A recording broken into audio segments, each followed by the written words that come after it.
What's up, random, buddy? but what's happening, y'all? What's going on? Um, Roland literally like an hour and a half ago was just like, "Hey, do you want to do a Monday Night Mayhem?" And I was like, "No," but I'm here, and I am a man of my word, and I'm only here for 30 minutes. However long Roland wants to go after that, I don't care. I'm dead from work though, but I have one topic that I want to bring up and talk about with Roland before I dip. But Roland, just first of all, how are you? How are you feeling? Doing good. Good, man. Good. Let's do it. So, so I I wanted to ask you, how much do you know about liminal dreaming? Not much. Liminal, I don't know Okay. much about. I know a ton about lucid. Okay. So liminal What are we streaming on space right or now? We streaming on what channel? Oh, on this one. we yeah, Okay. we're on yes, we're on my main channel. So, for those of you that do not know what liminal space and or what liminal dreaming is, a liminal space refers to a transitional or in-between area that evokes feelings of ambiguity and unease, often associated with a sense of being neither here nor there, or on the threshold between two states. So, essentially you're having visions, but like you're dreaming at the same time. And like imagine like did you ever as a kid go and like play it like, the playground or like, go to like, the skate park or something. Imagine that and you're like back there, but it's not real. But it feels so freaking good to be back there and you don't want to leave it. But it's not Hmm. real. That's what like liminal space, liminal dreaming is. Yeah, And makes sense. apparently, yeah, and like apparently once you get hit by one, allegedly, if you get hit by like, enough of them, you get turned crazy actually. Apparently. Interesting. You Yeah. lose a So sense of like reality.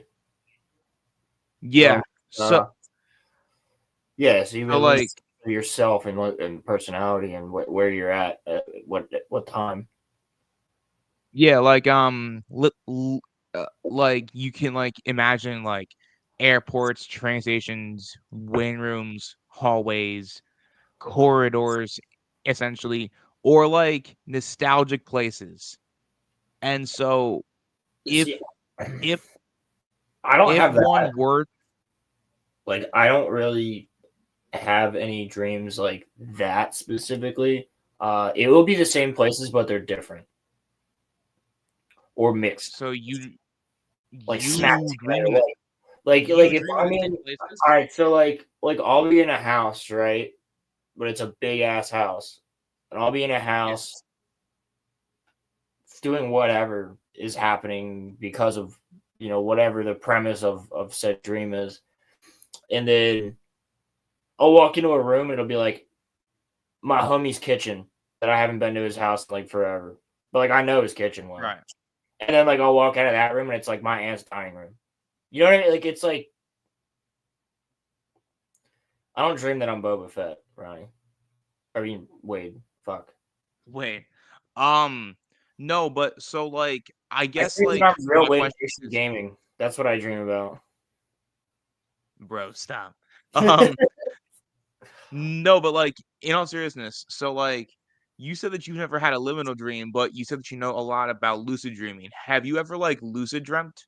Yes, multiple times. I've induced it a couple of times as well, like purposely. What's it feel like? Gnarly. The inducing it is I guess the induction of it is quite difficult the way that I did it. And that way would So, be like, um oh, I'm sorry. that way would be to lay down flat on your back in bed, no sound, like nothing, like no sounds, right? And like continue to focus your mind on one specific thing or one image, one place, or like something like that, and you can't move, right? So get into a comfortable position and then don't move because you will get uncomfortable because it takes about 20 minutes and you're lying there keeping your mind occupied by focusing on whatever that one location, place, or thing is, and you're just focusing on that. So it's a form of meditation in a way. So like you focus on that, but here's the thing: your body starts to fall asleep, and your brain itself, its natural reaction to my body's falling asleep is to wake your body up. You can't do that, right? So the way that the brain does that is to make you itch. What? So yeah, so your hands will start to tingle, your feet will start to tingle, you'll start to get itches across your body, and you gotta fight them, bro. And I'm telling you that it'll stop after like 5-10 minutes, like maybe yeah, but more like 5 minutes. But that 5 minutes is brutal because you can't move. You just can't. You have to lay there and don't move. And If just you move, it won't work, right? yeah, because you wake your body back up again. You have to let your body fall asleep. So the itching is because your body's falling asleep, but your brain's awake. Hmm. So you have to allow your brain to continue to focus. You have to focus on whatever the thing is that you've been focusing on for the past 10, 15 minutes. Continue to focus on that and fight through the urge to scratch yourself, Bruh. which lasts about 5 minutes, which And is a then really long time to be itchy all over your body and not doing anything about it. Um, once you're in, what happens? You can dream so, about so anything? here's what happens. I would say within the last minute, if I were to gauge it, I'd say within the last minute and a half to 2 minutes, you start to get this sensation after the itching stops, where it feels to me like I imagine that I didn't imagine this like to do the lucid dream, but I was just imagining like this is how it felt to me, right? Like lying on the beach and just having like a light wave just go over your whole body back and forth. That's how it feels, right? So it feels like you're getting this wave that's just coming up and down your body, and then it like speeds up and Hmm. speeds up and speeds up and speeds up until it's like woo, woo, woo, woo, and then you're just there. You're Then where though? you're wherever you were focused on. So the interesting thing for me was the first time I lucid dreamed, and here's what happens to a lot of people, and it sucks. Trust me, but it happened to me, and it happens to almost everybody that self-induces a lucid dream. You get so excited that you did it that you wake up. How do you wake up though? You're like, oh my god, I fucking did it. And you sit up and you're like, oh, Oh. Oh. you lost it. So you can't move in the outside world at all, or else you lose your. So Yeah, like you yeah. essentially, If your body wakes up whatsoever, then you're popped out of it. so but then like once you're in, can you do anything, or like are you just conscious within like Yeah, but doing? every time I get a little bit farther. So Mm. it's like you might be able to just do one simple thing and then you just have to like train yourself, I guess. It's difficult because you might do something that's like, wow, that was miraculous, and then you get excited and then you wake up. Like you need to get past, I guess, a few minutes of being in that state before you're like in that state. Now you're lucid dreaming, like fully. Mm. Because your body's still gonna try to wake your brain up, or your brain's still gonna try to wake your body up. You have to like wait until you're actually in like REM sleep, which is difficult because it takes forever to get into REM in reality. But like, let's just like, for lack of a better term, you have to be dreaming, right? So Yeah. what happened for me was it felt like as the wave got faster and faster and faster and faster and faster, it just went like, and like, weird way to describe it, but like, okay, in The Last Airbender, when Aang sees that giant purple version of himself when he's doing the chocolate stuff, yes, and you know how that's like kind of clear, like yeah, that's like the figure itself is like translucent. yeah. You All right, saw you. imagine standing in the middle of its head and Oh, looking out, like standing in the huh. direct center of its brain and looking out. But all you're seeing is so you see the outline. Like I saw the outline of eyes, like the note, like a white outline of a face, but like like I was inside, like a head, like I was inside like a glass head, basically of myself, and everything outside was just the cosmos and galaxy and clusters and space and all this crazy shit. And I was like, "Yo, what the fuck?" And then I sat up and woke up, and I was like, "Fuck." So you were inside of yourself? I was inside my own brain, basically. That's the best way to describe it. But it looked like, to me, if I were to just take a massive, like, couple story high version of my head and make it out of glass and then put it in space and then float in the center of it on the inside, that's what I was doing. Now, here's my question. If you move in a lucid dream, are you moving in real life? No, not if your No? body's Oh. asleep at that point. Huh. What up, Crimson? Okay. Crimson, what's happening? So, I guess, like, I wonder, like, what happens if you get into, like, actual lucid dreaming? Because, like, I've heard people say that, like, you can do anything, You can. essentially. You can. Wh- Which, that's sick.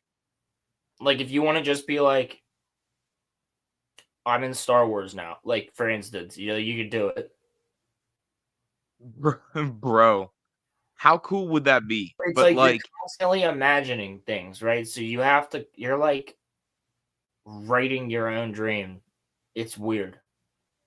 but you're also conscious, though, too. You're conscious in a dream. Yeah. So most people have had a lucid dream and didn't realize it, where like you have a dream and you realize you're dreaming. Yeah, how many of those have you had where, like, you're dreaming and then you, like, realize that, like, you're actually dreaming? Yeah. And Like, then it's generally you don't remember anything after that and you wake up and you go back to sleep. yeah. So it's the same thing. I You're don't just inducing that. I don't know how many dreams I actually have memory of. I've had a Maybe, like, lot, 5 bro. Like Oh, my dreams yeah? fucking weird. What's, like, the weirdest Bro, dream that you think I had a 4 month stint. No, maybe like 3 months of it wasn't every night, but it was fairly often, like at least once or twice a week, where I'm having these dreams where I'm just basically in Jurassic Park. Like there's dinosaurs and shit. We gotta fucking not get killed. Hmm. Like So no, so, like like I was driving a warthog in third person, like the warthog view in Halo, getting flipped over by a fucking Spinosaurus, and I had to hop out, and then I went back into first person. I'm booking it to this fucking building with that the sounds crew, sick. with the homies. I mean, it was, but it wasn't. Like I woke up and I was like, that was sick, but in the dream it wasn't sick. It was Well, right, no right, no, but, like, so, like, have you ever had a really good freaking dream and then, like, you wake up and you try the next night to, like, remember what that dream was, and then you, like, never ever get that dream, bro. again? I had one where it was like Akira, the movie. It was wild. It Hmm. was like there was like the protests in the streets and shit. But we were at the beach, and then it was like a fucking terrorist attack or some shit at the city on the beach, and like we were all trying to get people like into this fucking bunker, and there's like nukes going off, but there's also like a giant fucking Godzilla type monster or some shit. I don't know, but there's rioting, shit's going down, and there's like they nuked the city. Like it is wild, and What? it lasted for weeks in my dream. Weeks in my dream. Yeah, it was the weirdest wake up from a dream I've ever had, dude. It was like What? we got the crew together. We made it to the city because we were at the beach, and then shit went down, and then the rioting fucking started, and there was fucking rebels there, and apparently the rebels were like the one dude like saved us, so then we were all like surviving this fucking nuke in a bunker, and then we came out, and then you're just fucking it was wild. What? But it was like Akira, like Neo Tokyo type shit, but like at the Jersey Shore in a city. That there's no city that is at the Jersey Shore, but that's where it was. It was the beach. It was weird. Why would they nuke the Jersey Shore? This was a capital of some kind. Oh, okay. It was fucking. But it was the government did it on purpose, and the rebels were the fuck good guy. It was wild. It was a whole movie. It was a whole movie. It was gnarly. It was really cool though. Like I woke up and wrote all of it down. I was like, bro, this is the wildest shit.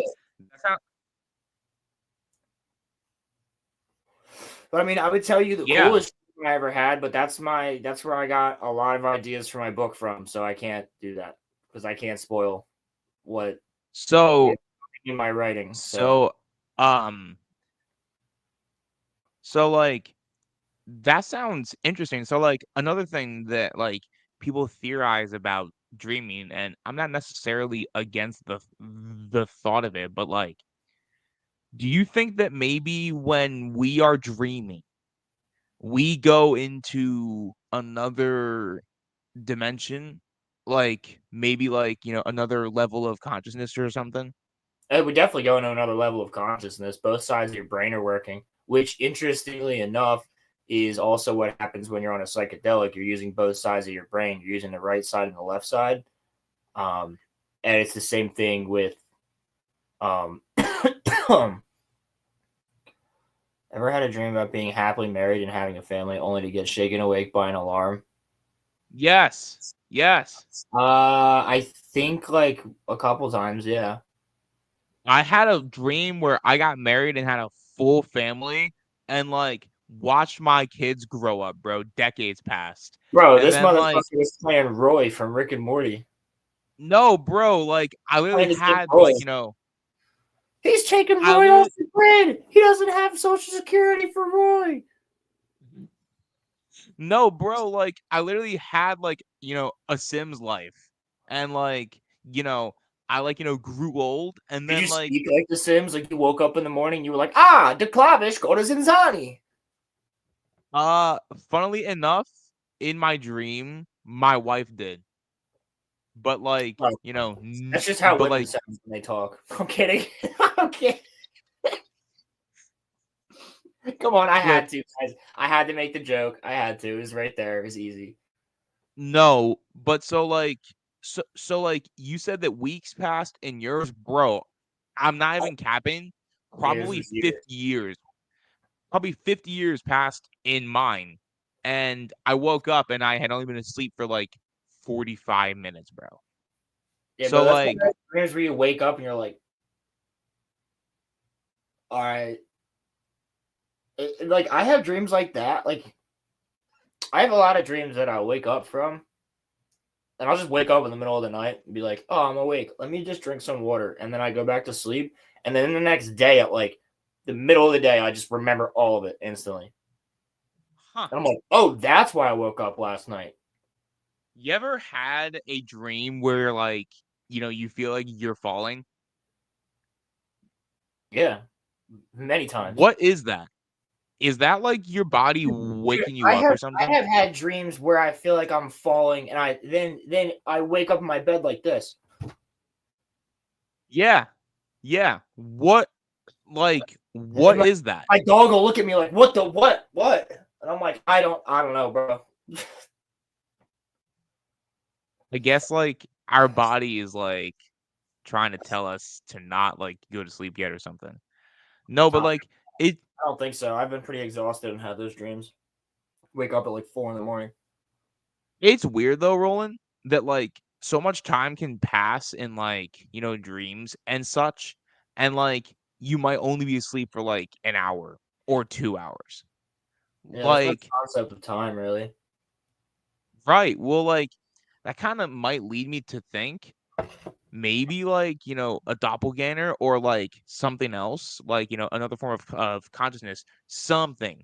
I don't think dreams are just like something that like our brain does. I mean, like, it could be, but this is Well, the show where we get like conspiratorial. like I said, And very so, similarly to like psychedelics, where they're using both sides of your brain, and like your brain waves are usually like this, but on a psychedelic, like instead of using like your left side or your right side of your brain, like both are firing at the same time, and your brain waves, instead of just kind of flowing, they dip like really far, and that also happens when people dream, and people have coupled that with the interdimensional theory, which is that dimensions are layered, and your brain waves, because you're using more percentage of your brain than you use regularly, you are tapping into like your hallucinations, right? For instance, in a psychedelic trip would be you're seeing stuff like your brain waves are dipping into other dimensions, so you're seeing things from other dimensions. You have a higher perception. You basically have wizard eyes from Adventure Time, like Ice King said. yes. Like that's basically what it is. And the reasoning behind that is that sometimes people on psychedelics that are in the same room see the same thing, describe the same things. Um, We I know know, that for a fact.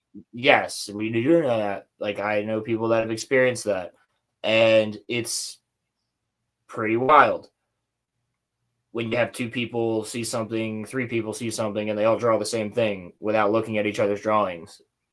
And it's like, well, that shouldn't be possible because you're all like on a different level, right? You're all tripping balls, for lack of a better term. So it's like you would think that, yeah, you're all tripping, you're all seeing different shit. Like, no, when three people are like, bro, what the fuck is that? And then they go and draw that same thing without looking at each other's drawings, it's very interesting, right? So that's what piqued my this what piqued my interest in this, because it's it's a very strange way to conversation to have. I mean, it sounds insane, but A lot of people theorize that like when you dream, you're like tapping into something else. It's not just your brain giving you yeah. a dream.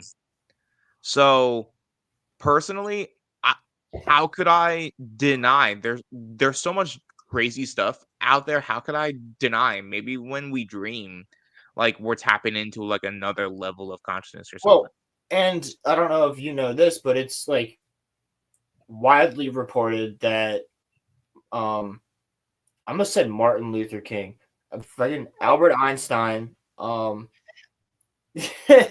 Albert Einstein came up with E equals MC squared while In a lucid, dream, right? while lucid dreaming. Lucid dreaming. It's Lucid dreaming. a self-induced lucid dream. Yeah. See, they What's didn't up, say Robot? that part. They didn't say that he was lucid dreaming. They say it came to him when he was, in a dream. But like, you know, I was like, how would he have any memory of that though? Because it was lucid. Right, That's yeah. why. But like, That's yeah, but the only explanation, is that it was a lucid dream.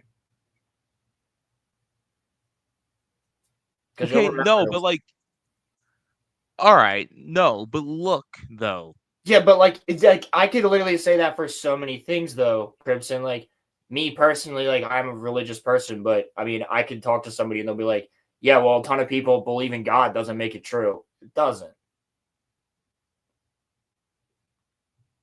That's what faith is, right? Yeah, yeah, no, that So is literally what faith is. Like, there's like a little bit of evidence, but there's not a whole ton that proves that God's real. But like, it's faith.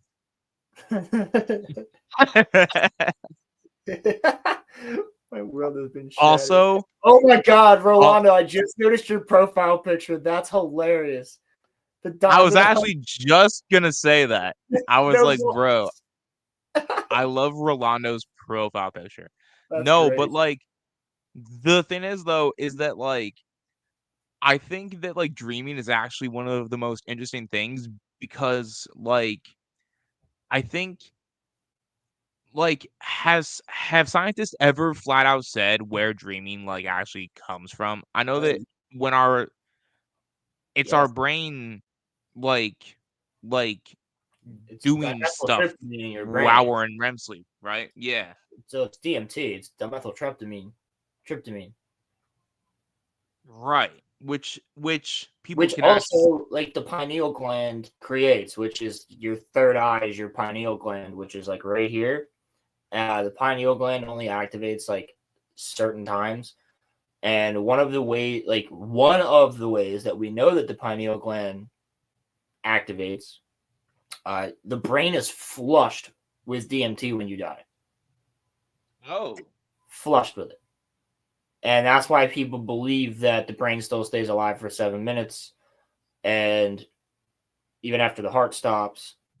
And they think that that's what the white light is because there has been people that have died on the table and come back because they were saved by doctors, like, because now we have the technology to be able to restart someone's heart or things like that. But they saw the white light, and dimethyltryptamine was found in their brain during that. Huh. So they believe that the white light is actually your brain is flushing you with that. Now, you can still couple that with religion, right? Because what if that's the key, right? What if that's your brain's final thing, right? Your final act is to like create, for lack of a better term, said portal by just flushing the brain with dimethyltryptamine and having both sides of the brain just go freaking haywire, and that creates your little portal and your soul's able to go to heaven or hell. Huh. You could couple that with Huh. religion if you really wanted to. I mean, if that's how it happens, shit. Like, I mean, that wouldn't be the craziest thing ever. It scientifically makes sense. There's a lot of times that science and religion can cross. Well, people have also said, And I'm not the most religious person in the world either, but I do believe in a power. Well, I'm polyreligious, so if you take what like my faith says, which I think you and I are the same faith, but like we are of the if same you take, faith, yeah. But I also won't say that like the Romans were wrong because their faith was the one that ruled the world for 300 years, and like now Christianity just happens to be the one that's the ruling faith of the world. But it's like, if you take what Christianity says, but why why were the Romans wrong, right? Like they had a god of everything. Like there was probably a god of chairs, like, and like they had hundreds of gods. So like I'm not going to be the guy to say they were wrong. There's they one. were wrong for They were wrong because they all got wiped out by themselves. Like that doesn't make sense to me. Like I think it could also be that, yes, is there one God? In my opinion, I don't know. But I believe in a higher power. But what I'm saying is, like, if there's one God, then sure, there's one God. But also, I'm not going to say that the Romans were wrong or the Norse people were wrong for believing that there's an entire pantheon of gods. Like, that could all be one person, or the God that Christianity believes in could be many people. Like, I don't know. I ain't gonna fucking guess. I won't know till I'm dead. Well, see, but the thing is, though, really fast before I dip, though, if you follow what Christianity says, allegedly, we sleep after we die until Judgment Day. So, and then we all come back and we're like, yo, party in the USA, baby. So, like, even when we die, we're all going to come back to life. So, like, that's kind of crazy. Like, well, I mean, Rolando, that's actually not a bad point. As some Christians say, science is the study of God's miracles. I mean, yeah, science stems from religion.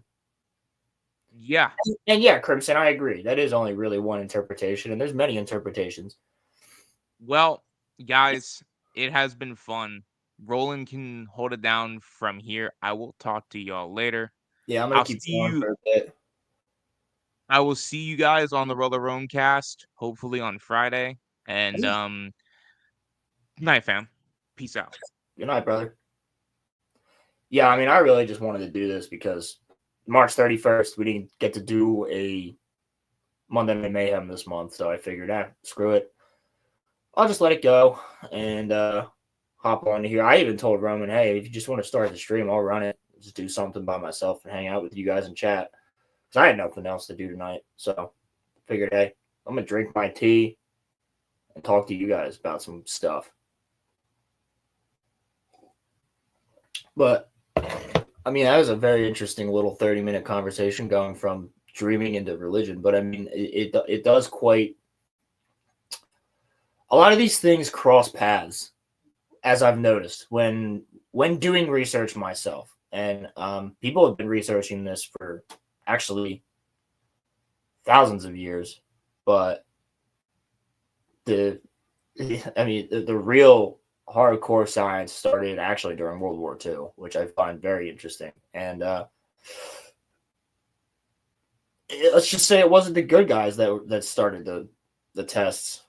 The tests were very, very messed up, but we wouldn't be doing tests or actually studying it if it wasn't for the SS.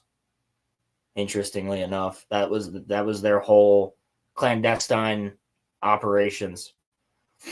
Hey, Ro, you see the new high school warfare art by Kubo? No, let me check it out. Let's take a look. Tite Kubo high school warfare art. New Tite Kubo art for the Bleach High School. Oh, that's soy phone?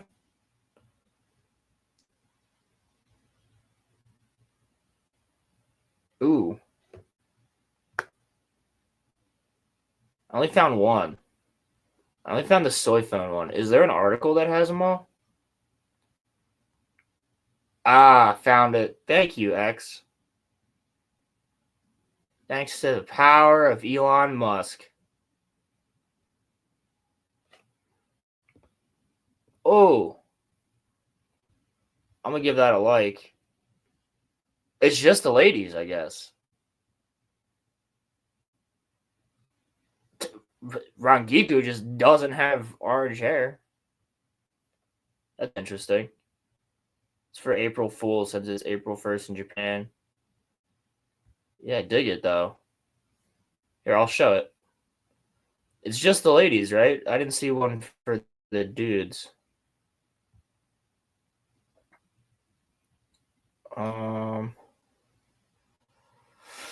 You got Yoruichi up here. I like that. I don't know if I can zoom in, can I? Oh, I can perfectly. Awesome. Yeah, Yoruichi. That just doesn't look like Rangiku to me. But it works. Orihime looks just like Orihime. Rukia actually looks like she looks like what's her name's little Akane's little sister from Akame Got Killed. That's what she looks like. Kotetsu looks whatever. Nemu looks dope. Nemu looks like a friggin' assassin. I dig that. Soy Phone looks how you'd expect. Oh, they got the Bambis in here too. That's interesting. Momo looks okay. I don't understand why she's got a ruler or a yardstick. Not even really seeing the Momo look of it, but Aribel, I dig it. Veruca looks about how you'd expect. Does she have a ray gun in her hand? You think that she does? All right, well, Giselle's a man, so that doesn't work. Gigi's a dude. But I guess, to each their own. Bambi looks about how you'd expect. Candace looks how you'd expect. Menina looks how you'd expect. Lily Toto, same. And yeah, I mean, Nelio looks pretty cool. I like it. I think my favorite one out of these has to be Nemu, though. I mean, that looks sick. Probably Nemu, and then the top row looks good. I still don't think that looks like Rangiku, but I dig it. Yoruichi's looking like she got a tan. But no, I fuck with it. And that's cool. Yeah. Riruka has a similar style to Renji for the last one he did. Oh, okay. That's interesting. Makes me want a high school fighting manga. With the characters in a new world, it would be so good. Yeah. Like a completely different form of Bleach characters. I'd watch that. Make it a high school karate anime. Make it like Cobra Kai, but with Bleach characters. I would watch the hell out of that. A bunch of fake announcements today. I'm sure there was. A couple days ago, everybody's talking about what's it called? They're like, oh yeah, there's all this Pokemon stuff coming out and things like that. And I'm like, all right. It's about to be April Fool's. And you know that they like to mess with you. It's Nintendo, guys. They will fuck with you as much as they can. Rookie has a similar style to Renji. Yep. Chi-Chi is femboy twink. That is true. This is also true. I love how Orihime is a morals officer. Yeah, that's funny. She's got a staff armband and everything. I did see that with the little heart on it. Yo, bro, he literally is.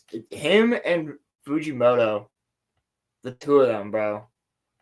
Never let those two make a manga together because it'll just be blue. They should just call it Blue Balls. People would read it. People would definitely read it. So you are an Asane fan. Okay, Rolando, I see you. I know you're tight. Well, I said Nemu's my favorite, so what's that say about me? Fujimoto actually forgot one of the Chainsaw Man chapter covers was just a lesbian. Yeah, it was. It was just a lesbian orgy. That's the one with Quan Chi. Love Quan Chi. Yeah, I mean they weren't showing anything, but it is like what, 5 women in bed. They're all wrapped around Quan Chi. 4 women wrapped around Quan Chi. What do you mean at least until today? Oh, you forgot that was one until today. Okay. I got you. I mean, there was other stuff that kind of came out and I'm just a little bit interested in. You guys hear RuneScape is coming back? Anybody see that? I think that's an interesting one. Oh, no, yeah, I guess you're correct. She is. She is doing that. I think I have. I don't know if I should say this on the internet. I think I have way too many Chainsaw Man pictures, like screenshotted, because I was trying to make a Chainsaw Man like collage at one point. That one's definitely there. I also have Santa Claus too, the doll, and all that stuff, which hopefully we're gonna get in season 2, right? It would be International Assassins right after the movie, so season 2 is gonna be a banger. And then I don't know how you stop. I think it was a volume cover. But it's also a shot. Yeah, it's a shot in the yeah. So it's the first page of the chapter.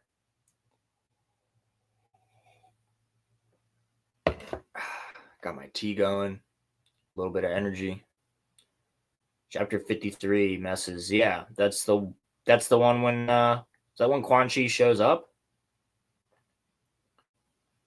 Man's got it going. Fuji can do the story and Kubo the art, and they could switch every so. Yeah, dude, honestly, I would read the hell out of that. Yeah, yo, I remember I went to the next chapter when I was reading it, and I was like, oh, word?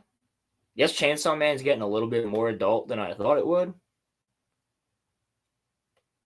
Yeah, I mean, Quan Chi's the shit, dude. That's one of my favorite characters in Chainsaw Man. Because she's badass. Super badass. But yeah, I saw this today too, and I was pretty interested in it because I don't know anything about this. I mean, do I want to read it from IGN? I don't know if I want to read it from IGN.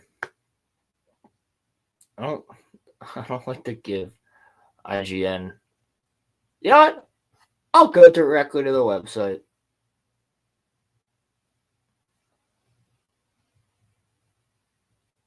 Yeah, let's do that. I love this. I love how this website looks.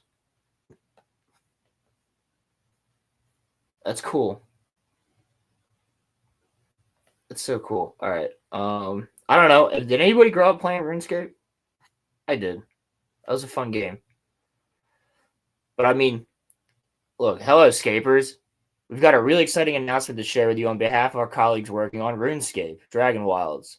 We're really excited by this. A lot of us have tried the game already and have really enjoyed our time with it. We think you'll love it, and we'd really appreciate you taking the time to check out what it's about.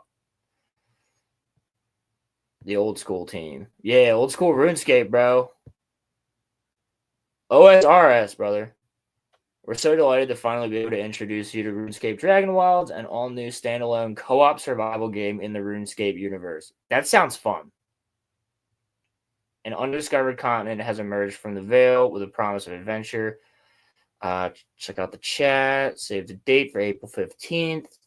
Want to see more? I mean, we've always firmly believed that JX, whatever, is at its best when we work with players, and RuneScape Dragon Wilds is no exception.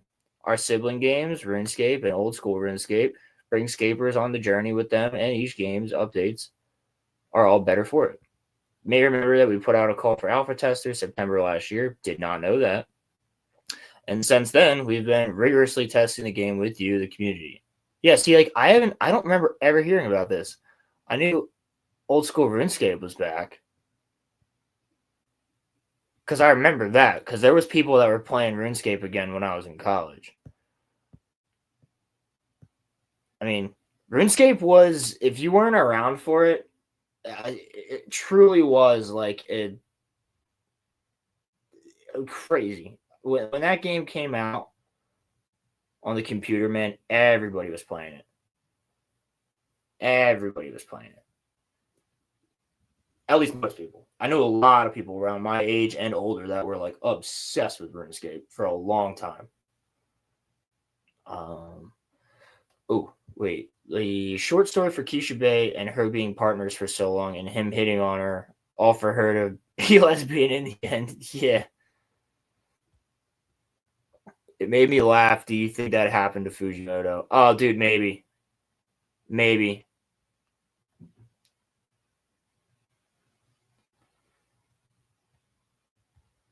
Yeah. Crimson put that up there. But thank you, Rolando. Yeah, no, it's just me right now. You missed Roman. I wanted to do a Monday Night Mayhem and just make it a chill stream. It says chill with us. I better rename it chill with me.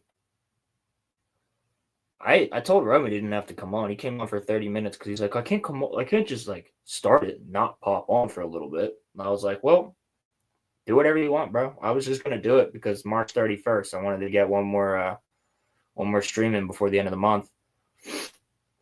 And that way we can actually like plan to do something better for Monday Night Mayhem this upcoming month in April. I got quite a few streams coming up in April. Oh, that might be possible, Rolando. I don't know. At least he didn't just leave and not say anything. He said something.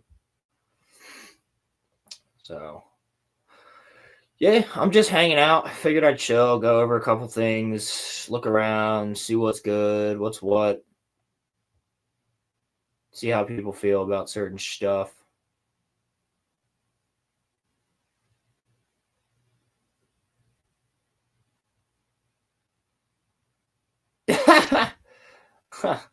I'm just scrolling on Twitter at the moment. That was funny, though.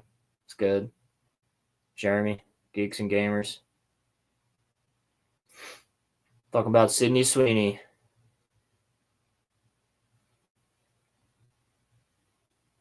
Who doesn't love that? Who doesn't love a little bit of Sydney Sweeney from time to time? Or all the time if you're like that.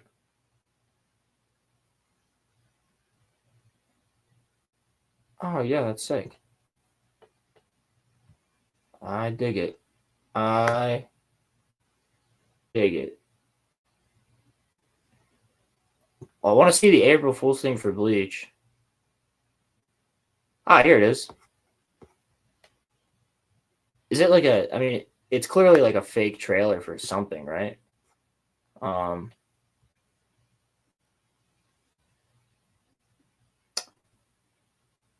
Hey, are hot lesbians actually bi?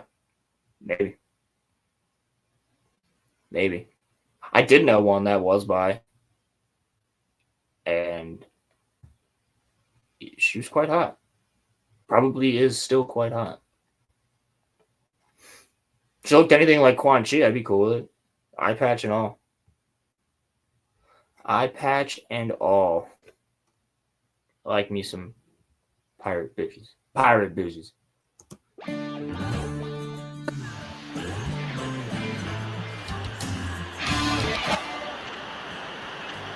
It says Happy April Fools. God, it's so loud. I don't think I even.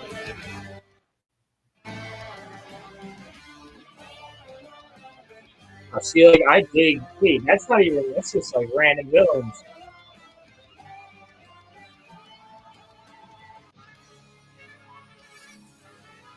Hey, that's cool.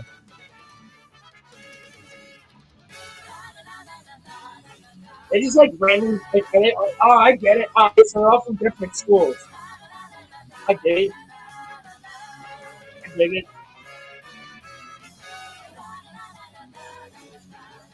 I fucking really yeah.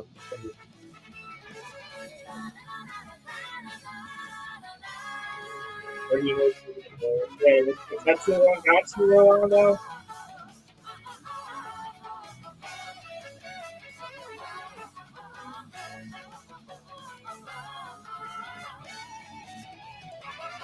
I like the way he did GG fucking tongue, dude.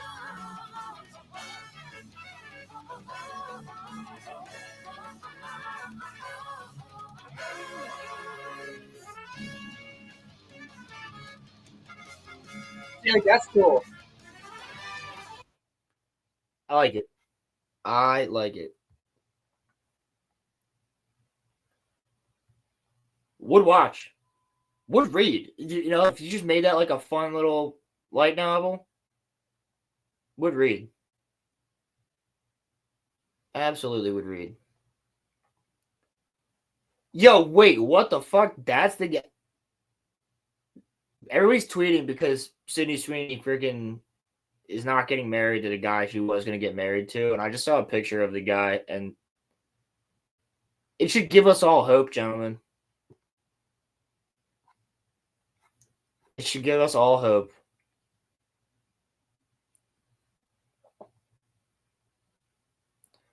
Oh, Isane is the one carrying the weapons. Yeah. Kuro's such an ass for this tease. At least we get good art for it. Yeah. Yeah, she's single now, but anybody see the dude? Like, that should give you guys a little bit of hope. Because he looks like a goober. And he was about to marry Sydney Sweeney. So, whatever.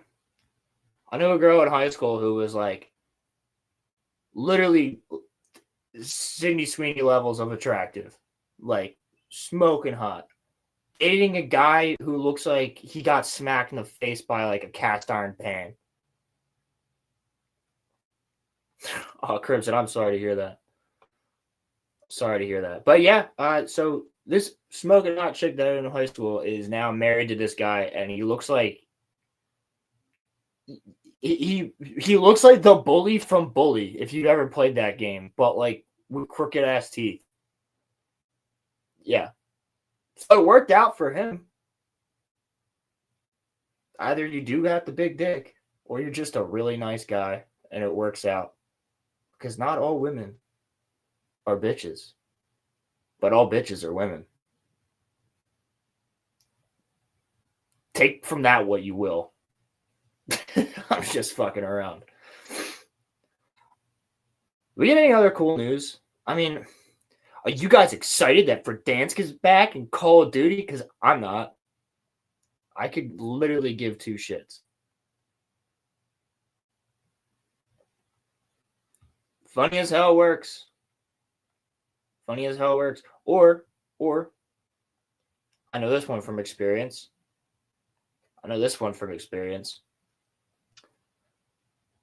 If you're ever out at a bar or a club or a place with a dance floor or a concert or anything like that, and there's people dancing, you'll see a lot of guys, right? A lot of guys will just be like, just vibing or just bopping their head. Just take a sip of the drink, you're bopping your head, whatever. So just jump the fuck into the crowd. Not literally, but like walk in there, right? Where because the chicks will be dancing because they want to dance, right? And you don't even try to do anything. You just go in there and just start going ham. And people gravitate to you. People will just come over and be like, yo, this guy's having fucking fun. Especially the girls. Because they're like, look at all those other dudes that are just standing there bopping their heads or just going like this or just taking a drink and just standing. But then the one guy that's just like, I'm going to embarrass the fuck out of myself because I'm here to have fun. Every single time. Every time I do it, I'm dancing with people. Every time. Because I don't have a problem just jumping in there to have fun because I'm there to have fun. I don't give a fuck if I get a girl's number or not. But last time I did it, I was hanging out with a couple different chicks dancing on the dance floor. And these fucking kids, dude. Like these 21-year-old dudes came up and they're like, how are you dancing with these girls, man? I gotta ask you. And I'm like, embarrass yourself. Just dance. Because guess what? It's not embarrassing. Because it shows that you have confidence in your dance moves. Now, you can't just go out there and start fucking flailing around. You gotta have rhythm, right? You gotta have rhythm if you're gonna dance. But regardless, it worked. Ask Roman, he was there. It worked. So I would say, yeah, that's part of the funniness of it, right? The fuck is Verdansk? Verdansk was the first Warzone map. No, I didn't get laid that night. I wasn't trying to. Couple numbers. But I wasn't getting laid. No.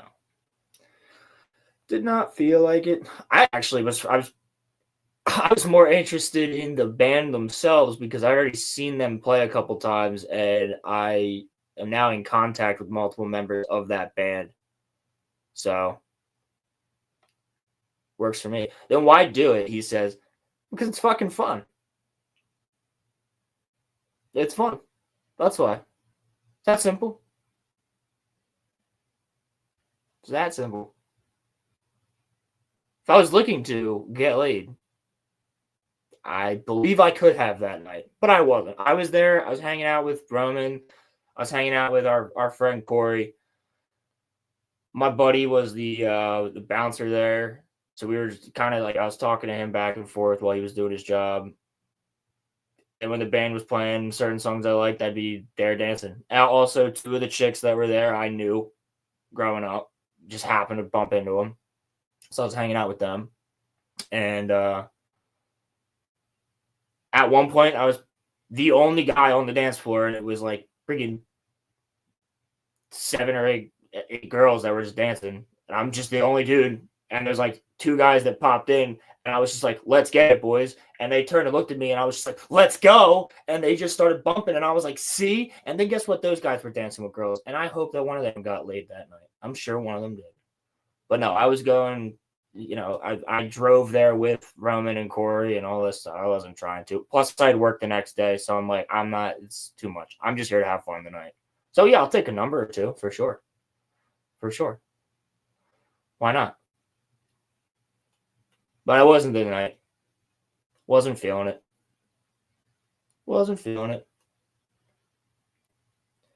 Yeah, that too. That too. I am a guy that likes a relationship. I don't really do hookups. The last time I did, oh my god! So the last time I did a hookup, the last 3 times I've hooked up with somebody, I ended up dating that person afterwards, and all 3 of those times, I'm single now, so you can see how it went. The best one was about 2.5 years, and I am actually cool with that person to this day. The other 2, actually, the first one, that was high school. I'm still cool, not cool with you, but like, whatever. Yeah, I'm looking for like an actual relationship and like a legitimate woman. I'm not trying to just hook up and do whatever. Now, don't get me wrong. I'm still a man at the end of the day. If the circumstances are right, I probably wouldn't say no, but I've learned a lot since I was 18, right? Or 17, whatever. I've learned quite a lot since then. After being in 3 relationships since that time, in what, 7 years, 8 years, yeah. So yeah, 8 years. So after being in a relationship for like almost being in relationship, having had relationships over that time, I'm a lot better off if I just get to meet somebody, get to know them, hang out with them for a while, go on a couple days, and then do it that way. Much better. Much better. You kind of gotta enjoy the game a little bit, right? Enjoy the chase, enjoy the hunt of it. We could literally, bro. I could sit here and talk about relationship shit for hours. I've been through the ringer, and I've made my fair share of mistakes. But I tell you, the reason that I am not with any of those 3 women anymore was not for lack of trying. It was for mistakes on their end. I'll try to make things work as much as I can. I'm a very caring person. I love you. I love you. I'm gonna try and do it. I'm gonna try and do what I can for you, and try to make things work. But if it takes one thing to like if you slight me the wrong way after like what I put in, right? Because I'm 100% in. I'm not even fucking clingy or nothing. It's like, yeah, you want to? If I trust you, which I usually do, I'm not gonna date you if I don't trust you. Oh, I'm going out with my friends tonight on a Friday night. Me and the girls are going out. All right, let me know if you need a ride home. I'm chilling. I trust you. Just keep texting me. Let me know that you're good. What time are you going to be home? Oh, I'm going to be home at 12. All right, cool. See you then. I'm trusting. Because if you've proven yourself to me that I can trust you, I'll trust you. As long as you give me that same amount of trust when I say, hey, me and the guys are going to go out to our boy's house and have fire and play pool. All right, well, then don't be expecting that, like, you got to text me all the time. Be like, is there girls there? Is there girls there? Because if I tell you there's not, there's not. And if there was, I'm not going to do anything because I've been cheated on, so I ain't going to do it to you. I know how it feels. But when you cross a certain line and you disrespect me when I'm respecting the hell out of you, and again, like I said, I've made my fair share of mistakes as well, but nothing to that extent where I've had somebody be like, I'm going to break up with you because of this. No, I've had girls. I had a girl, my ex, she almost got me jumped because she was wasted at a bar. And I had to go and pick her up because my neighbor was at that bar. And he called me. And he's like, bro, you know your girl's here? And I was like, yeah. And he was like, you got to come here now. I was like, I'm not supposed to pick her up for another hour. He goes, no, like, you got to come here now. Like, she's fucked up. Like, things are going wrong. I'm like, God damn it. So I pull up there. I walk in. I'm like, give me your shit. Let's fucking go. And then she tells me she doesn't know me and all that other shit. And half the bar was about to fucking jump me because they thought I was just some fucking dude trying to take advantage of her. Until I realized that, like, oh, look, half my neighborhood's here. And they knew, right? So they were like, fuck that. And they started talking shit. And then everybody was like, oh, all right, I see. And I remember I walked out and this fucking monster of a dude, super chill guy, this monster of a dude who looked like a Maui warrior, like like haka dance, like he looked like one of the dude must have been like 6'4" and was just as freaking wide. Like he was a bull of a human. And I remember he was just like, "Hey buddy, is that your girlfriend?" I go, "Bro, honestly, I don't know for how much longer the way she's acting." And he was like, "That's good for you, man." And he walked up and he gave me a hug and he goes, "You get home safe." I was like, "Yep, I'm out." Because I got to that point, right? I looked at her friends and I was like, "Bro, with all this bullshit going on right now, you get her the fuck home. And make sure she's here by 7 o'clock tomorrow morning." Because her dad is the chief of police. So I'm not going to say anything until the morning if she's not at my house. And then it'll be hell to pay for you. Because he knows. He knows I what I was doing, right? I was homies with the chief of police. So, yeah. I was like, fuck off then. I'm not going to get jumped over your dumb drunk ass. I'm not going to start a fucking bar fight because I'm trying to get you home safely. It's not going to happen. I'm not going to do that right now because your one friend is fully sober. She knows what the fuck she's doing. She's being an idiot. So if she wants to be a fucking idiot, I'll call the chief of police and let him know that his daughter's acting a fool. Because I'll literally just call and say, "Yo, Bill, I'm about to get fucking jumped.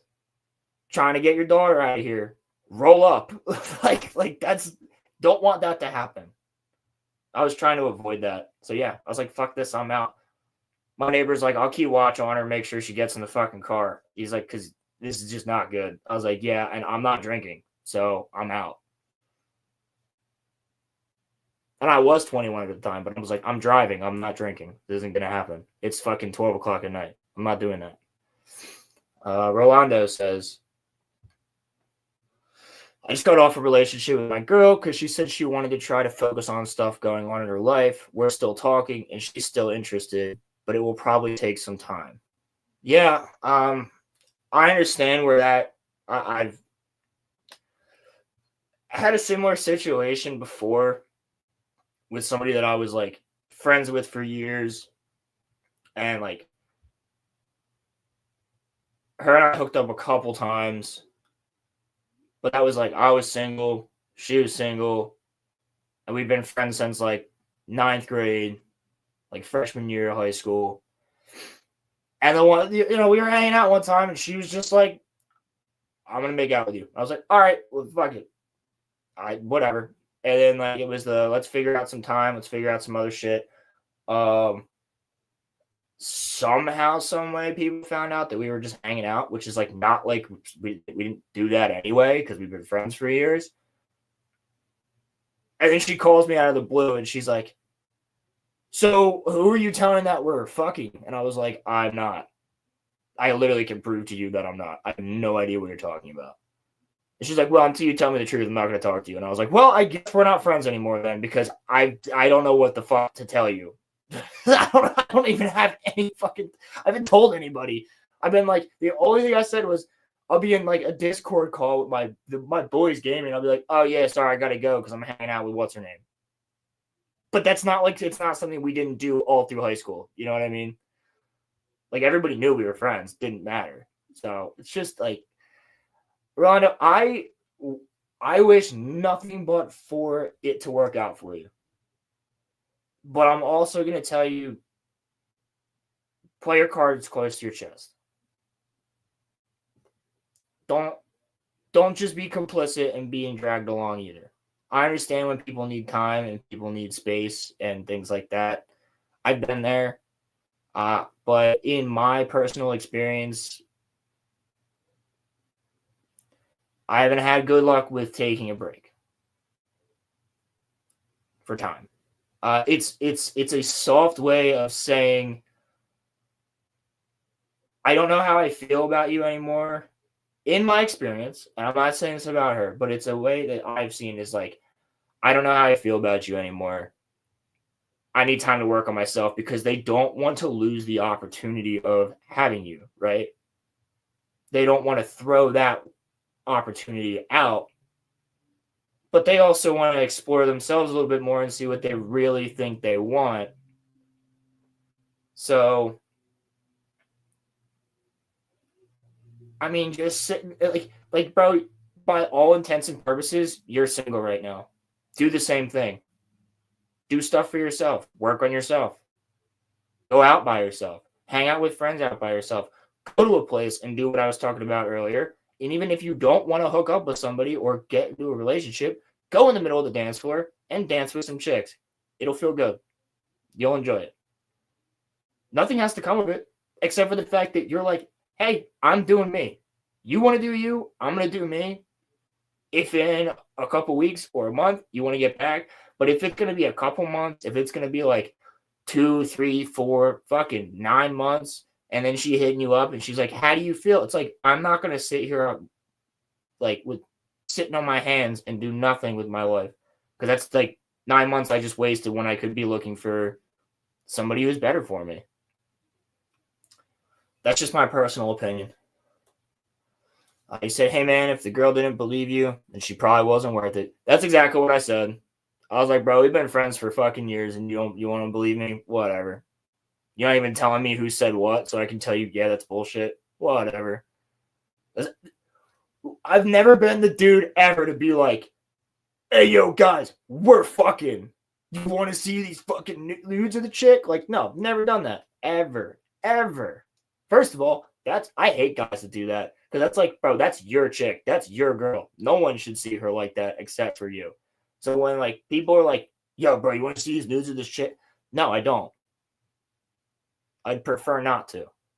If that's a girl that you hang out with, that I know, that I hang out with you, and you two are just started dating, I don't want to, no.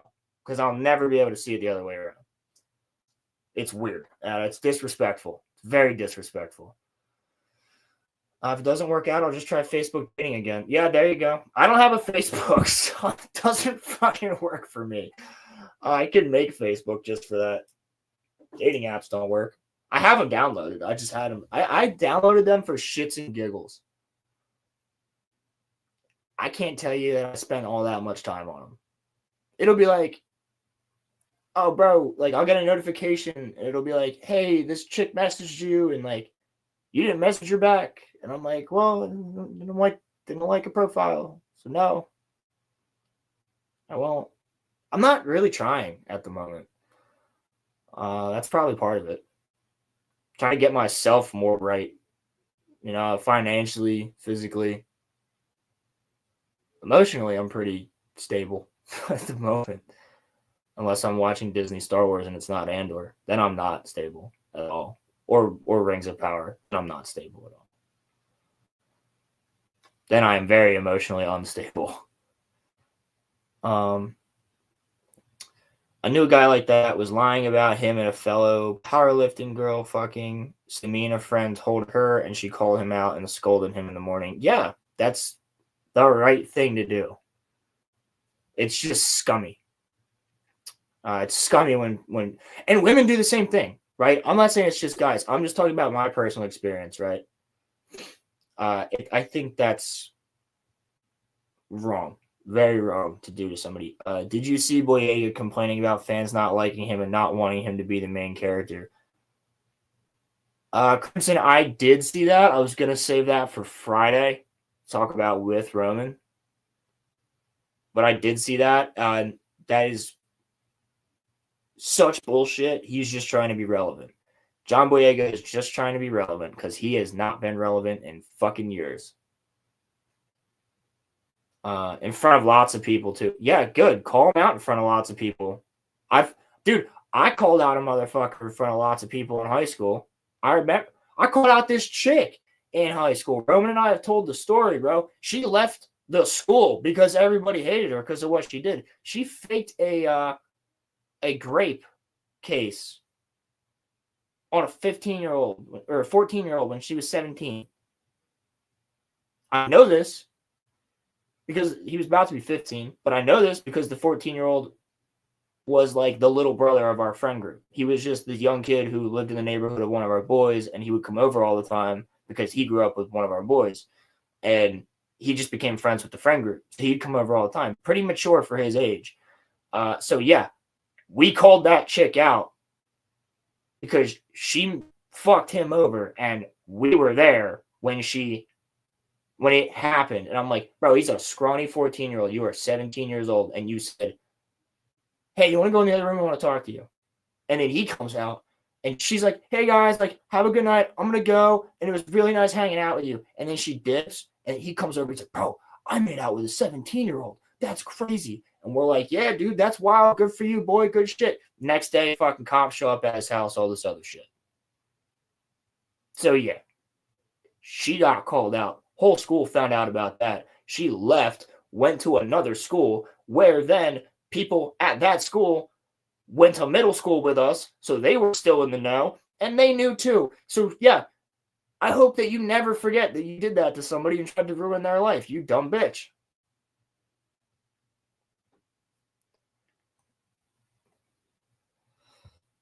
Yeah, that's true. Talking about John Boyega, I think most people say that he had the potential to be the most interesting character out of the new cast. And they completely fucked it. They completely fucked it. Oh, bro, she admitted that she did it for money. She got 4 kids now. 24 years old. 4 kids now.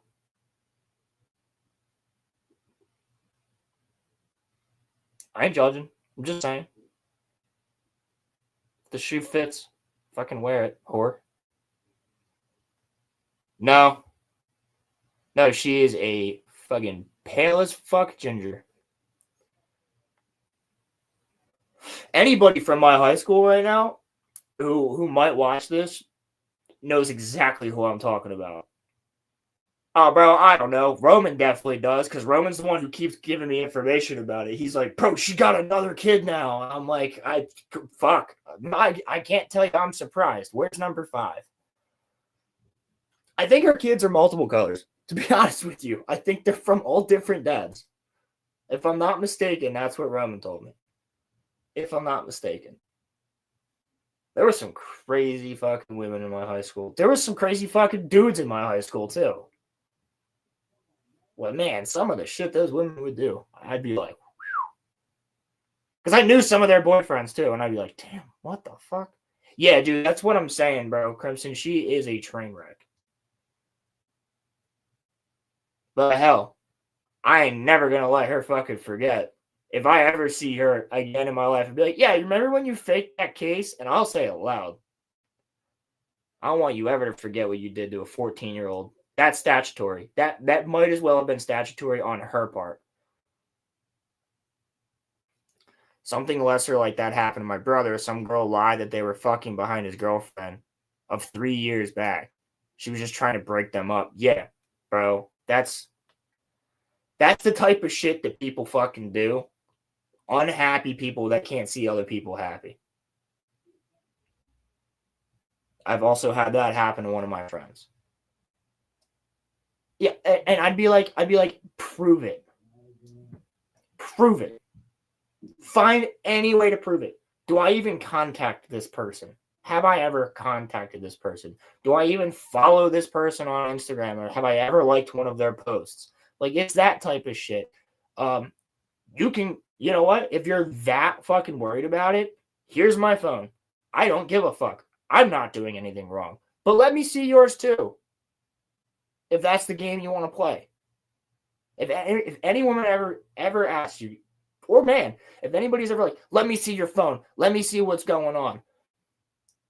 Let me see yours.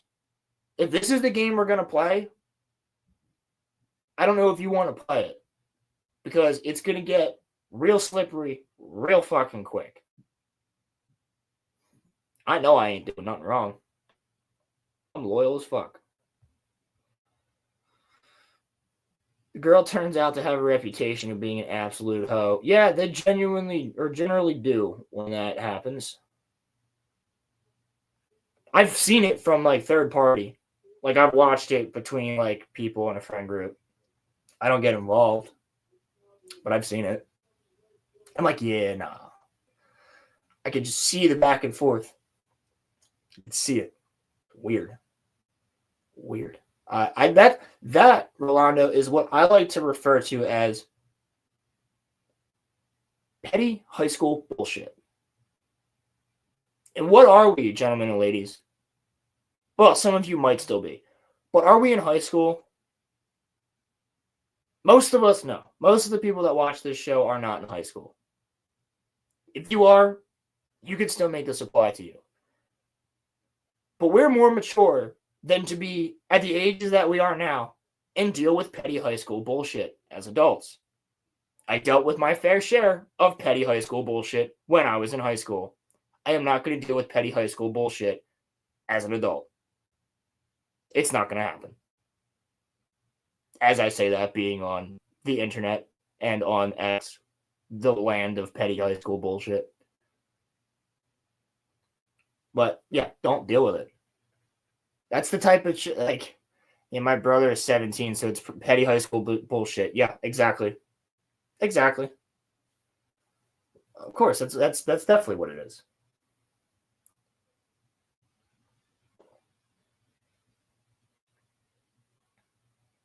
And there's no need for it.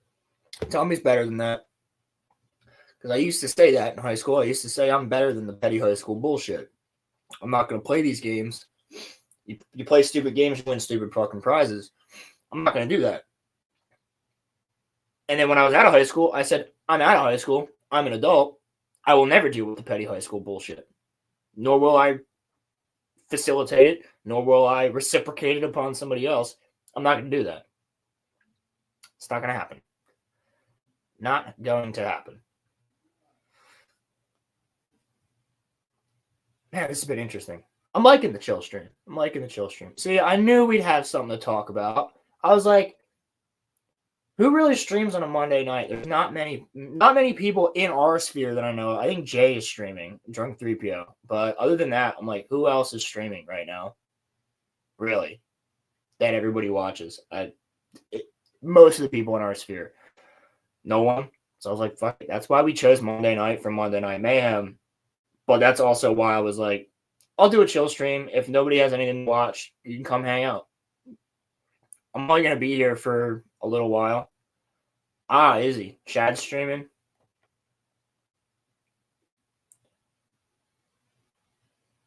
Hey. There you go. What's the channel? Crimson? Make sure to send everybody over there when I'm done. Oh, it's Biggles Mets. I know Biggles. Fun. That'll be cool. Yeah, so everybody go and check out Biggles Mets stream when you're done here if you want to listen to Crimson talk about anime. Biggles is good people.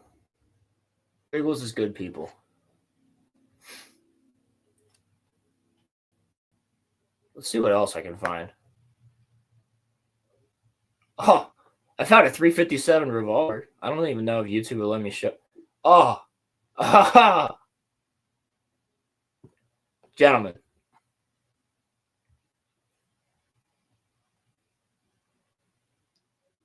Oh, was he? Damn. I came home and fell asleep right after work. I was exhausted. I ate dinner and fell asleep. Actually, I fell asleep eating dinner. And then I woke up and continued to eat dinner and then went back to sleep. Rebirth of Souls. Not yet, dude. I'm waiting for the paycheck so I can waste the money on it. Not even waste. I'm so excited, Rolando, to play that game. I've wanted a Bleach game for the longest time.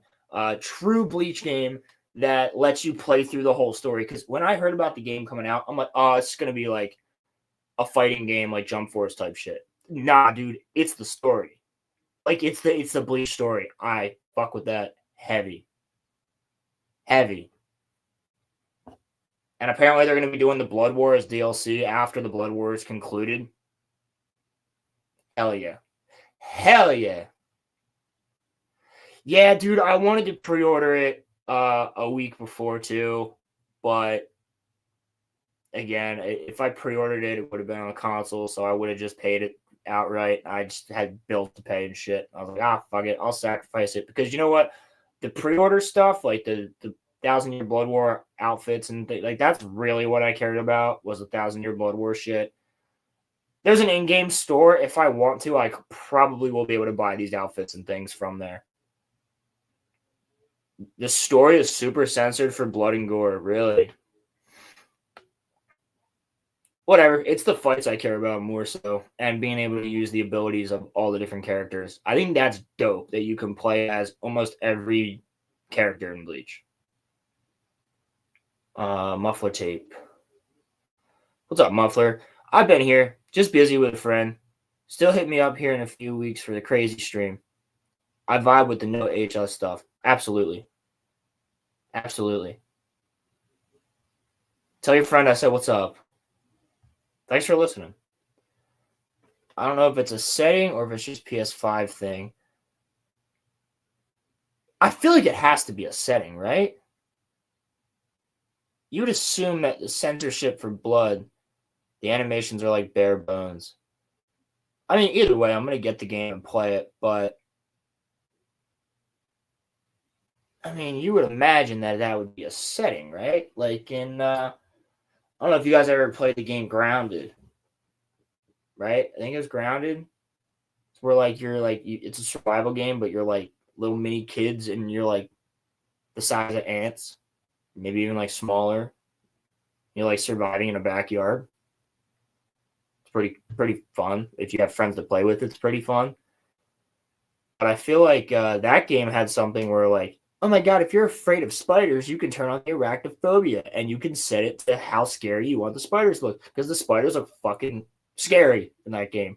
So you can like turn it down, and then you can turn down the scariness effect of them until like they literally just become a potato. Like they literally make it a potato.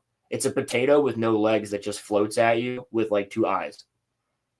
If you're really scared of spiders in a video game that can't get you. They can get you. They will definitely get you, but not in real life. Monster Hunter Wilds has that kind of setting too. Yeah, I'm sure. That sounds like something, especially with people that are like, it's Monster Hunter, but we shouldn't be hurting the animals. I don't want to see the blood when I kill a dragon. Pussy.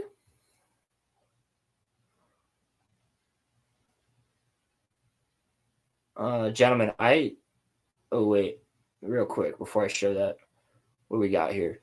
Some of the full cutscenes can be pretty good, and the game adds some story details that were not in the anime, like Byakuya mentioning that Ichigo looks like Kain. I like that.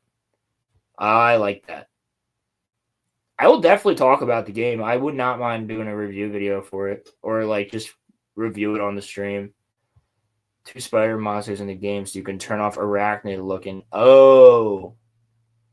Is that big of a deal, bro? If you're playing it, don't play a game that has like. Here's the thing, bro. Why are you playing Grounded? A game that is entirely bugs and like big scary bugs that are trying to kill you. If you don't like bugs, play a different game. I don't understand. Like it's also at the same time like if you're playing Monster Hunter, you're fighting monsters, but you want to make the monsters not scary monsters. I mean, dude, I think I would still be scared if I was playing a horror game. Like, if I'm playing Alien Isolation and they made the alien like a giant banana, like the peanut butter and jelly time banana, which is like clearly like not scary looking in general, but then that motherfucker is chasing me around and trying to kill me, I'm still going to be scared of it. It doesn't matter what it looks like. Like, it's the same thing in the game Grounded. When it's a giant potato coming after me, I'm still like, oh shit, this giant potato's about to kill me and I'm about to lose all my shit. So, yeah, it's going to be scary regardless. Don't play a game with giant scary things in it if you don't want them to look like giant scary things. The monsters are generally stuff like dragons, flaming chickens, giant geese, and angry pickles.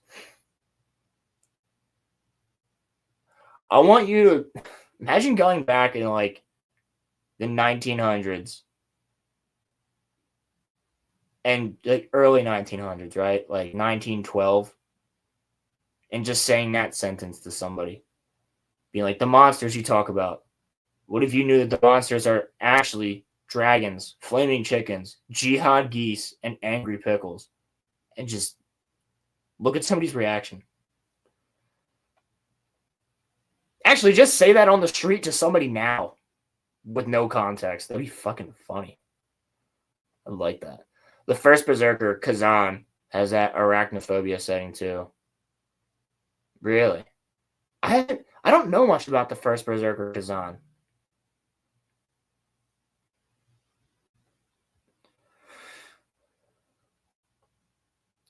Does the game feel watered down and easier compared to the older games? I've been seeing this one newer YouTubers. I've been seeing a couple people say that it gets really repetitive. Like, it's really fun for quite a bit of hours, but then it's just, at the end of the day, you're just farming the same monsters. And if you get good shit early, it's not as fun from what I've heard.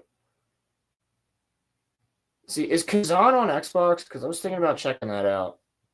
I gotta watch some gameplay of it and stuff.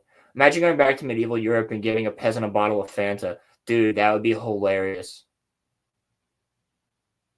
Like, bro, that's like the thing, right? I saw a meme recently, and it was like girls with a time machine and then boys with a time machine, and it was like the girls was like Lucy, like looking at all like from the movie Lucy, like looking at all the space and everything and shit like that, and time and whatever, and she's like looking at dinosaurs. And then it was like dudes with a time machine, and it was like scenes from Indiana Jones, like him and there's a certain scene where he accidentally gets Hitler's autograph. That was in there.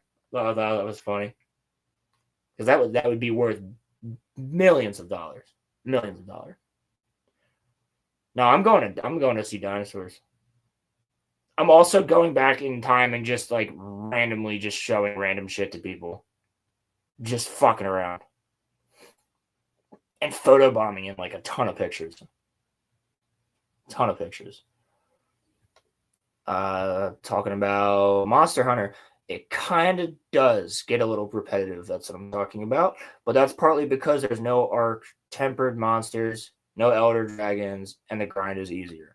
Okay. I think it's on everything. You have to look into that. They're adding new monsters for free in April and in every season this year. Well, that's good. It's good. They're keeping the game alive. They got live service. I like that. I like when games have live service. It gives you something to look forward to. Like Battlefront 2. Star Wars Battlefront 2 live service was really good for quite a while. And then EA was like, fuck you. You're about to add in Mace Windu and Asajj Ventress and Cad Bane and Padme and Jango Fett and Ahsoka. Let's cancel the game. Live service is over. Stupid. But we're going to add in BB-8 and BB-9E for fucking God knows why. Stupidest characters in that game. Yeah, I saw that you can kill a hunt in 39 seconds. Like, that seems way too fast for Monster. That seems way too fast for any game that considers itself to be a challenge and or fun. If I can kill a boss that quick, like I will even argue to you that as much as I love it,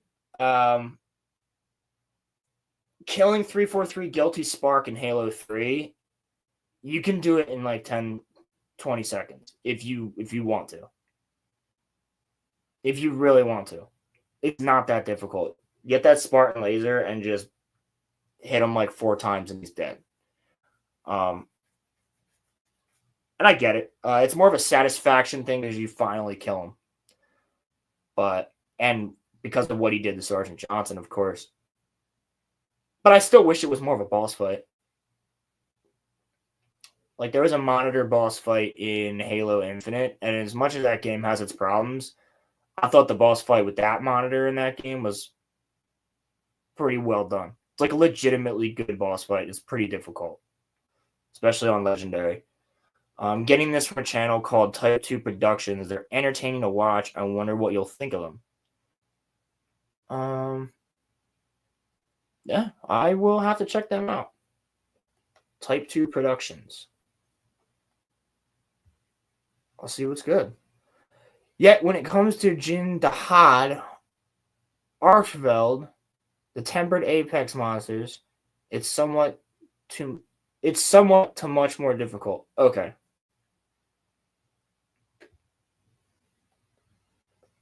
I literally thought like Jin Dahad. That sounds like a name from like that sounds like a Jedi Master, actually. Jedi Master Jin Dahad. I can see it. All right, boys, I got something for you. Back to one of our earlier topics real quick. Get you a girl like this, bro.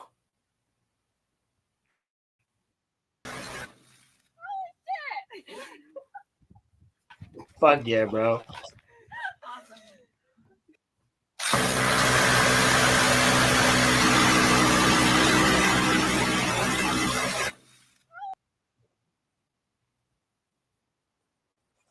What do you think? That's pretty fucking badass. It's pretty metal. I want to shoot one of them fuckers. They're more of a channel that's super against the DEI shit. They do call lots of people in the sphere shills. But there is lots of people that are shills. You're talking about like what? Like they'll call out like geeks and gamers and call them shills? Or are you talking people that are just in the nerd sphere? She does. I literally, dude, I kind of thought the same thing because I feel like Blaz would have the same reaction if she shot that. She shot that. I look at the title and get the feeling that this is an old head just pissing about the good old days. Wild is not as good as Worlds, but it's still a generally fun game. Okay. I see. I specifically go to Crimson Law to talk about Monster Hunter. He is the biggest Monster Hunter fan that I know. Monster Hunter is dead and Normies killed it. Lol, sure. Yeah, that's an interesting title for sure. I'd be more interested to know who he means when he says shill. I mean, there's been a lot of people recently, not so much in our sphere, but outside of it that are like, well, Star Wars Theory is a shill too. And it's like, is he though? Like, if you watch the content, no, because he'll straight up tell you when he hates something. Whereas I've seen a lot of other people, Star Wars Explained. Sorry. I had a piece of bullshit stuck in my throat. Yeah. People like that. Fucking Sawyer. You too. You too. They called people for playing Kingdom Come Deliverance 2 and MH Wild shills. They said the more attractive characters in MH Wilds have butterface. I disagree with that take. Dude, there's also something called we're not putting as much animation in on the face of a character that's like this big in the game. Like, you ever played Dark Souls, bro? There's like the bosses in Dark Souls and Elden Ring look freaking beautiful, and the mobs, like all the enemies, look beautiful. But your character looks like he's made of clay because you're not looking at your character, but the armor on your character always looks good. You know what I'm saying? There's certain games where it's like I really don't care how my character looks because I'm gonna be armored up the whole time. Now, if we're talking Skyrim, like I want to look at my character. But I got mods for that, right? I got mods to make my Skyrim characters look really good. And it also makes the NPCs look good. Right now, I have a playthrough of Skyrim going where I modded the game out, and it's literally just every mod I could find to optimize the game for like 2024 graphics. And it looks like it came out like last year. And I'm playing vanilla, right? I'm just playing the game. I have a couple quest mods, weapon mods, and armor mods, and that's it. Other than that, it's all just graphics. I have like tons of graphics mods because I wanted Skyrim to look a little bit better. Character creation mods as well because you have to make you got to add like more hairdos in. You got to add in like the eyes, the face, the complexion, all that type of stuff. That's really the way to do it. But there's certain games that I don't care how I look. Like in Cyberpunk, I have to look a certain way. You know, it's like that's my character. I'm going to be seeing my character a lot. I want to look cool. I do think they're going overboard sometimes, but they are a small channel. They did also say that Eve from Stellar Blade looks like a minor, as in below 18. I did call them fucked in the head for that. Yeah, she does not look like a minor. Have you seen her body?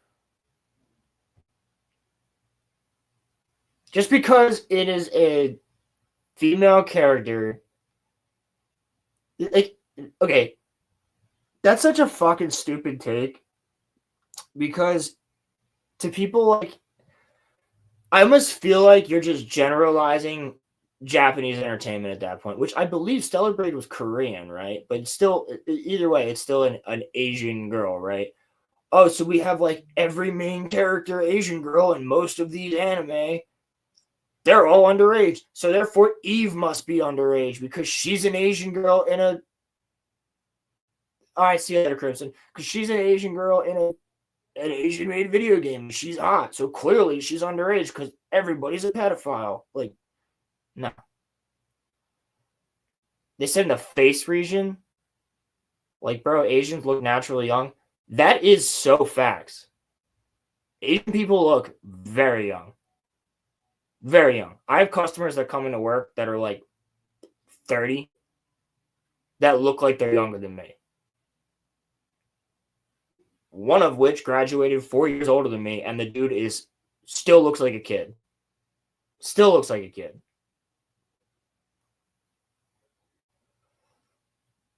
It's also because they generally take good care of themselves, like health-wise. That helps. That helps. Also, they generally don't have facial hair or things like that. A guy that looks older than my age. Yeah, I think I am. Like, I think I'm pretty close to it, but a lot of people mistake me for older. And I don't know if that's more looks or the fact that growing up as an only child, I spent a lot of time with like adults. So I just know how to talk to adults. So like if somebody asks me like I have a lot of customers that think I'm older than I am. I'm like, oh no, like I'm only 24. I'm still living at the parents' crib. Like I'm not setting up a saltwater tank till I get my own house. And they're like, oh, okay. So I had no idea you were that young. Get it all the time. Yeah, unless I shave. Yeah, dude, if I shave, I do look way younger. I did just shave the beard off for a little bit. It's getting a little bit patchy. I want to let it grow in better. Also, in case for whatever reason the stream randomly goes down, if I'm still going at the time, because I'm going to go for like probably another at least 30, 40 minutes. We're about to experience like some pretty crazy storms here, according to the news. And they said, make sure all your shit's charged because you're probably all going to lose power tonight. So we'll see. We will see. Might be bringing my. Ooh, that wouldn't be good for the fish store. Let's hope they don't lose power overnight. Going to work tomorrow and everything will be fucking dead. That would suck. That happened once. We had a huge storm come through while I was at work. We lost power. The lights like flashed like strobe lights in all the tanks. And by the time we got the power kicked back on through the generator, we had lost like 50% of our saltwater stock. Jay Longbone is streaming about playing with AI. Like messing around with AI? I'm assuming. Like trying stuff out with it. I would do that on stream. That'd be cool. I would make an AI song on stream like I did for the intro. I'd have to move the app over to my computer. But that'd be cool. We could write an AI song together, guys, at some point. That'd be fun. I think that'd be fun. I already did one where it's Ervin's speech from Attack on Titan. But I turned Ervin's speech into a metal song. It's pretty cool. Crimson heard it. Crimson and Muffler Tape got to hear that one. It's probably to troll people that really hate AI. Yeah, I mean, but AI is a useful tool if you know what you're doing. I wrote the song, right, for the intro, the Organized Chaos song. I wrote that. Every lyric, every word, every verse. And then I put it into the AI, and then I had it run multiple different songs to find out what I wanted. Which one you want to hear? You want to hear the Ervin one? I can play that. I also did The Tragedy of Darth Plagueis the Wise in metal.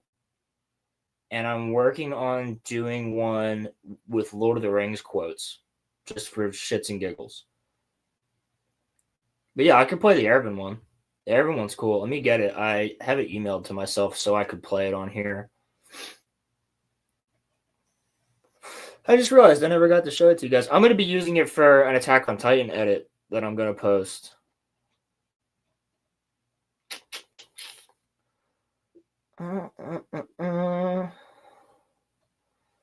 Let's see. It shouldn't be that far back in my emails. True. Erwin. Here it is. Erwin. Let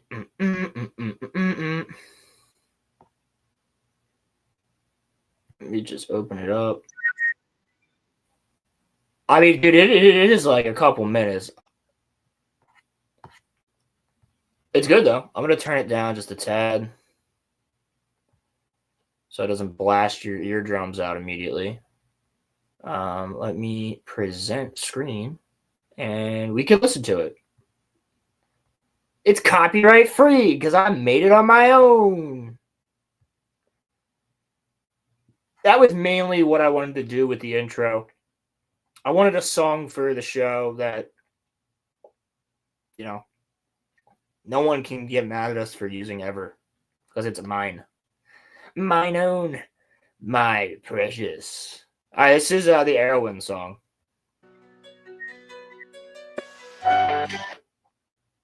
What's happening? Why'd you pause? Now's not the time. Now's not the time. What are you doing? All right, hold up. For whatever reason.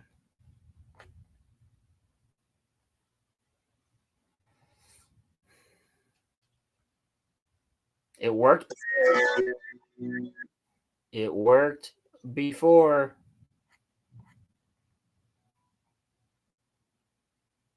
That's the cool thing about AI. You can make music for your own shit. Yeah, exactly. That's the first time I've really used it.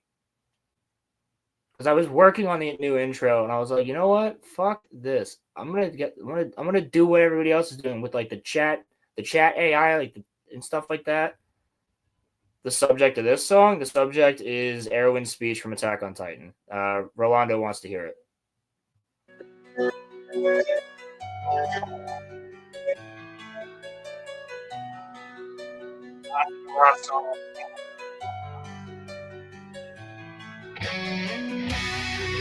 But Tony's too powerful to say.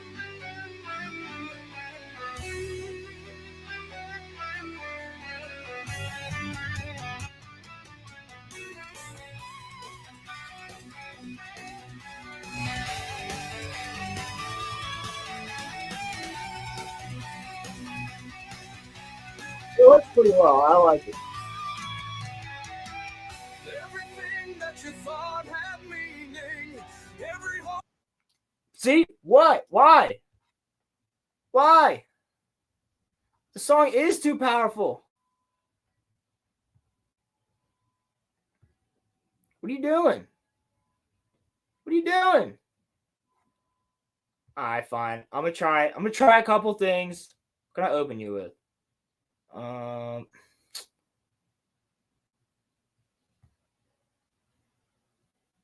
on. Let's see if I can get it in here.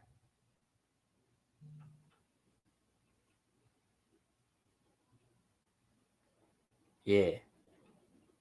Just once. Oh, the rain is starting.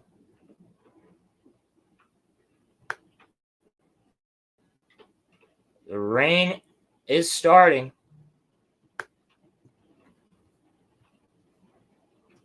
Why is there no sound for you? Yeah, this should work. This should work.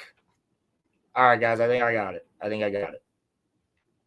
Just know that if I randomly disappear and the stream, if I freeze, that's because the rain is pounding on my roof right now.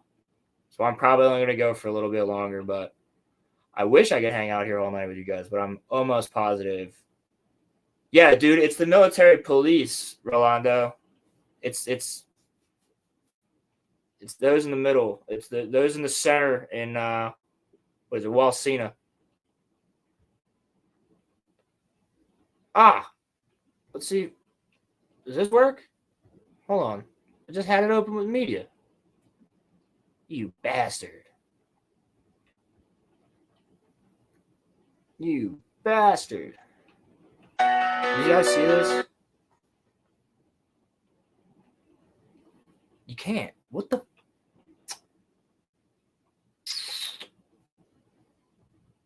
What is happening? All right, let's try it again.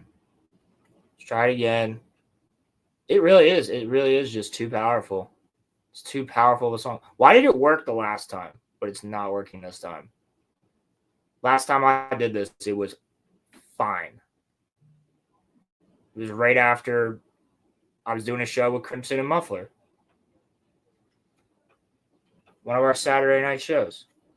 All right, gentlemen, we'll try it this way. I'm really, really trying here. I'm trying for you, Rolando. Here. Here it goes.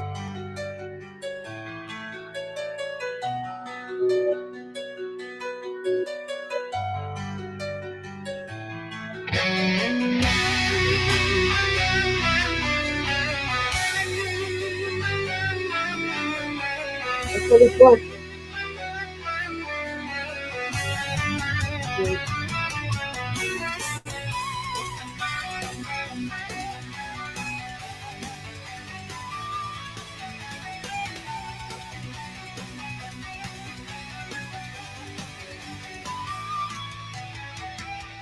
Everything that you thought had meaning, Oh, baby. every hope, dream, or moment of happiness, none of it matters as you lie bleeding out on the battlefield. None of it changes what a speeding rock does to a body. We all die. Yeah, dude, But that's does how that mean our clean. lives are meaningless?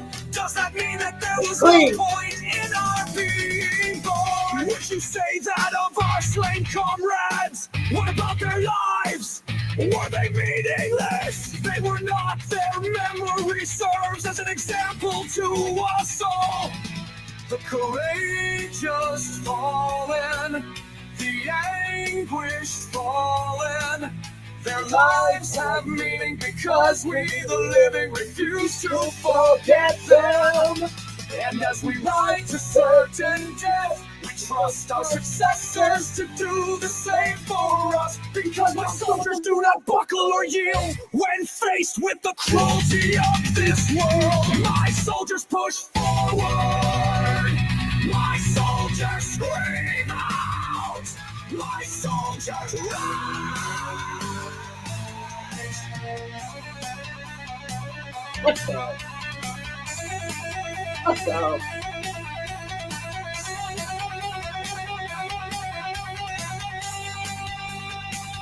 Because my soldiers do not buckle or yield when faced with the cruelty of this world. My soldiers push forward, my soldiers scream out, my soldiers rage.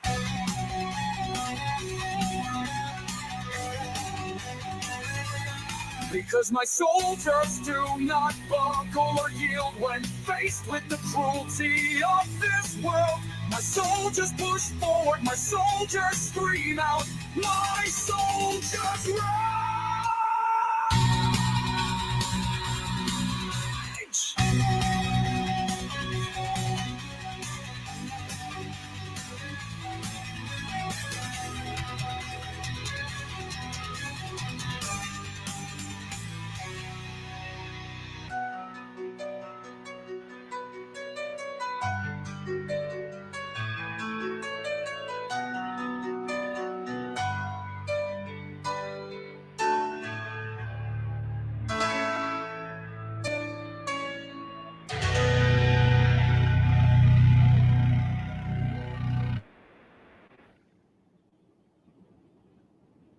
Yeah.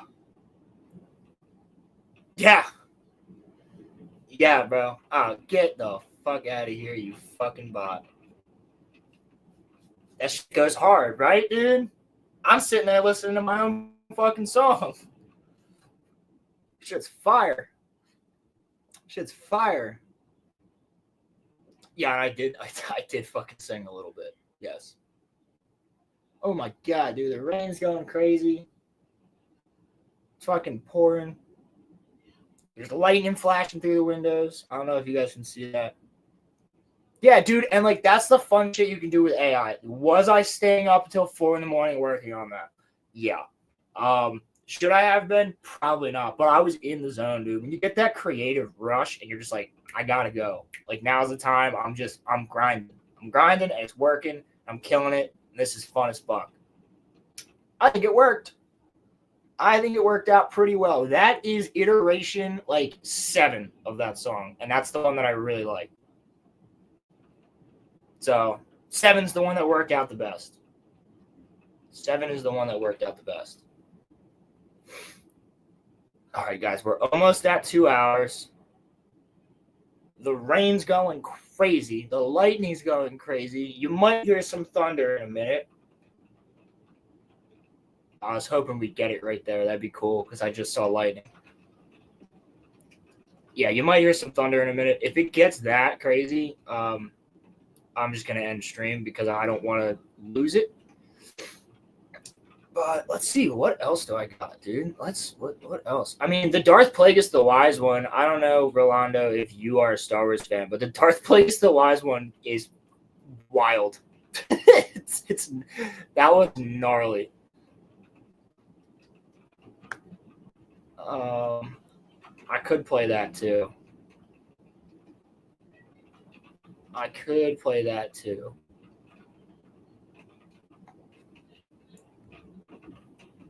long did it take to make all the different ones? To make all the different ones, I made I started working on it at like probably 11:30, 12 o'clock at night, just because I was testing out the app for the intro song. And then I got really into making all those different versions. I did the Ervin one first, and then I did the intro song, and then I went back to more iterations of the Ervin one after that. Because I already had the song written for the intro. So because I already had the song written for the intro, if you want to count that, writing the song took me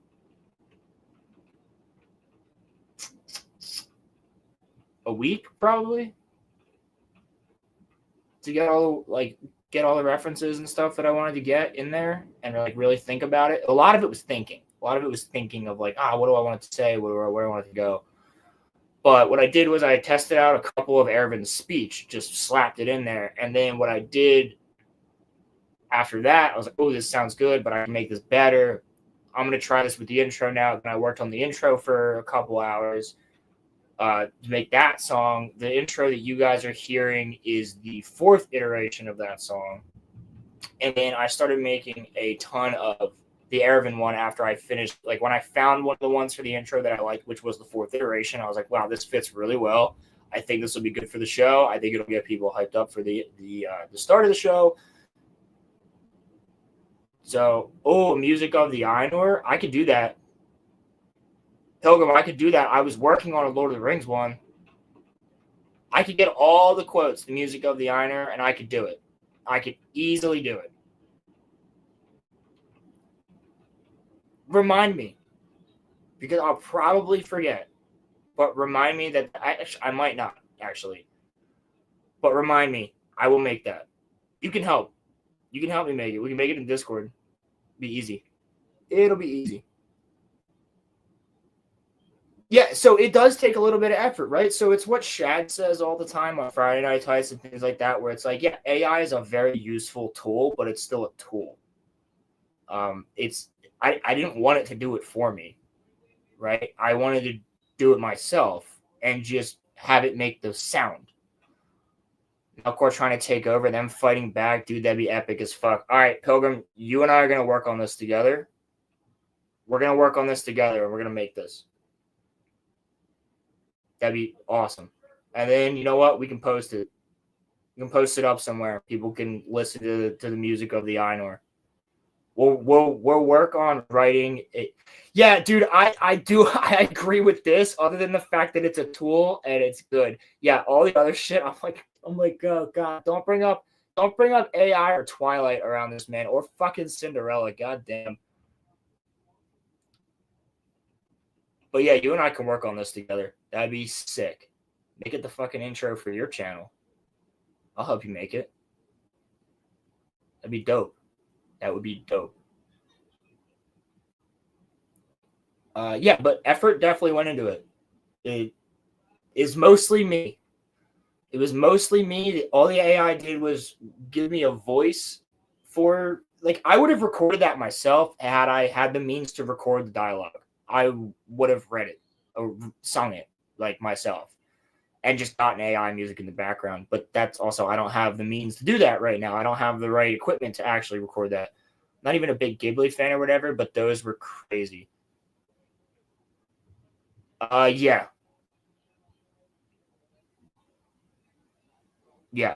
The AI Ghibli ones, did you see that? Did you see the Princess Mononoke trailer of live action Princess Mononoke and AI? I would watch the fuck out of that. I would watch the fuck out of that. And I don't want you to ever make live action anime, but that one, if you guys haven't seen this, I'm about to play it. And yeah, hell yeah, Pilgrim, we'll be in touch. We're going to make this.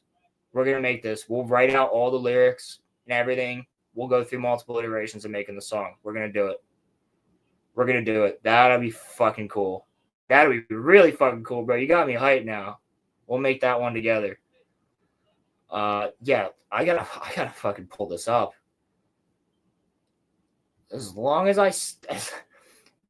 still have power in the house, because it's getting crazier and crazier.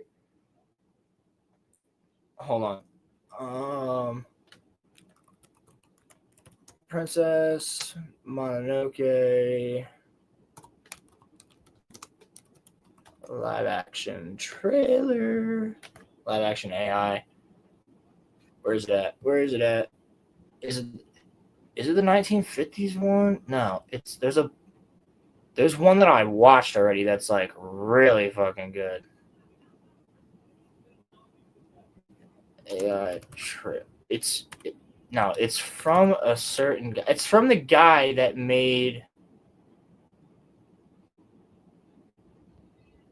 I don't know if that's the one.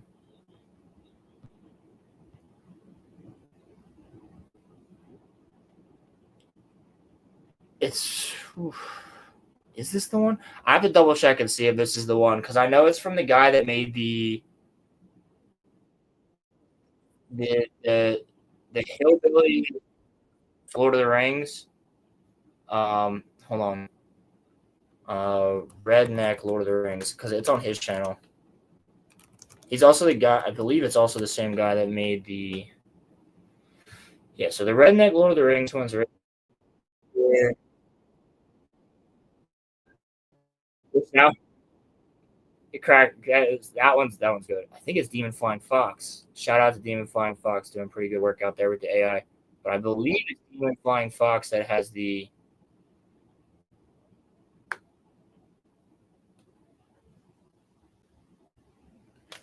The Princess Mononoke one. Let me see if I can find this.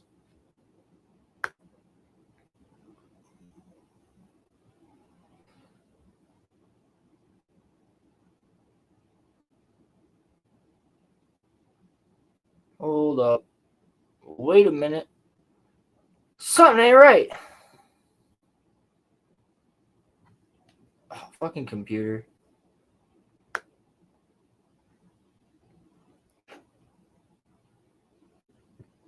Maybe they just changed the thumbnail. Maybe they just changed the thumbnail because that looks completely different. Oh.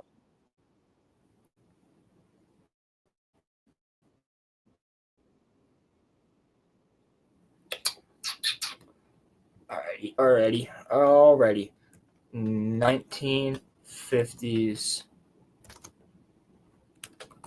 Princess Mononoke trailer.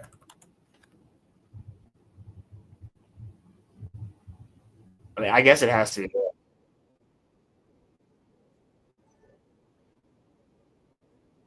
Yeah, I don't even think it is it. It's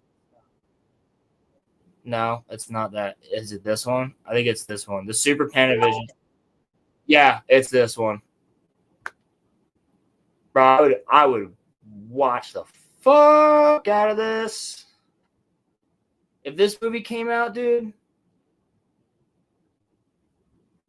Wait, hold on.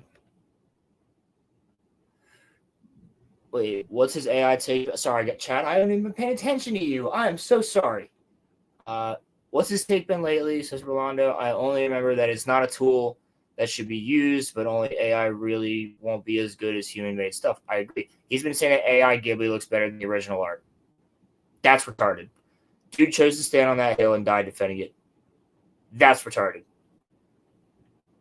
I'm sorry, I like you, Shad, but that's dumb. That's dumb as fuck, and I'm pretty sure a lot of people that you're friends with will also tell you that's dumb as fuck.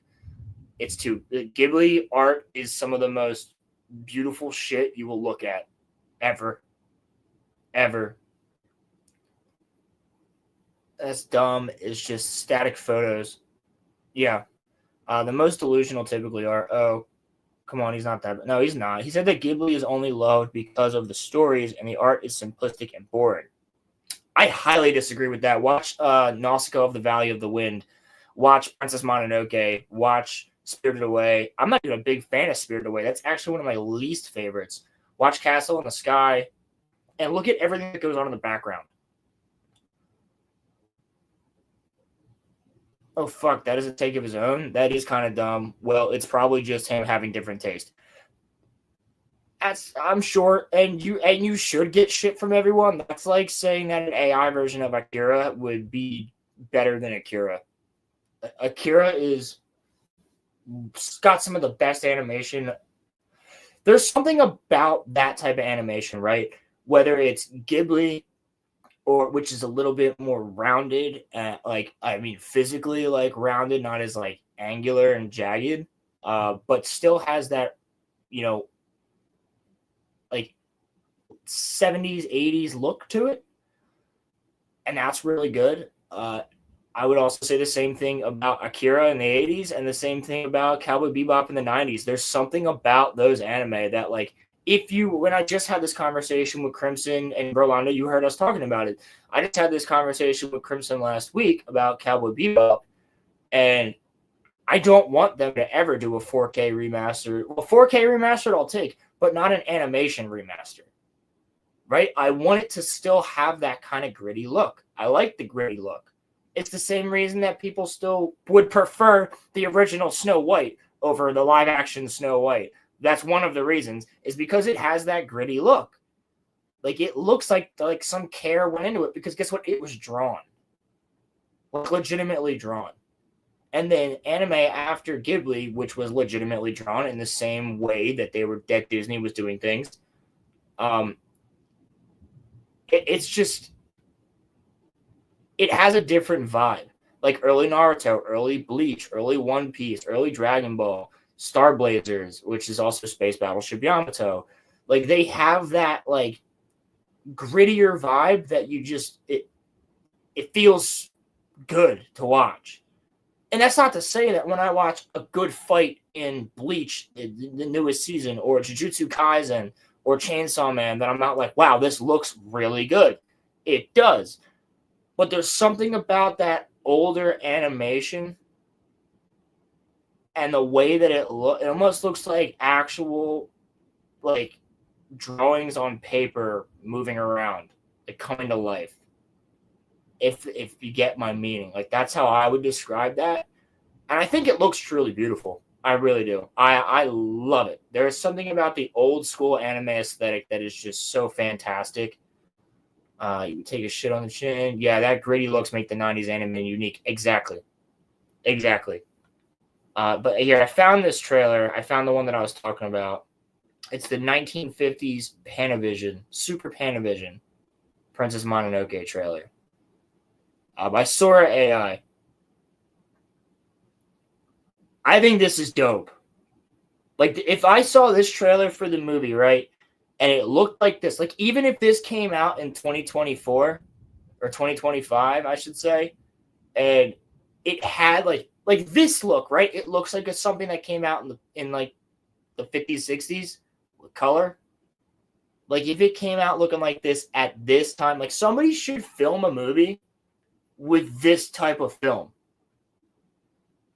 and make it look like it was made back then. But use today's technology, right, to do certain things that you couldn't do back then, but make it look like it was back then. That would be really cool. If this came out today and I'd never seen Princess Mononoke, I would be going to the theater probably to see this because I'd be like, this is cool. It just looks cool. A young warrior named Ashitaka, saving his village from a curse, is afflicted with a fatal enchantment. In search of a cure, he travels west and finds himself in the heart of a brutal conflict. Lady Eboshi, the powerful leader of Iron Town, is willing to destroy the forest for the prosperity of her people. Opposing her is San, a girl raised by wolves, known as Princess Mononoke. She fiercely protects her home and the spirits of the forest from destruction. Ashitaka stands between two worlds, the humans and the gods of nature. He sees both good and evil on each side and strives to find a path to peace. But can the warring factions hear his plea?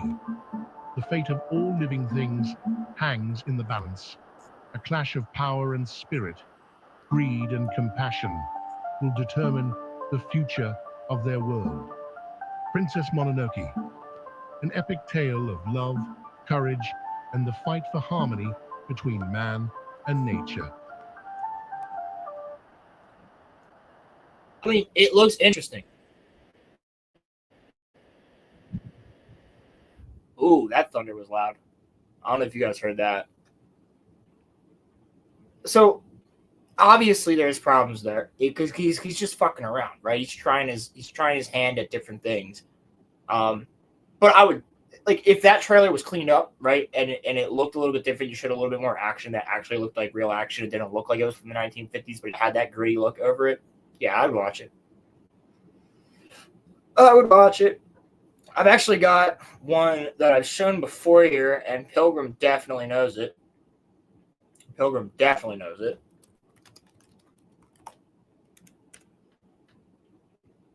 Because him and I have talked about it before.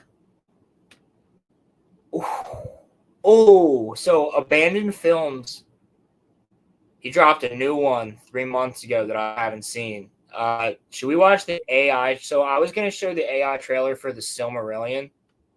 See, if a person got their hands on it, they can fix the inconsistent stuff. But yeah, it's fun to watch those trailers. Absolutely. Like, that's what I'm saying. It's a tool. Like, if you actually were to go in there and fix the problems and everything like that, you could do something really cool with it. Now, a whole movie, I'm assuming, like, we would actually, like, if that was coming out and it was actual actors and actresses, that would be good. So, what I was going to do was play the trailer for the Silmarillion. But now I see that there's a trailer for the War of Wrath, which, if you don't know anything about the Silmarillion, it is the story of it's the history of Middle-earth before Lord of the Rings. The War of Wrath is part of that story. The Silmarillion trailer is good. This is the first one from Abandoned Films that really blew up. But I kind of want to watch the War of Wrath one and just see where it goes. We stand where proud kingdoms once soared. Their voices linger on the wind, reminding us of all we have lost. Morgoth spreads his terror unchallenged. And now even the Valar stir in the west. Beleriand teeters on the brink of ruin. Our swords must shine like the dawn. lest all we hold dear vanish into the night.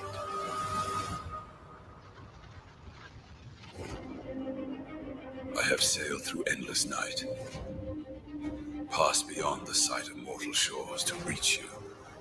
High King Feanor! Do you hear me? From the timeless halls, we have watched the shadows lengthen across Middle-earth. Now we stir for the sake of all who draw breath. Let this be the hour our power unites with mortal fate, so that ardor may yet find light in the gathering darkness. If Valerian must fall, then let it be known that we did not forsake his people in their darkest hour. Though the land crumbles beneath our feet, hope is not yet lost. We bear the wrath of the Vala in our hands. Let the shadow tremble.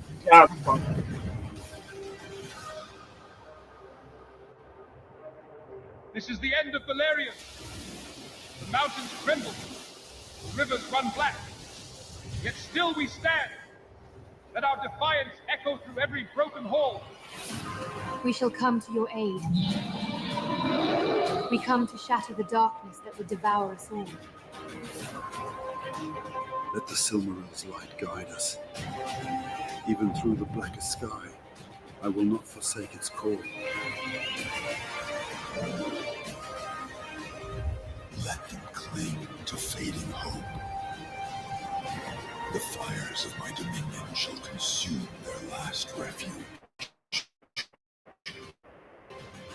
And all shall bow before me in the end.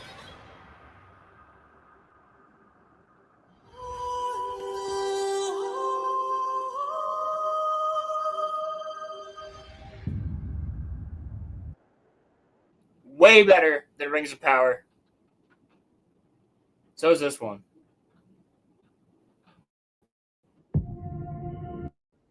In the beginning, there was Eru, the One, who created the world from music. This one's great. Let's see, chat. AI could help with costs, which is what Hollywood is trying to see if that will work for them. Yeah. I'm excited as fuck for this technology to grow. We could get an entire unofficial Silmarillion adaptation. Yeah, dude. And, dude, a Children of Hurin show would be so good. What's up, Ronnie? The pure depression that the show would create. I know.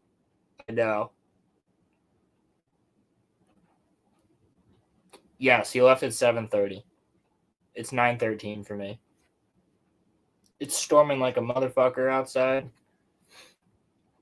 I mean, this one's pretty cool. I like this trailer a lot. But from that harmony arose discord, as Melkor sought power above all.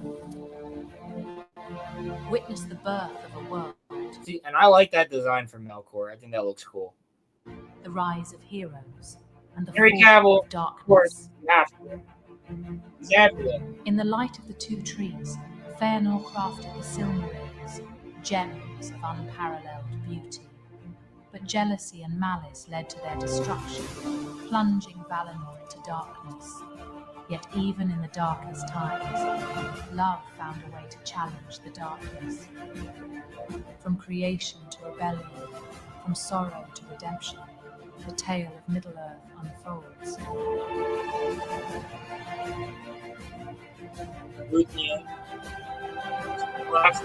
The Silmarils have been stolen by Morgoth, who defiles their light in his dark lair. Shall we stand idle while our birthright is locked away in Angband? Look, this was the first real one that he made. And so there's like a lot of funky shots, but I can tell just by watching the War of Wrath one that came out 3 months ago that he did, just that I just watched. He got the lips speaking a lot better. A lot better. No, we are the Noldor, the mightiest of elves, and we will reclaim the Silmarils from Morgoth's Iron Crown, no matter the cost.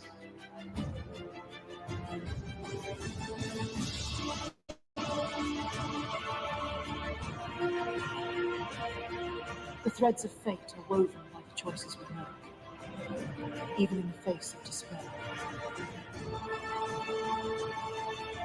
I will carry the light to the very heavens. Blue wizards.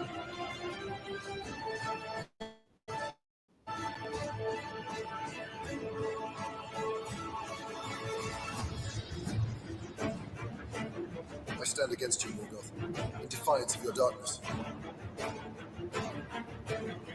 The time has come to end Morgoth's reign of terror. Well, this really is what Rings of Power should have been. You would risk your kingdom for my quest? Your cause is just, and my heart tells me I must aid you. Together we will face whatever comes. Let the shadow rise. We shall stand against it, unwavering and resolute. For the light we seek is worth every peril.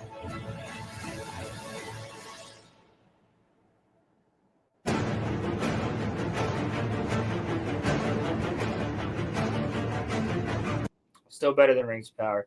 See, I would prefer. So you said Children of Huron, Grey Pilgrim. I want a Baron and Luthien show. Imagine seeing the scene when Huron is surrounded and yelling, "Are and Tula," each time he kills one of the 70 orcs. Yeah.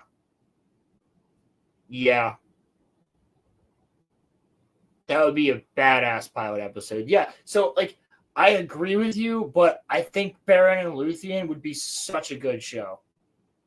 Such a good show. If done correctly, right? Because then you'd have freaking a fight with Sauron where he's like he's turning into vampires, he's turning into freaking werewolves. He's battling his ass off. You get a lot of Fëanor in there. Like, it's good. Baron and Luthien is so good. And done correctly, like, it's very reverent because Tolkien wrote that one about, like, Luthien was his wife. He was Baron and Luthien was his wife. And everything Baron goes through is, like, all the struggles he went through in order to get back to her during World War I. Like, it's all based on those things.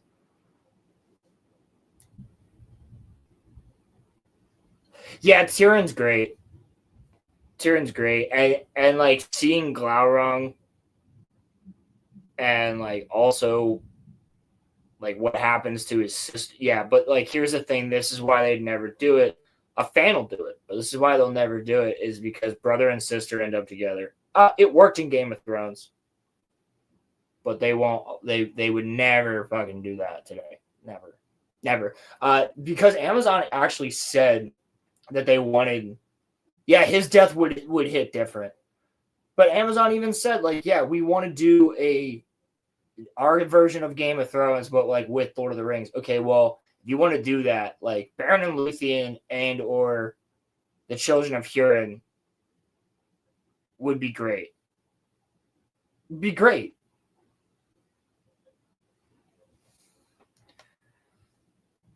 Weird. I wish I could zoom in on my face that they do in the videos. Both. I think if they did both of those shows as separate stories, then yeah, 100%. You do a ton of different stories from the Silmarillion. So those two you do separately, right? You do Baron and Luthien as its own show. You do Children of Huron as its own show, both of which you could probably do in a season, a 12-episode season, maybe even less than that, 10 episodes. You could probably do that. Hour-long episodes, maybe even have the finale be like an hour and a half, 2 hours. Yeah, you could get away with that. But then you do other stuff in the Silmarillion too. Like you do the whole First Age as like a show up to the War of Wrath, like, and then you do the War of Wrath, and you could do the War of Wrath as like 2 movies, like how they did Harry Potter and the Deathly Hallows, split into 2. You could do a whole season of a show, or multiple seasons of a show, leading up to. Well, yes, I agree with this too. Baron and Luthien would make more sense because of the connection to Aragorn and Arwen, but you could do a whole show that's just the Silmarillion. And then when it gets to the War of Wrath in the First Age, that's when you do the movie and you split it into 2 movies and you do the War of Wrath. Totally possible, would be badass. You literally have gods fighting each other while there's elves and orcs and balrogs and eagles and fire drakes from the north all fighting each other. And the Witch King of Angmar. Well, he's not the Witch King. No, he wouldn't be around yet. No, it would be who is it? The vampires and the werewolves. That's who'd be there. There would be no Nazgul yet. And then you do another couple seasons of a show in the Second Age, leading through everything. We don't have to do Baron and Luthien, and we don't have to do Children of Hurin because we've already gotten those shows, right, as side shows. And then you go into the Battle of the Last Alliance, and you make that a movie. Fall of Numenor is part of the show, and then the Battle of the Last Alliance is the movie. Totally doable. We know Lord of the Rings. We know what we're in for. Make it a 3.5, 4-hour movie. People are going to watch it. 100%. Because Lord of the Rings fans know what they're in for when they go to watch Lord of the Rings. And we don't mind. We want more, actually. I wouldn't mind if there was a 5-hour cut of the Fellowship of the Ring. Or a 5-hour cut of any of the movies. I would still go, still go and watch them. Rings of Power is doing War of the Last Alliance, so we're good on that front. I don't know if they're going to make it there, brother. Season 3 just got, confirmed a couple months ago, and they just started filming, I believe, on Season 3. And they fired Jennifer Salke, which I'm going to talk about on Friday on the Roller Romecast with Roman.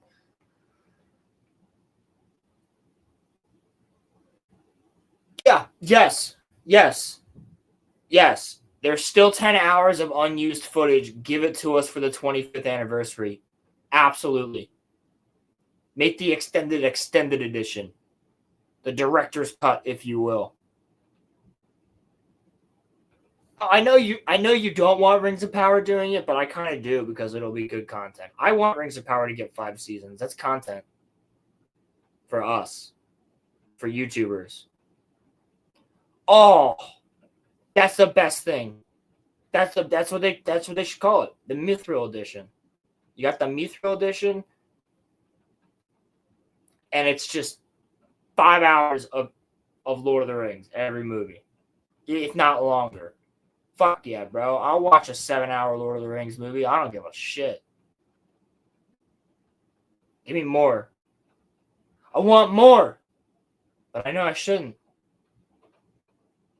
Anakin Skywalker. Oh, dude, I'd watch it in theaters. Because you know that they would have a 30-minute intermission. Go to the bathroom, get some snacks, eat some food. Go back inside and continue watching Lord of the Rings. Hell yeah. And you know I'm not getting up from my goddamn seat. No way. I'll spend a whole day watching a Lord of the Rings movie. And here's the thing. The funniest thing about that is theaters would tell you, we wouldn't be able to show these because nobody would come and see it. But I remember when The Hobbit came out and they did all 3 Lord of the Rings movies in theaters on the same day, and it was sold out within 24 hours. And I'm talking, 2012? People would go. You'd be sold out. If it was all never before seen scenes, deleted scenes and everything all slapped into the same movie, people are going. People are going. And then you could even sell tickets that are a ticket for a weekend, right? So you buy a weekend ticket, which is fairly expensive. And let's say it's $100 or maybe even a little bit more. And you get all 3 of those movies. It's on a Friday, a Saturday, and a Sunday. I'm almost positive people would pay for that. Almost positive. Or maybe it's for a couple weeks, right? So it's like a Saturday a week for 3 weeks. People would go. People would 100% go. And the Return of the King release made more money than what was new. Yeah. Yeah, it did. Yes, it did. I went and saw it. And I'm going to almost guarantee all of you right here that on April 25th, when Revenge of the Sith comes out, that's going to make more money than anything Disney's made. I think Revenge of the Sith being back in theaters. Did you guys hear that one? Did you guys hear that one? The house just shook. That was a big thunderclap. My dog just started barking. I feel like Revenge of the Sith is going to make money. No, I'm in the middle of a storm. There's a big storm right now happening. So I should probably hop off the stream soon just so I can end it without getting kicked out by us losing power. If I even see the slightest flicker of a light, then I got to end it. I thought Roman fell from his bed. God damn, Ronnie. That's quick. That was good. That was good. No, dude, I think that I think that the Rings of Power, fuck. Well, Great Pillow, I'm going to go see it. I want that popcorn bucket just to have back here with the other stuff. I do. It's really cool looking. I like this new poster they've made for Revenge of the Sith. Also, that's not the reason I'm going. The reason I'm going is because the first Star Wars movie that I got to see in theaters was Revenge of the Sith. And I went with my parents. So the three of us are going again to go see it. It's like that was my first Star Wars movie with my parents in theaters, and they're big Star Wars fans. So we're going. Regardless, we're going. There's no way I'm missing this movie in theaters. I'm 100% going to see Revenge of the Sith in theaters. It's only been in theaters once. And that was in 2005. One time. Oh, yeah, Ronnie, you have to go. Revenge of the Sith in theaters is what, like, I remember my mom covered my eyes because she went and saw it. She saw it 3 times. I only saw it once in theaters. She saw it 3 times because she went with her dad, she went with my dad, and then she went with me and my dad and I. And so she knew, like, Count Dooku's about to get his head cut off. I got to cover his eyes because that's, like, cut somebody's head off. I peeked. I saw it. Grievous fucking exploding, Anakin killing kids. I saw everything. I was 5 years old, and I was like, this movie is phenomenal. This movie is so good. I don't know. Maybe that's why I love Revenge of the Sith so much. So it was the first Star Wars I got to see in theaters, and dude, the reactions in that theater at the time was like, oh my god, people were freaking out. And it'll be the same thing when I go again. It'll be so much fun. That's the thing. Going to see this movie in the theaters is going to be hype. It's going to be so hype. Where it's like, well, I guess, Ronnie, technically you're not wrong, but I don't actually know if I watched The Lord of the Rings with my mom.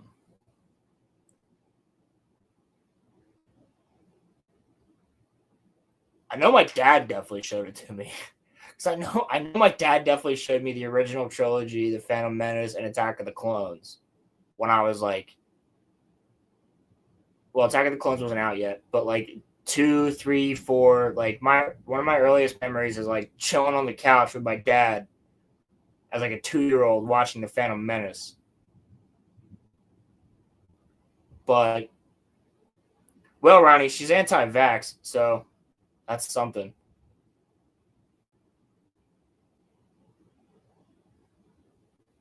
But I think Lord of the Rings, because I watched it at home, I don't think I was paying as much attention to it at the time because I remember I had this like reawakening for Lord of the Rings about the age of 6. So like I had seen it. Oh, Ronnie, you didn't. Kenpachi's a broken motherfucker in general, but dude, I gotta get it. You're hyping me up for this game, Rolando.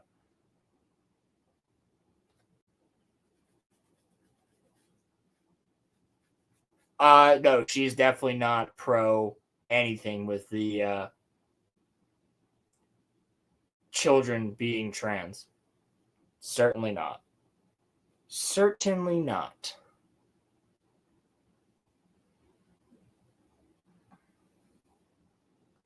Yeah, that's because you live in California. You're forced to comply.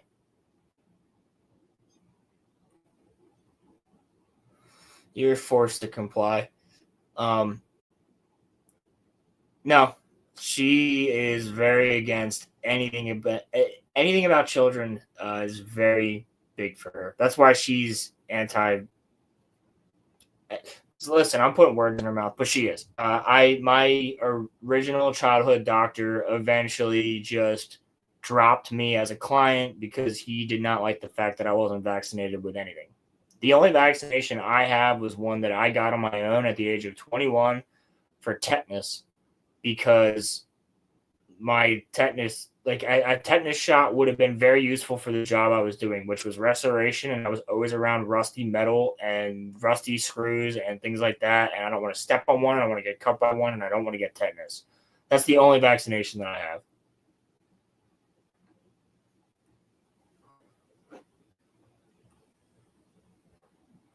God, dude, guys, it's so fucking humid here. I'm sweating my ass off.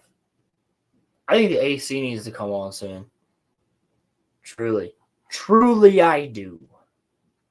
Truly I do.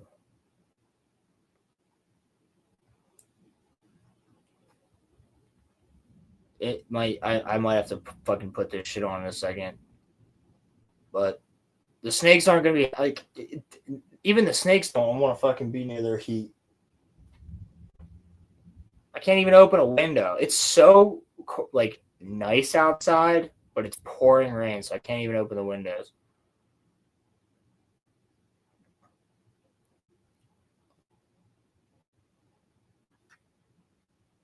Yeah, I would, brother, you and me both. I would rather be cold than hot any day. Any day. Yeah, California's got weird weather. I spent a couple weeks in California, and yeah, weird weather. You can always put more on than you can take off. Me. Yeah, bro, that's what I say. That's exactly what I say. I can always just keep layering shit on and be warm, and I can still be outside and be comfy. And then if I get too hot in my own clothes, I can take one off and I'm instantly cooled off. I've been in negative 30 degrees. Not many people can say that, but I've been up to the Arctic Circle in Coldfoot, Alaska. Snow being like 3.5 feet, 4 feet up in the air, like tall, right? It's much better to be cold than it is to be hot, because I was also in Mexico at 115 degrees, and that is brutal shit. Brutal shit.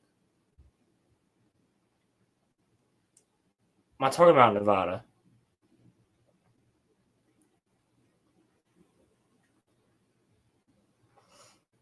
Yeah, see, so you get it. Oh my god, that's hilarious. That's hilarious. So you still get it though. Like, regardless. Fuck, dude. I was gonna just wear like a tank top, like a black wife beater on stream tonight, and I was like, no, I'll put a shirt on. And now I really wish that I hadn't. I really wish that I hadn't. It's hot as fuck in here. Hottest room in the house. I'm enjoying the rain though, dude. Honestly, I haven't had a good. I love thunderstorms. I don't know about you guys. Love them. And I'm just like, oh, fuck, we haven't had a good one. Haven't had a good one. Now we're getting a good one. Real good one. But it's too goddamn hot in here. So give me 1 second. I gotta put this AC on. Gotta put this AC on. Ugh. Going to do a pool stream? If I had a pool, I would legitimately do that.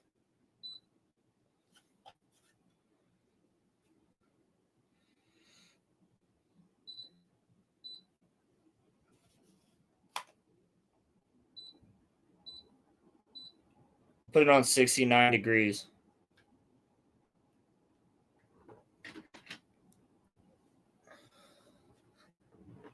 I'd do a fucking hot tub stream, but I'd be vibing, smoke a cigar, and hang out with the gang.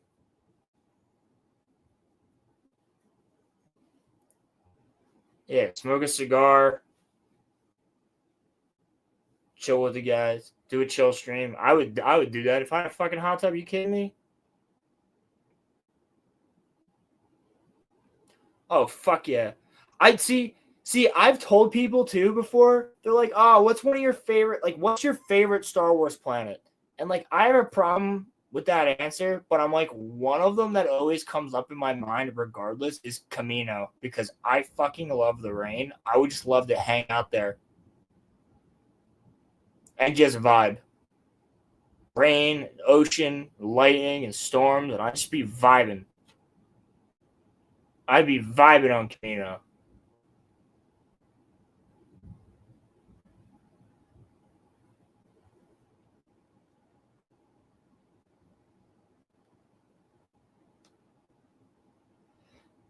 No, I wouldn't. I couldn't stay there, right? Like I couldn't live there.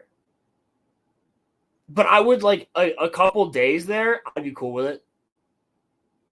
I'd be cool with it. Endor and Naboo. See, Endor and Naboo. Realistically, Naboo is. I need mountains. Mountains, Gandalf. Mountains. Yeah, I mean, Endor and Naboo. Naboo arguably is the best choice. But Endor I've actually been to because that's in California. So it's just the High Sierra. I love the High Sierra.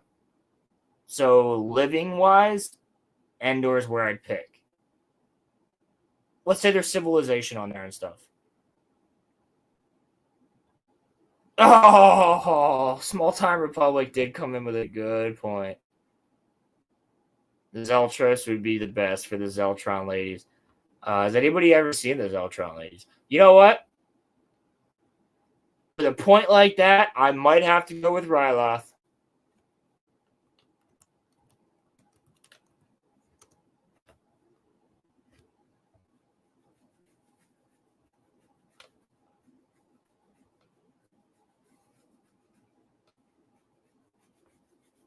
But Zeltrons are up there.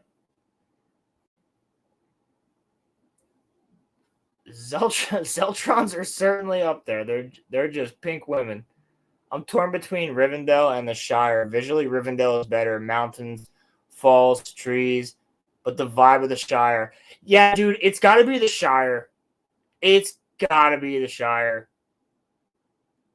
Here you go. This is a Zeltron. The Zeltrons are something else. If you're in the Star Wars universe, it's got to be Zeltron or Twi'lek, right?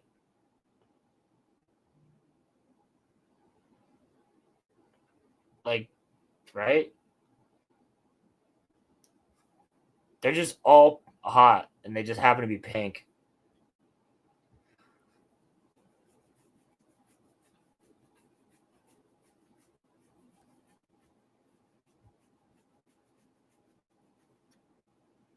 I mean, yeah.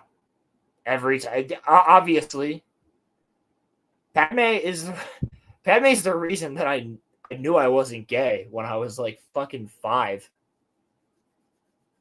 I was like, oh, she's pretty. She's pretty. I don't even know what sex is, but there's something about that woman.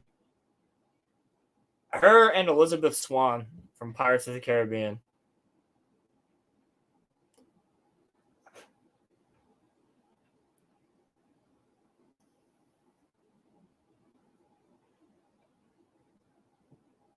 You know what, Pilgrim?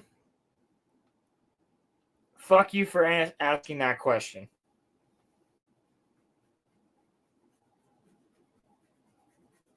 Well, they mostly they have the same like things that you look for in like a good spouse, right? Like they're very caring and they're good people.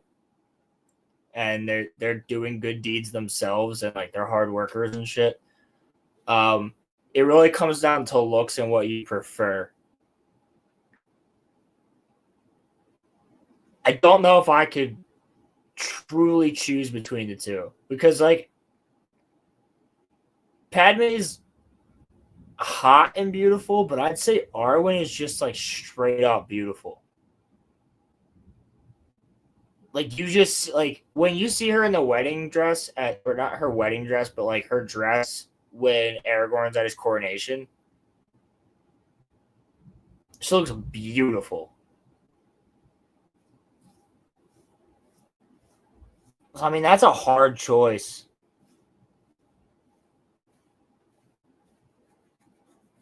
But I feel like if you were to put the three of them up there, right? Like Padme, Arwen, or Elizabeth Swann. Ooh, I don't know. Yeah, see, that's true. Arwen, I think Arwen has to be the one to go with.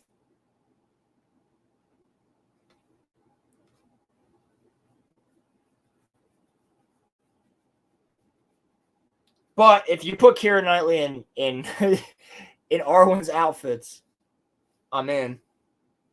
I'm in anyway, but no, Arwen is certainly the pick for like she's the one out of the three of them that you want to wife up for sure. For sure. Loyal as fuck, bro.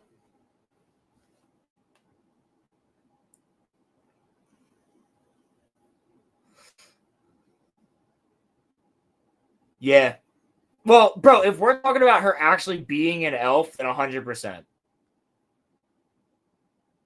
But if we're talking just their looks, like all of them being human, like the actresses themselves, but like being the character, like acting the way the character does, I'd say probably still Arwen. But if you're saying that, like, yeah, no, like I'm married to an elf, then yes, 100%.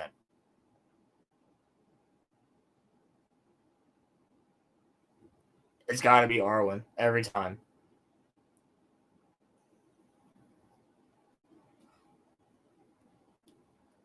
I feel like Galadriel would low-key scare the fuck out of you. Even though Cate Blanchett was also beautiful as Galadriel. I feel like low-key she'd just be fucking horrifying. She'd just be talking to you from the other room in your head. You'd be like, stop. Yeah, bro, if she started speaking Elvish... All right. I'm about to fucking go out of pocket for a second. If she started speaking Elvish while you're... if she started speaking Elvish while you're doing the dirty, bro... I don't know. I don't know, bro. That'd be wild. Yeah, Galadriel as your mother-in-law would be fucking horrifying. She'd be fucking... Or, yeah, your grandmother-in-law. Oh, yeah, bro. She's speaking Elvish while we're doing the dirty. That's something else. I'm like, okay, yeah, nah. Yeah, she's like, whatever's happening, she just like starts speaking Elvish. She reverts back to her natural tongue. Pause. but not pause. Yeah. I'd learn Elvish. I know some Elvish, as I'm sure Pilgrim does too. Magovine. I know Liv Tyler does still speak Elvish. It's pretty fucking cool. Pretty fucking cool, people. I like it. She's cool as shit. There's something about her, man. She just looks different. She looks Elvish. She truly does. That's the one thing that, like, I think they not the one thing, but like one of the major things that they nailed in Peter Jackson's trilogy is all the actors that they got to play the elves look very Elvish. Very Elvish.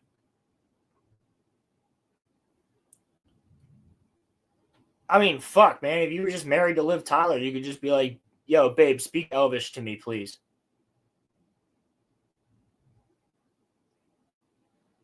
Yes, they do. Liv and Kate both look very Elvish. And you know what? I would also argue that if you were to put Keira Knightley in Lord of the Rings, she's Elvish looking too. Yeah, Hugo, not so much, but he's still good.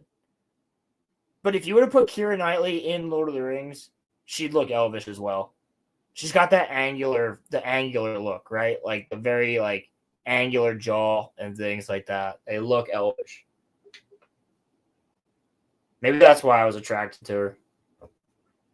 Remember as a little kid, I was like, bro, they got her in that corset. Like, I don't know why this woman looks really good to me. Yeah, she'd be a hot elf. Damn! Did y'all hear that?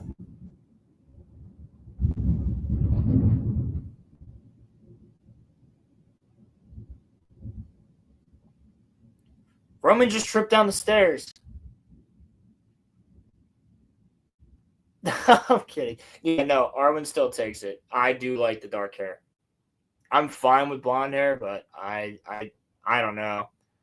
I don't know. It's a crapshoot, but I think I'm going with Arwen. You guys heard that thunder there, right? That's wild. That was a good one. That was a good one.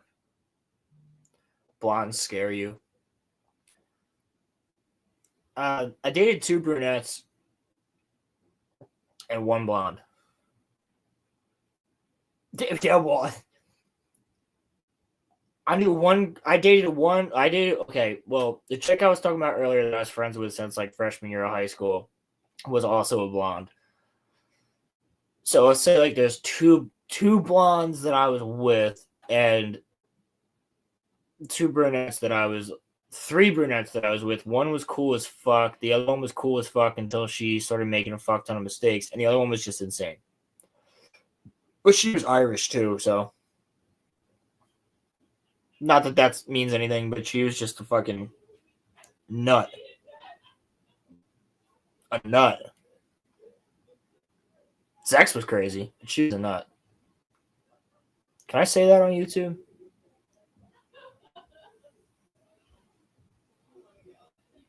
Can I say that on YouTube? I wonder. I'm just gonna keep going here for a second.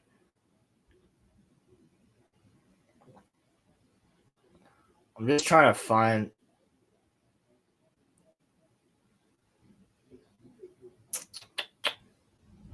Well, I was gonna see. Oh, see, this is a way better picture of those Bleach characters from earlier.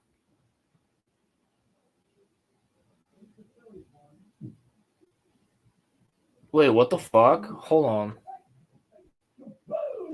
Hold up. Is there something that I missed?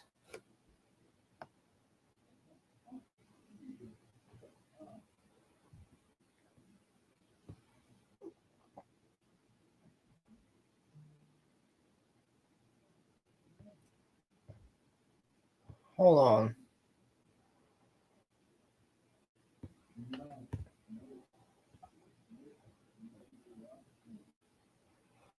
I'm doing some. Richard Chamberlain died yesterday. Damn. Rest in peace. The guy from the original Shogun. I'm sorry to hear about that.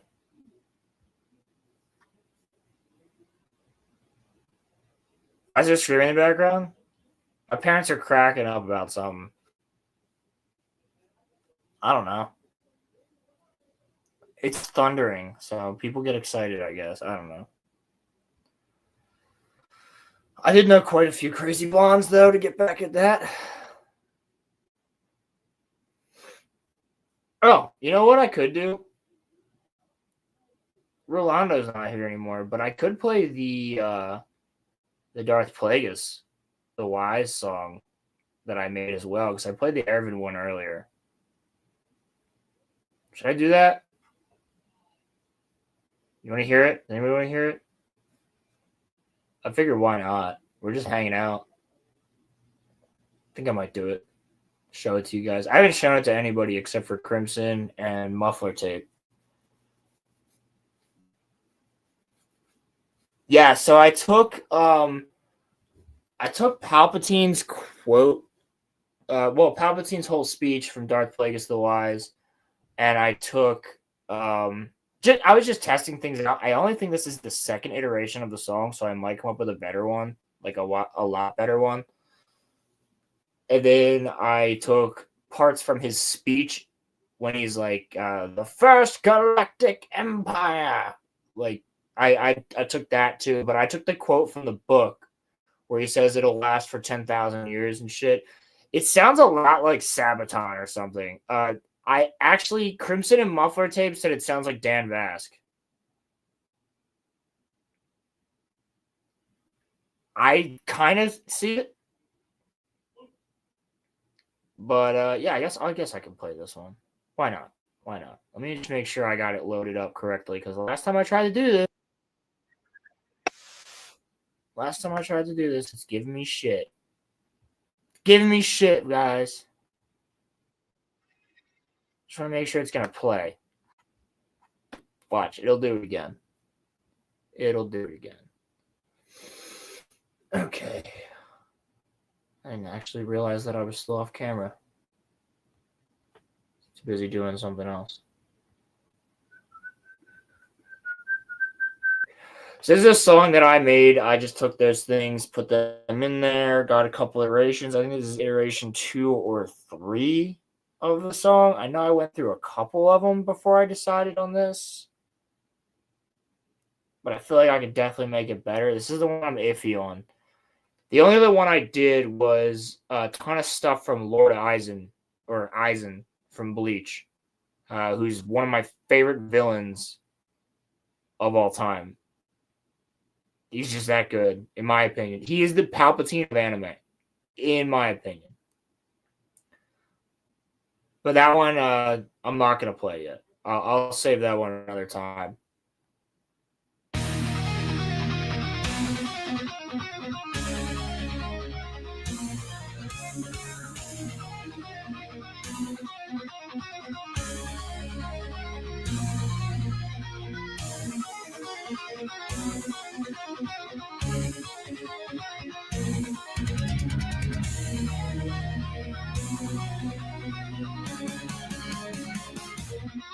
Did you ever hear the tragedy of Darth Plagueis the Wise? I thought not, it's not a story the Jedi would tell you, it's a Sith legend. Darth Plagueis was a Dark Lord of the Sith, so powerful and so wise he could use the Force to influence the midichlorians to create life.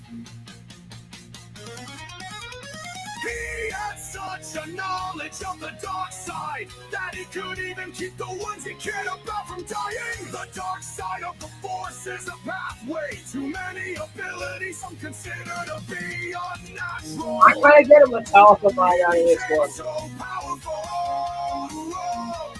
The only thing he was afraid of was losing his power, which eventually, of course, he did.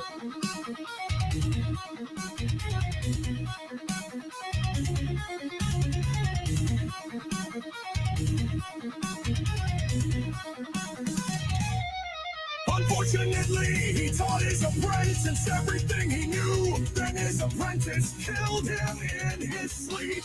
Ironic, he could save others from death, but not himself. Execute Order 66. The remaining Jedi will be hunted down and defeated. That's good. That's good. In order to ensure the security and continuing stability, the Republic will be reorganized into the first galactic empire for a safe and secure society, which I assure you will last for 10,000 years.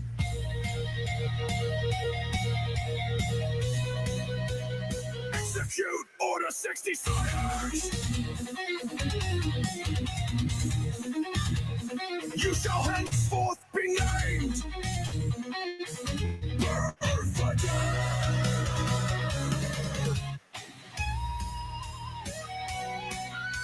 Bro, tell me how the AI just cooked with this guitar solo, though.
Yeah.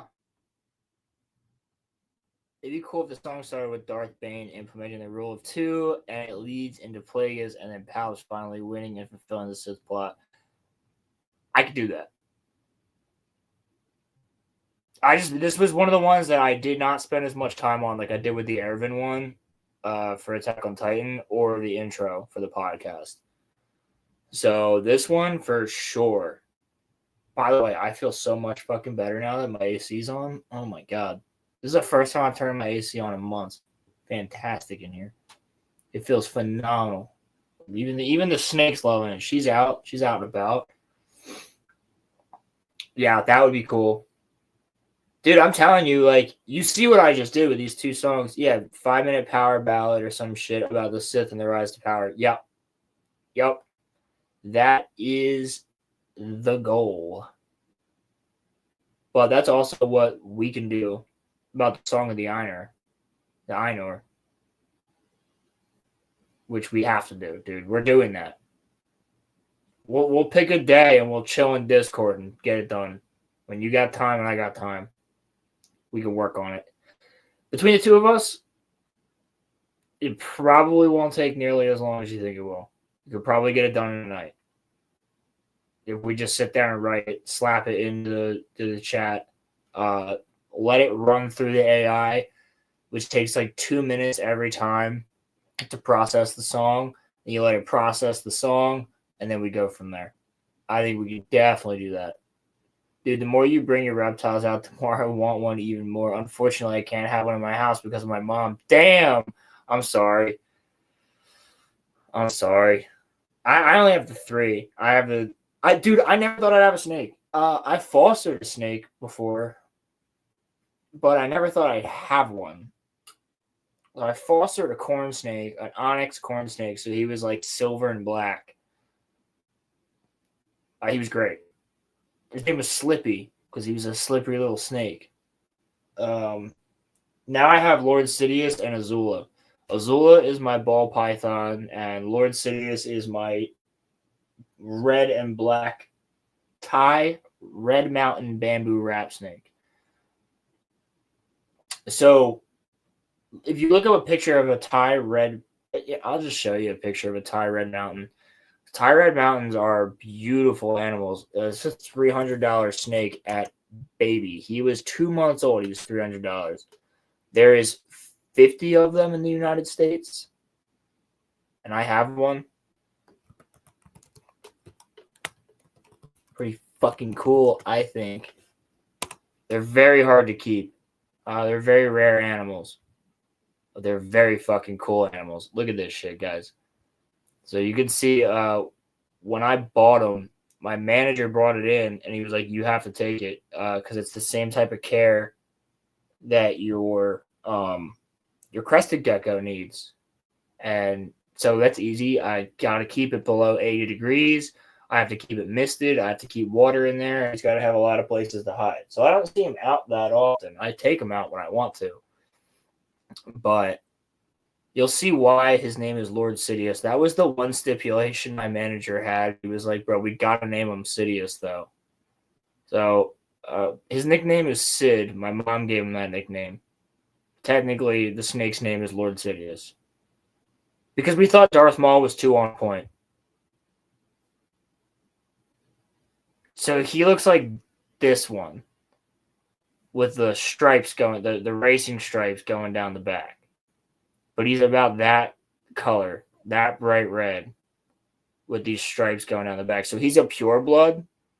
So it's this is actually probably a picture of one of his brothers or sisters. Because there's not that many in captivity. That's why at the age, like, he was literally, dude, he was this big when I got him. He's still about that. He's like grown a little bit. He's only shed twice. He's only 6 months old. So he's still a baby. But he is literally so small right now.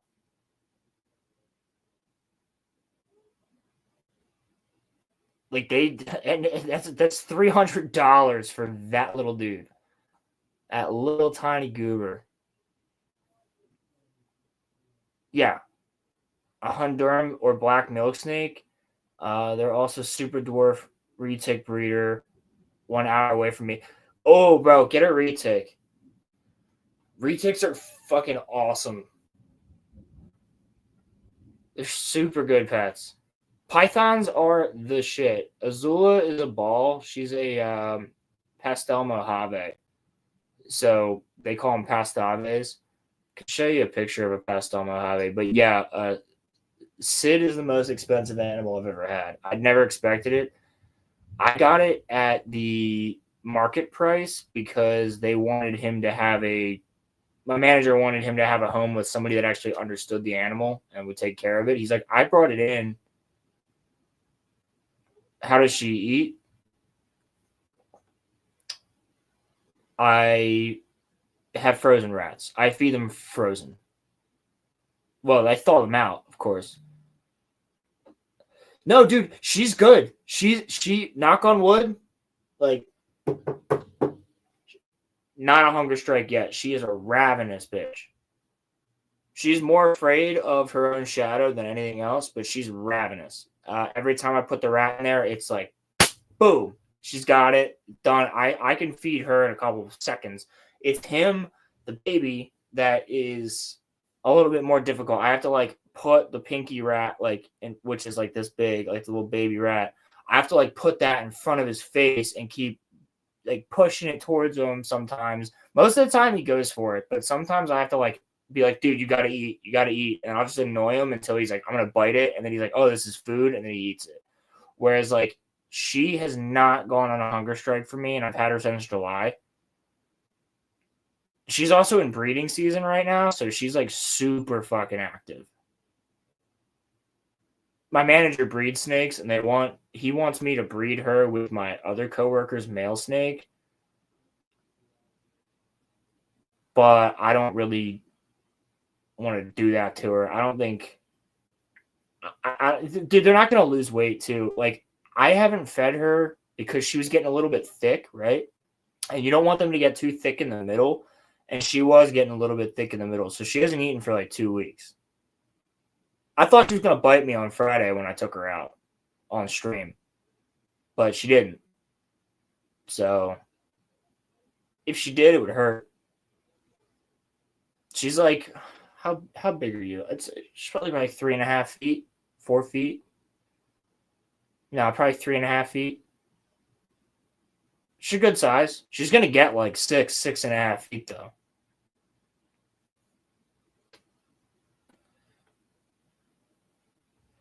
Yeah, so they get stressed out when they go on strike, but honestly, they don't go on strike as much as you think they do.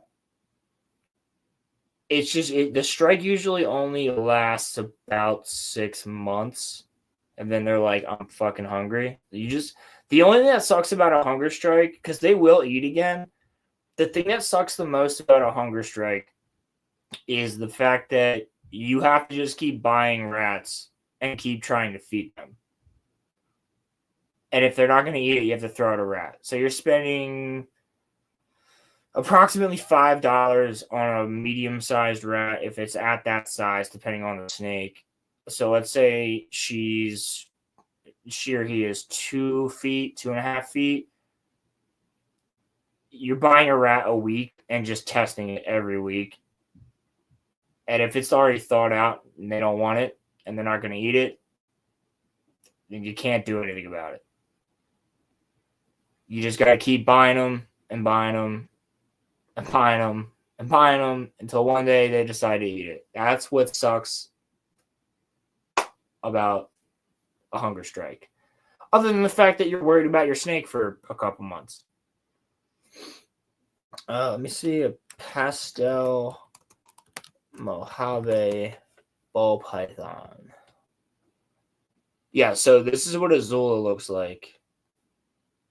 I'm trying to explain to my brother-in-law that a 6-foot snake is pretty small. Yeah, no, dude, so she's 3.5 feet, right?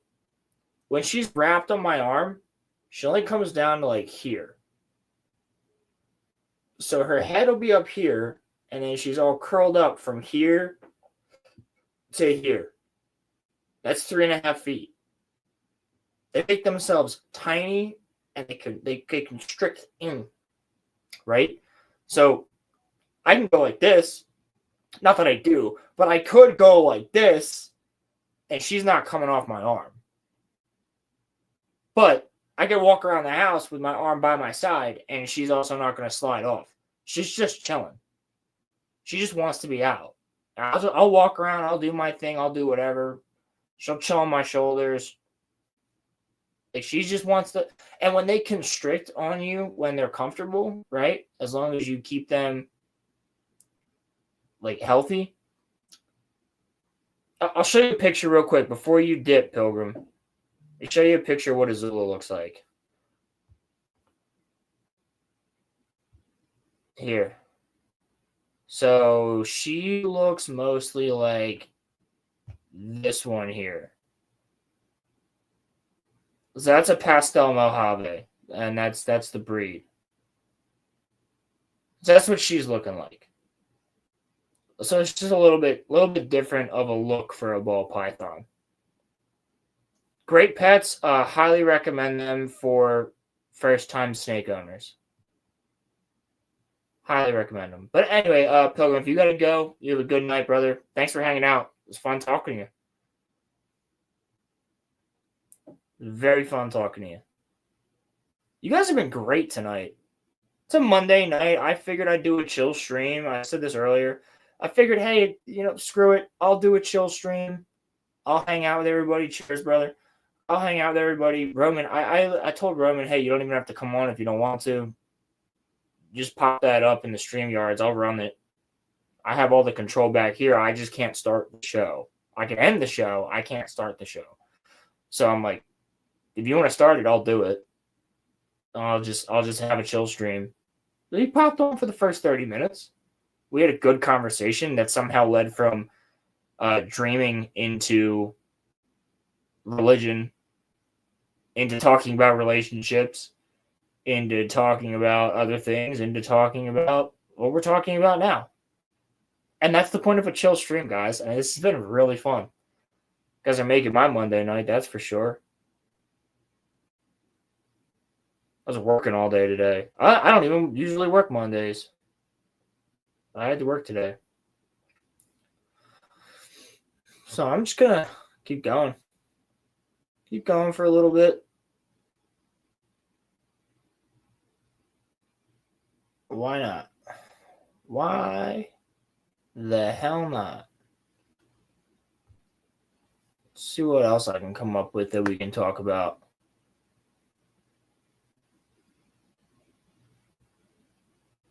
Ooh.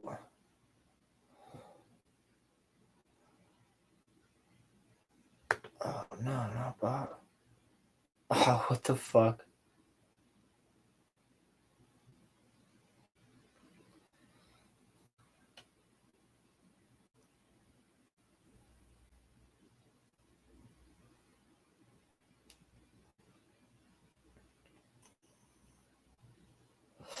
Oof.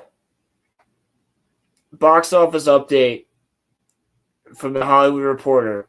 Blue collar drama, A Working Man beats Snow White with $15 million opening. Oof.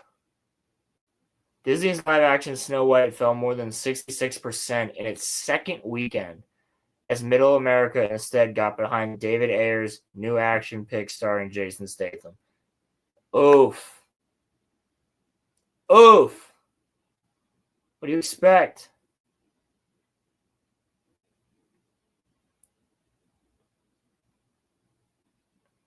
What do you expect?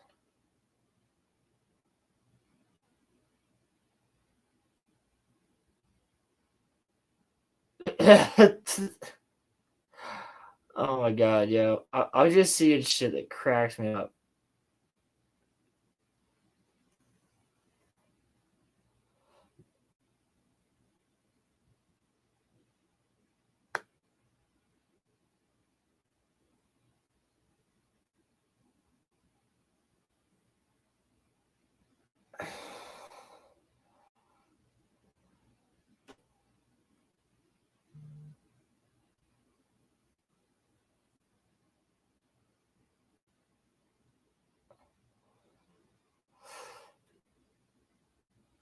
What is happening, guys? I'm just seeing things right now on the internet that I don't quite. All right. Okay. This is something interesting. I think I know the answer to this, but why don't we take a look at it? Uncle Kenobi, what's up, dude? What's up, dude? Before we take a look at this, though, here's what I'm going to do. First of all, no, it's not going to work. All right, here's what I'm going to do. I'm going to play a clip. For you guys. And I got to run to the bathroom real quick. So I'll be right back. And we're going to play this. Are you getting a golden shower? I hope so. Wait, what's wrong with you? What? As long as she's got.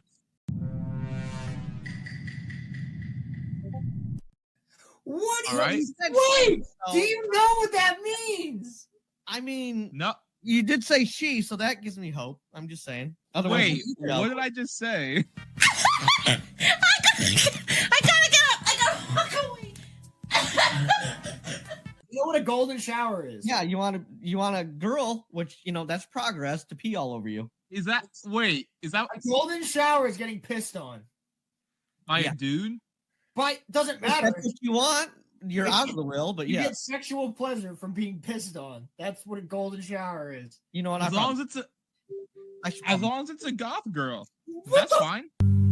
Dude, what the hell am I supposed to say after that?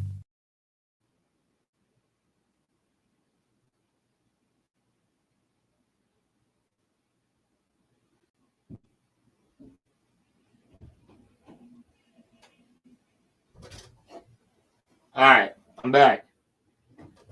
Is that enough time? I feel like that was a perfect amount of time. I feel like that 1 minute clip had me going. Like I was set there. I feel like I was set there. All right. I said, I don't know what I just watched. That's fucking hilarious. Yeah, see? I knew that was a good one. That's a good clip that we have here going. It's a good clip. Here this is. So I want to watch this real quick. Star Wars Theory posted on his Twitter because I think I know the answer to this, but I'm not entirely sure. And then I have something else that I want to mention after that, and then I'll probably call the stream there. I'm thinking. You guys know I could go all night, but it's a Monday night. I got work tomorrow, so I think I'm going to call it. Plus, I got to charge my phone up because I got alerts from like everywhere around here telling me because of the storms. So Roman was here. Roman was here for the first 30 minutes. I was going to do this entire stream by myself, but he wanted to pop on for the first 30 minutes. So it was just going to be me. But I got to get my phone charged up before we lose power, because likely we will. Yeah, so Kenobi, just a recap of the stream real quick. We went from talking about Roman wanted to talk about dreams, right? Because he wanted to do a Monday Night Mayhem topic, even though I said let's just make it a chill stream to get one more Monday Night Mayhem in, for March, because we didn't do one for March. And I was like, I'll run it. I don't care. I have nothing to do tonight. I'll just run the stream. And he's like, no, I got to pop on. And then he pops on. And he's like, all right, this type of dreaming. And I was like, wait, what? So then we got into talk about that, and we got into talk about lucid dreams, and then we got talking about religion, and then we went from religion into talking about relationships and girlfriends, and by that point, Roman was gone, and then I had a long conversation with chat about, relationships and things like that. Yeah, but this is our yes, Kenobi, you are correct. This is his channel, but this is one of our shows, so I can technically run any stream I want on his channel, but I don't do that, and I wouldn't do that without his knowing, obviously. But this also goes up on our Spotify too, and everything like that, and it goes up on Rumble as well. So doing a stream with just me, I told him the same thing. I was like, he won't do a roller rumcast without me, even though I gave him permission of hey, if I'm ever unavailable, let's say I'm doing when I'm on one of my 2-week road trips or something like that, which I've done many of, if I am in a place where I'm not going to have service for a week, you can still do the roller rumcast. You don't have to wait for me to come back. You don't have to skip a week. But that's up to his discretion, and he has just decided that he doesn't want to do the roller rumcast without me. And I said, well, Monday Night Mayhem is kind of the same type of thing. It's just usually different topics, but I was just going to do a chill stream so people could have a place to hang out tonight if they wanted to. Even if there was nobody watching, I'd be cool with that and just do it. But I knew there'd be some people, because I know a lot of people in our sphere aren't really streaming tonight. Mondays are kind of a weird night for a lot of streamers. So I figured, hey, I'll do it. Roman popped on for the first 30 minutes. But yeah, we started talking about relationships, and then it went from relationships into AI, and then talking about AI videos, and then talking about Lord of the Rings, and then I played a couple AI songs that I created, and now we're here. So yeah, this is his channel, but considering it being our show, actually, technically speaking, I'm the one who created the show. It was my idea. No, you can join. You want to come in? You can join. I'll let you join right now. I'll send you the link. Hold on.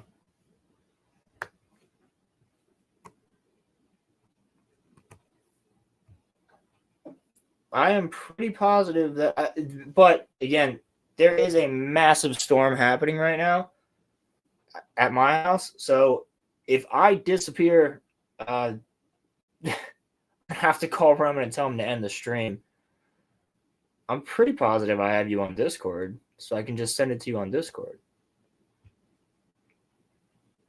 Right? Your name's still Uncle Kenobi on there, right?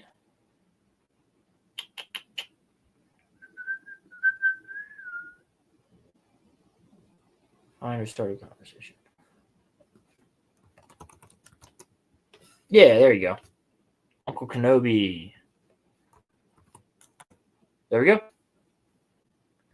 Yeah, man, this is just a chill stream.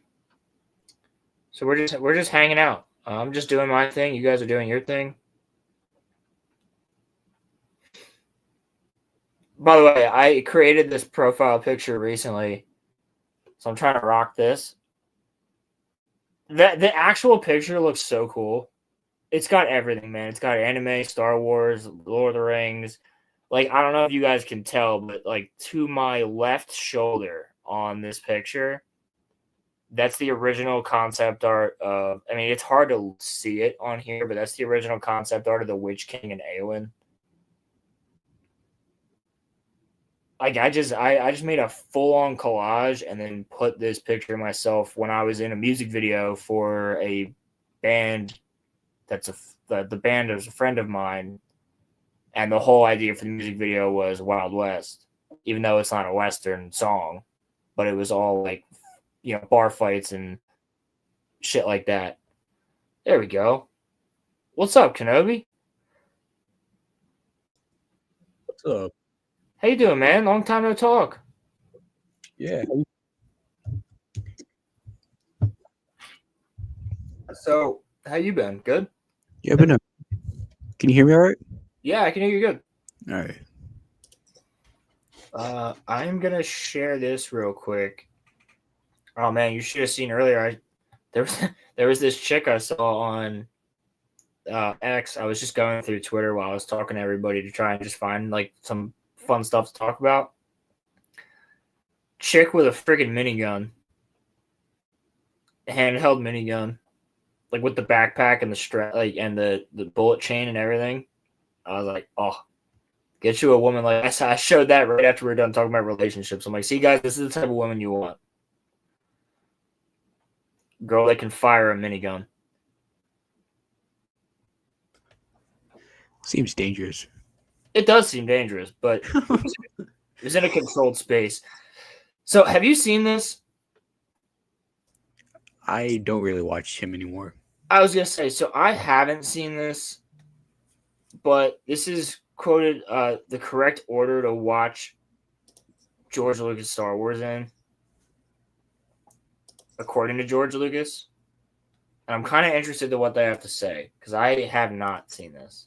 We're talking about how we're going to start our kids on Star Wars. Like, what the best order would be to do that. So I guess what I should ask for you, Kenobi, first is what order would you do? I do the prequels and then the originals and then skip the sequels. Well, obviously, I'm not even talking about the sequels.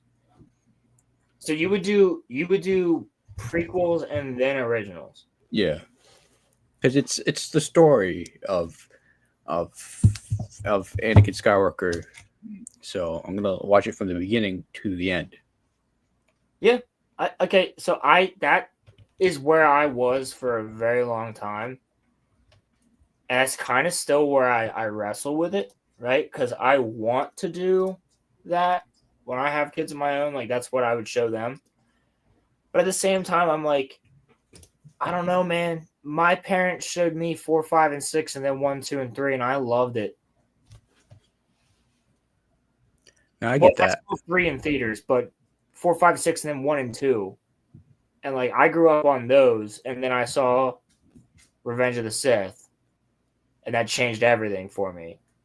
And I feel like, interestingly enough, like that, I don't know, like I feel like either way works, because here's what I used to think to myself, right? If you watch the prequels first,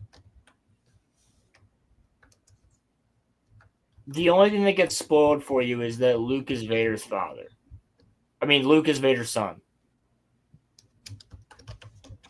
Yeah, I get that. Whereas if you watch the original trilogy first, you know that Palpatine's Palpatine. Mm-hmm. And I feel like if you watch the prequels first and you don't know that Palpatine's Palpatine, like that he's the Emperor, it's probably hits so much different when you find out that he is, as opposed to the whole Anakin and Vader thing.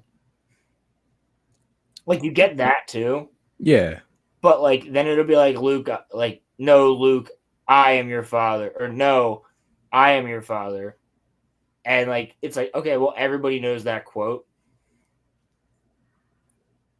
Now keep in mind, like if I had kids, like they wouldn't know that quote. But if it was like, no, I am your father, you're like, okay, yeah, we knew that one.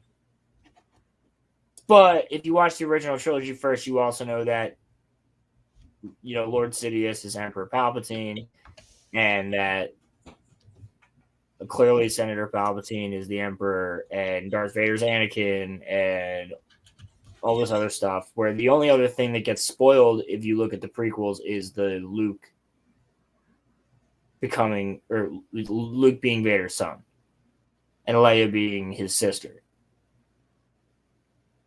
But if you watch the original trilogy first, you don't know that Luke and Leia are brother and sister. So, I mean, it's a real crapshoot, in my opinion, but I feel like watching the prequels first has less spoilers for the original trilogy than watching the original trilogy before the prequels. I mean, we already know how the story goes, so... Well, I'm talking about showing it to somebody who knows nothing about it. Right? Yeah, I get that. So that's where I come from with that. But yeah, I'm gonna let Theory talk about it, because I'm sure Theory actually knows what George has said, and I've been watching Theory less and less. I mean, it's nothing against him. His lightsabers fucking work great. I'll tell you that. I have 2 of them, and they're fantastic. And he's a really nice guy. I've met him in person. Before he had any... I met him in 2019, so it was a while ago. But good guy. Good guy. I like what he's doing with everybody. I don't know if anybody else... I'm just going off this spitballing now, because speaking of YouTubers, did anybody see Critical Drinkers like announcement today? Who? Critical Drinker. You watch Critical Drinker? Never heard of him. I don't really watch YouTube, so... Oh, okay. I was going to say, Drinker is amazing. You'd probably really like him. He's a very good YouTuber. But he's doing a ton of fan films for his books. And he's doing, not fan films, but actual productions. He already did one. And I would like to do a watch party for that at one point. Rogue Elements, because Rogue Elements was pretty good, considering it was made by one YouTuber and his crew.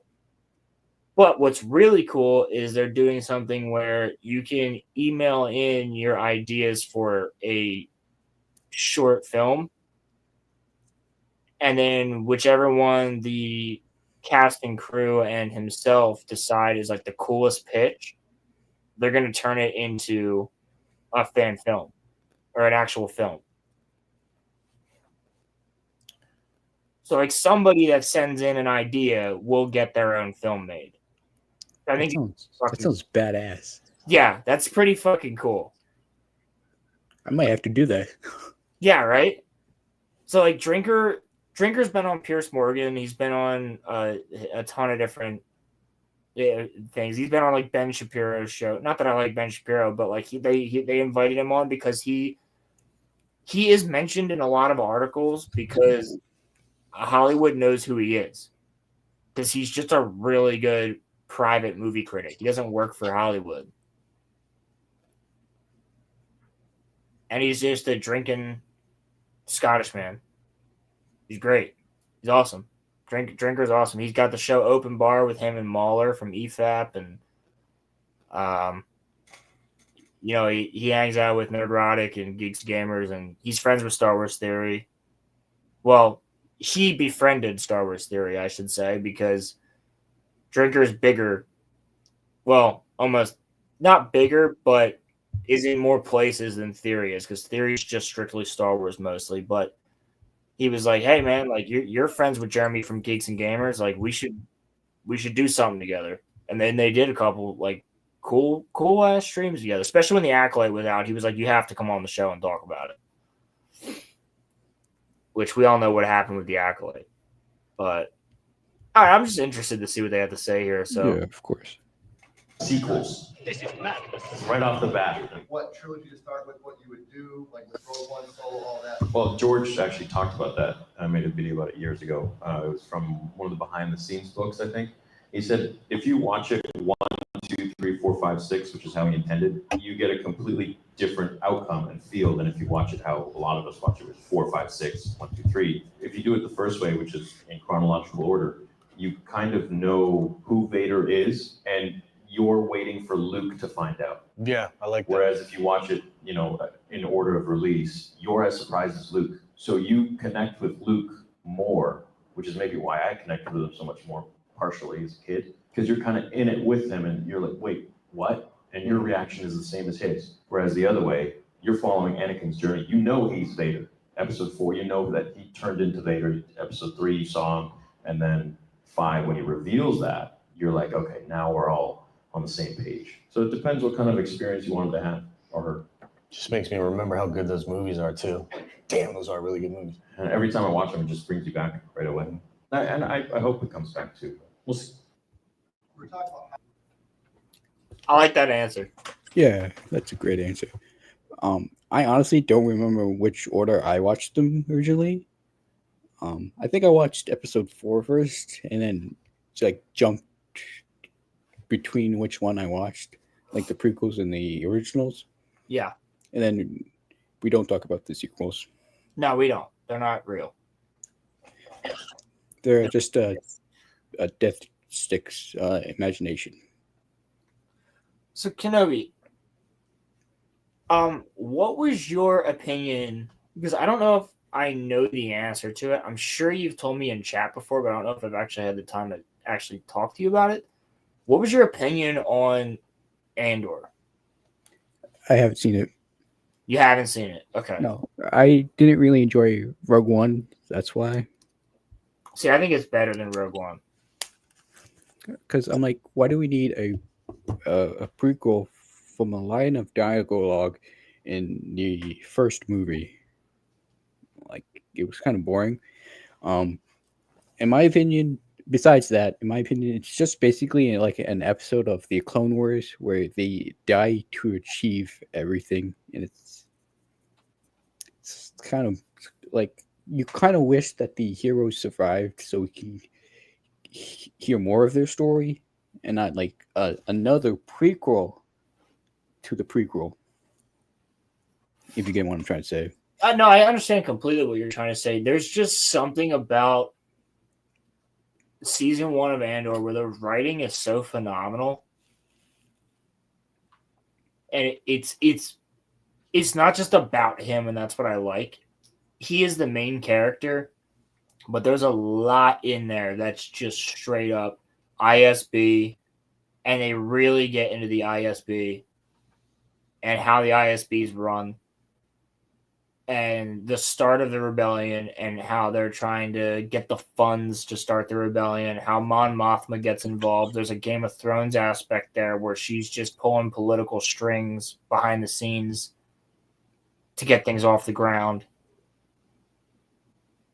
That's kind of what I love about it. It's very gritty. It's very real, and the acting is phenomenal. The dialogue is really good. There's not another Disney show that I like, and I'm rewatching season 1 right now because season 2 is about to come out, and I'm going to be watching season 2 with my parents because they want to watch it. And so I'm like, well, you guys have to rewatch season 1. So I'm rewatching season 1 with them, and I'm noticing so much more, and I'm getting so much more involved in this show, especially now as an adult at 24, and I'm like, old. I'm like, man, like this. I literally looked at my mom last night when we were watching it because we watched the first 3 episodes last night. We're gonna do the next 3 next week or this week, and I was like, I genuinely think that I love Andor more than I like the Clone Wars. Dripping. Not the original Clone Wars, but the Dave Filoni Clone Wars. I think I like Andor more, story-wise. Like to have a consistent, concise story. And I have to separate certain things. Like I love Clone Wars mostly because of the clones. Mm. That's why I like that show so much. I like it not because of what we get with Anakin, Obi-Wan, and Ahsoka, which I do like that stuff, don't get me wrong.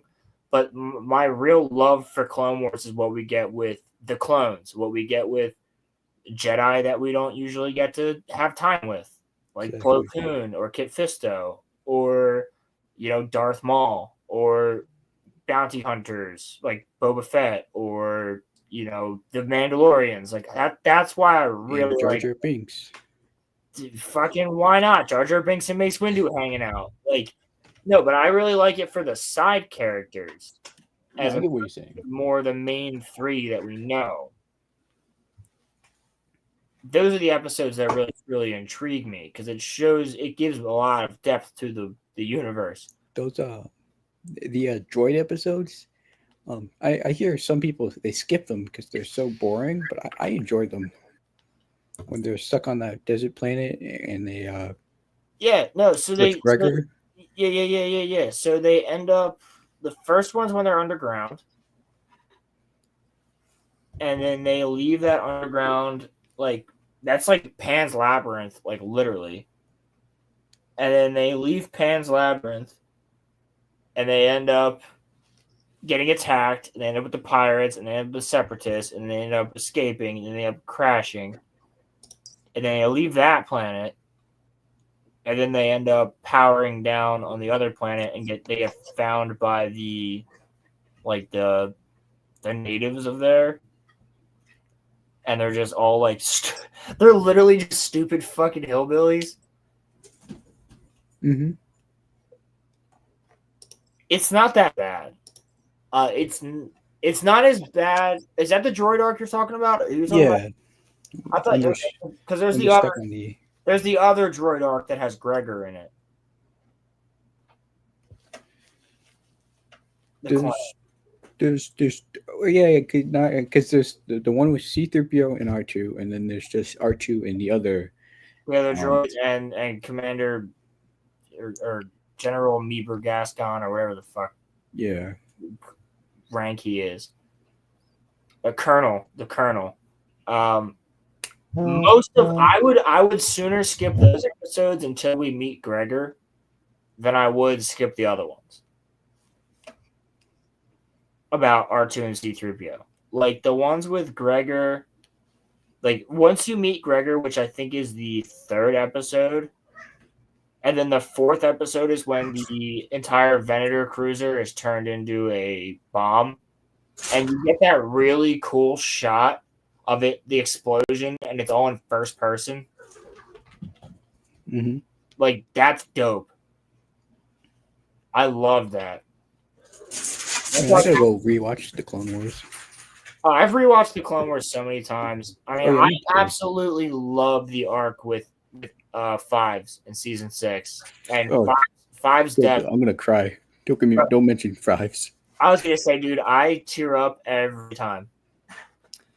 Because each time you like wish he can actually prevent it from happening. He's the only one that knows, dude. He's so close. He told who he thought was the right person to tell. And then Palpatine told him everything. And that's why he tried to kill Palpatine. Mm-hmm. That's what's crazy to me, is that he told Palpatine, and then Palpatine's like, yeah, I'm the Sith Lord, blah, blah, blah, all this other shit, which you don't see. And that's why he tries to kill him. That's why he calls Palpatine a traitor and tries to shoot him. And, like, even if he shot him and then died, everything would be different. Mm-hmm. There would be no Empire. It's pretty fucking gnarly.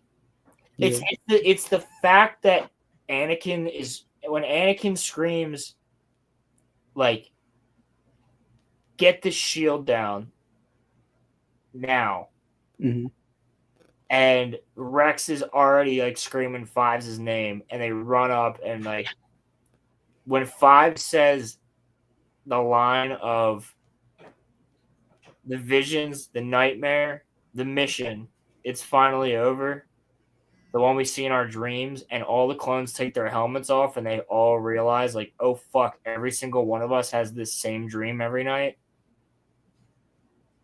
Mm-hmm. That's the shit. That's what fucking hits me. And then you have Rex, like, shaking him, trying to keep him alive, and it's like, oh my god. Oh, yeah. Always emotional. I cry every time. Yeah, it gets me every time. There's select things in cinema that make me actually cry, and, like, that's one of them. That's one of them. Yeah, like in Lilo and Stitch, when the ice cream guy is trying to eat his ice cream and it falls on the ground. That makes me cry. That poor fucking dude, bro. Just wanted his ice cream. Exactly. I can't wait to go see that live action. Are you gonna go see it? Yeah, I've been a fan of Lilo and Stitch practically my whole life, so I'm gonna go see it. Hell yeah. I might see it. That might be one of the live actions I actually go and see. I didn't go see the other ones in theaters because I wasn't gonna go pay for it. I went and saw on Disney Plus, and the only one I really liked was Aladdin. I like Jungle Book. I think I saw that one. And you know why I like Jungle Book?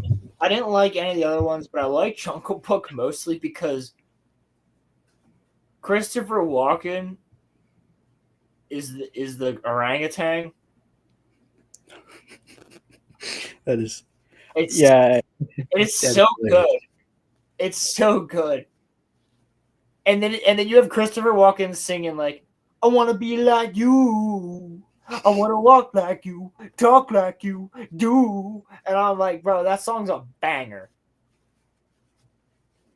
That song is a banger. They were just talking about this on Friday Night Tights on Friday of whether or not, like what are some good, like because Gary was like, I hate all the Disney songs, like all Disney music songs. Like, I don't like them. What? I'm like, bro, like, What? How? Exactly. That's what I want to know. Because there's like 4 good ones in The Lion King. There's that one from The Jungle Book, which is great. Mm-hmm. There's even what's the one in Snow White? Whistle While You Work is good. Yeah. I mean, there's some good songs. I'm not a big fan of those type of Disney movies, right? Mm-hmm. But I grew up on them, and I will admit that, like, shit, man, I'm gonna be king from The Lion King is fucking great. Oh, yeah, that one and Hakuna Matata. Yeah, and the one with the with Scar and the Oh yeah. and the Be hyena. prepared. Yeah, dude. Trust me, I am a 23-year-old male, and I love Disney movies. I don't care if it's princess, if it's about talking animals. I'm watching it, except for pretty much their newer stuff. I mean, bro, even Moana, bro. Yeah, I think that's the last one I watched. That's the last It's one that I out, saw in theaters, and I actually really enjoyed. Like I might have really enjoyed it because I'm pretty sure I was stoned off my ass at the time. But that's hilarious. I saw it at like, I don't know, like, when did that come out? 2016? Yeah, so I was like 16, 17. Yeah, so I was like 16. And I'm pretty sure right after school, my friend who was driving already picked us up, and we all went to see Moana.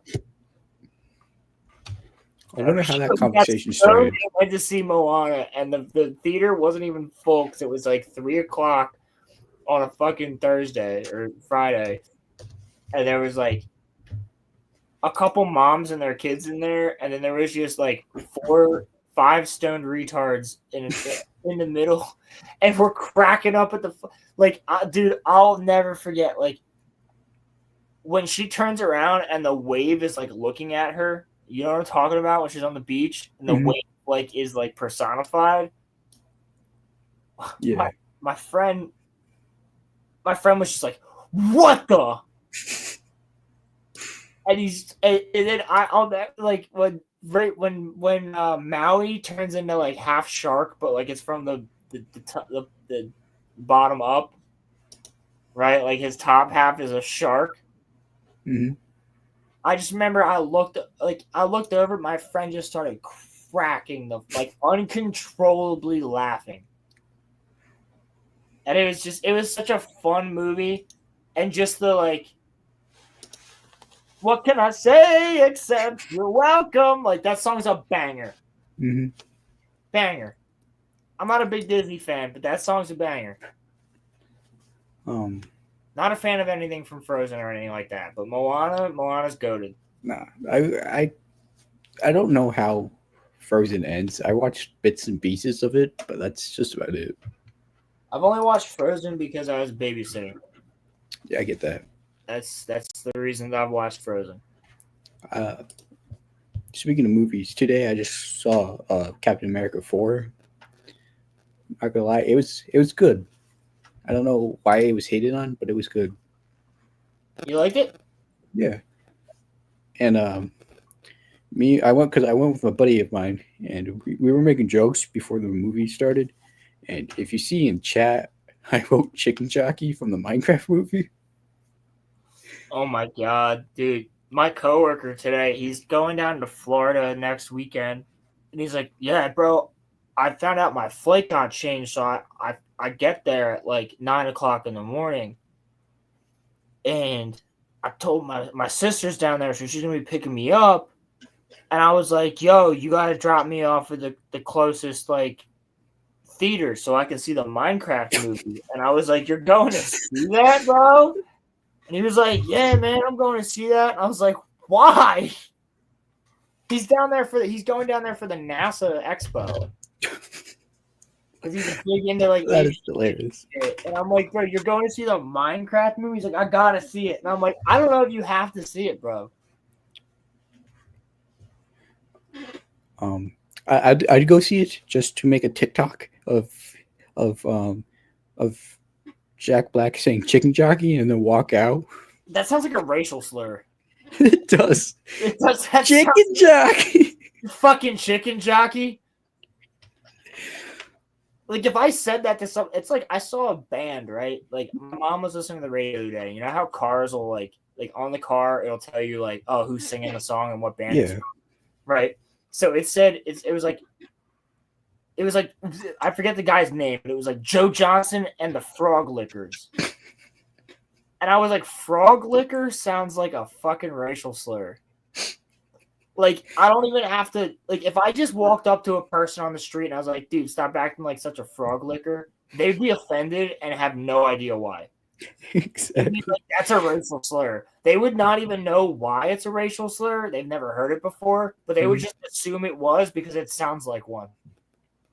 So is chicken jockey. I might have to call my friend at work a chicken jockey. Action. Bro, you fucking chicken jockey. Can I ask his race? Ah, he's fucking Ukrainian. Oh. He'd still be like, what? No, he's not. The motherfucker, he walks into work with the anime waifu cups from GamerSups and shit. He don't care. He don't give a shit. But it would just be funny to see. I bet he has a body pillow at home. I think he might.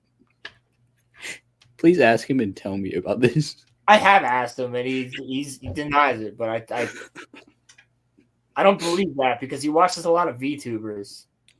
Oh, yep, 100%. He definitely has one.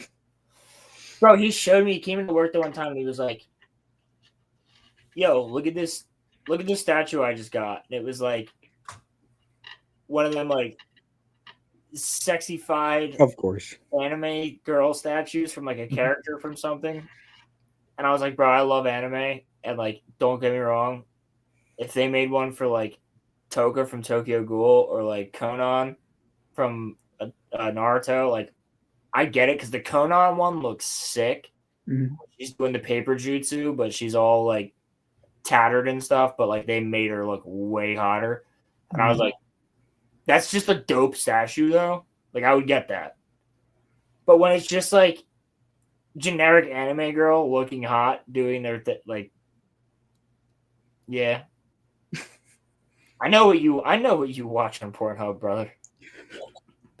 I'll have to ask. Does he look like someone that you should keep away from children? No, he doesn't. No, he's a good guy. I just think he's 19 and he's never had a girlfriend. And that's the only thing. And that's okay. That's okay.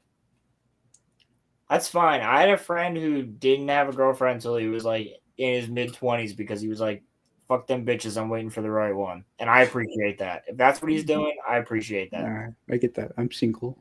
Yeah. I 100% appreciate that. I haven't dated someone since 7th grade. Well, that one didn't even really count. What were you going to do? We were gonna play house. we were gonna no. You're making yourself laugh. No, there's been girls that. Okay, why this is turning into the stream from earlier. We talk about relationships, but I'll do it again. I don't care. There's been some girls, and I don't say anything because we have a strong connection. Because I'm a nice guy if you know me in person. Well, you're a nice guy on here too, dude. You just fuck with us sometimes, like we fuck with you. Yeah, I get that, but I look like because with my facial hair, and I don't know if you've seen a few photos of me on Discord because I have shared some from Comic-Con. I actually have. I look like someone you don't want to talk to because I look mad all the time, which I do, but. I'm like a teddy bear. So that's how my friend was, right? So like one of my best friends, the dude is 6'2" and dresses like and looks like a lumberjack and looks scary as fuck. Like people were fucking afraid of him in high school. But then this one, the one girl was like, oh, he's hilarious because he is. He's a big fucking nice teddy bear of a person, just like you.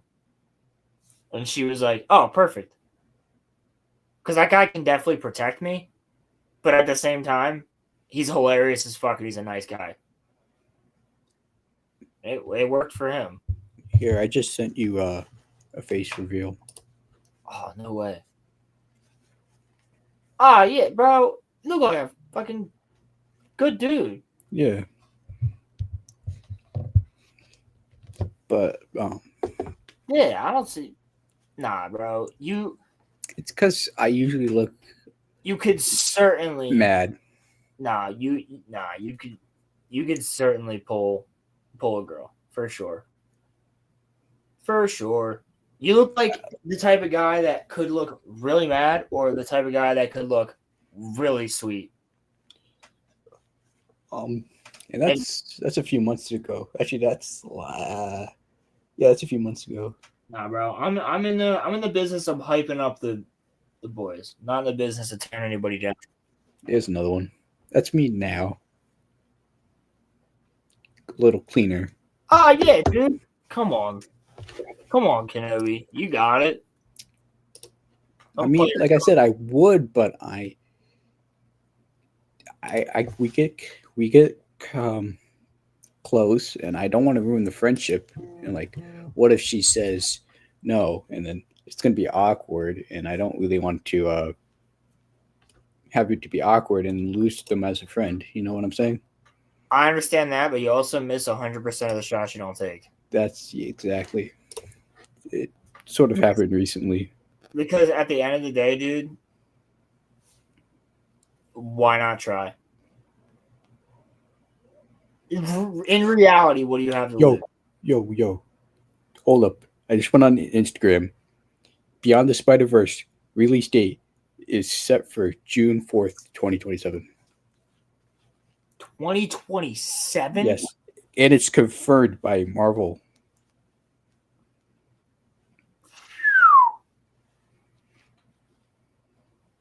Bro, didn't they say when the last one came out that it was going to come out the next year, but then the writer's strike happened? Pretty sure we were supposed to have it last year in March. Yeah. 2027? So it'll be coming out the same year as the Ray movie, if that's even going to happen. Ooh, 2 tickets for the Ray movie, please. I'm kidding. Let me get 2 tickets for the Ray movie, please. I'm going to have to see the Mandalorian movie just so I can review it. Yeah, me too. I don't particularly want to, but I'll go see it.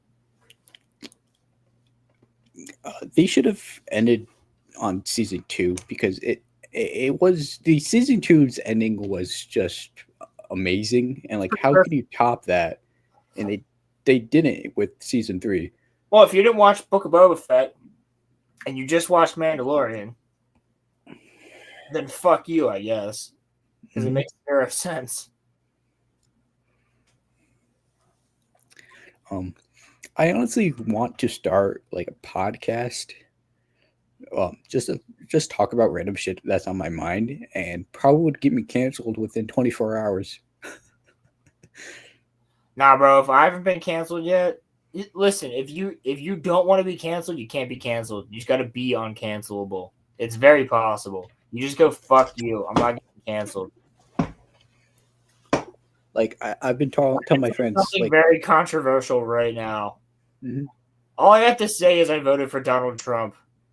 Oh yeah, I didn't vote this election. Yeah, like who'd you vote for? I didn't vote, but I'm not vaccinated, and I voted for Donald Trump. Come at me.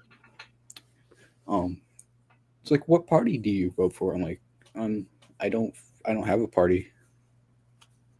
Yes, I choose the don't affiliate me with a party, so I can vote for whoever I want. Neither do I.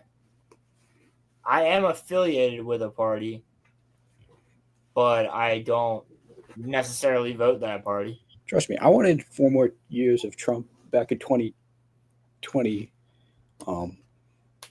because he was doing good, right? He didn't give us a war in Ukraine, no, which happened like a month after I was just Biden was in office. almost instantly.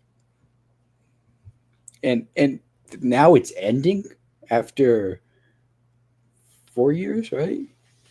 Yeah, crazy. 4 and a half years, give or take. Yeah.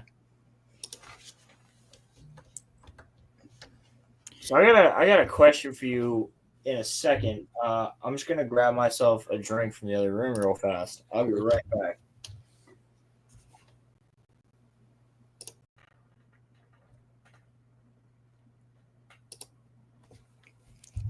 Hello, chat. if anybody's here, I'm here to take over the stream.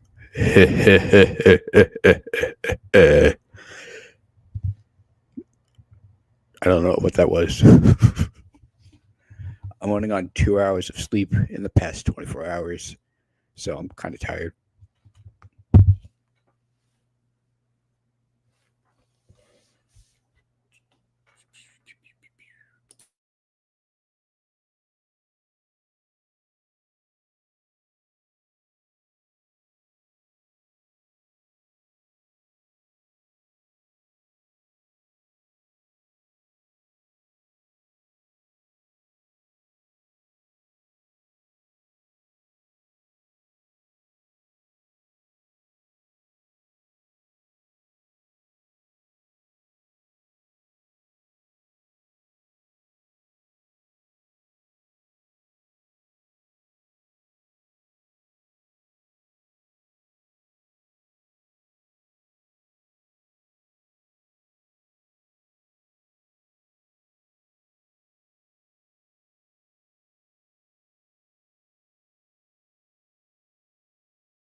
All right, I've returned.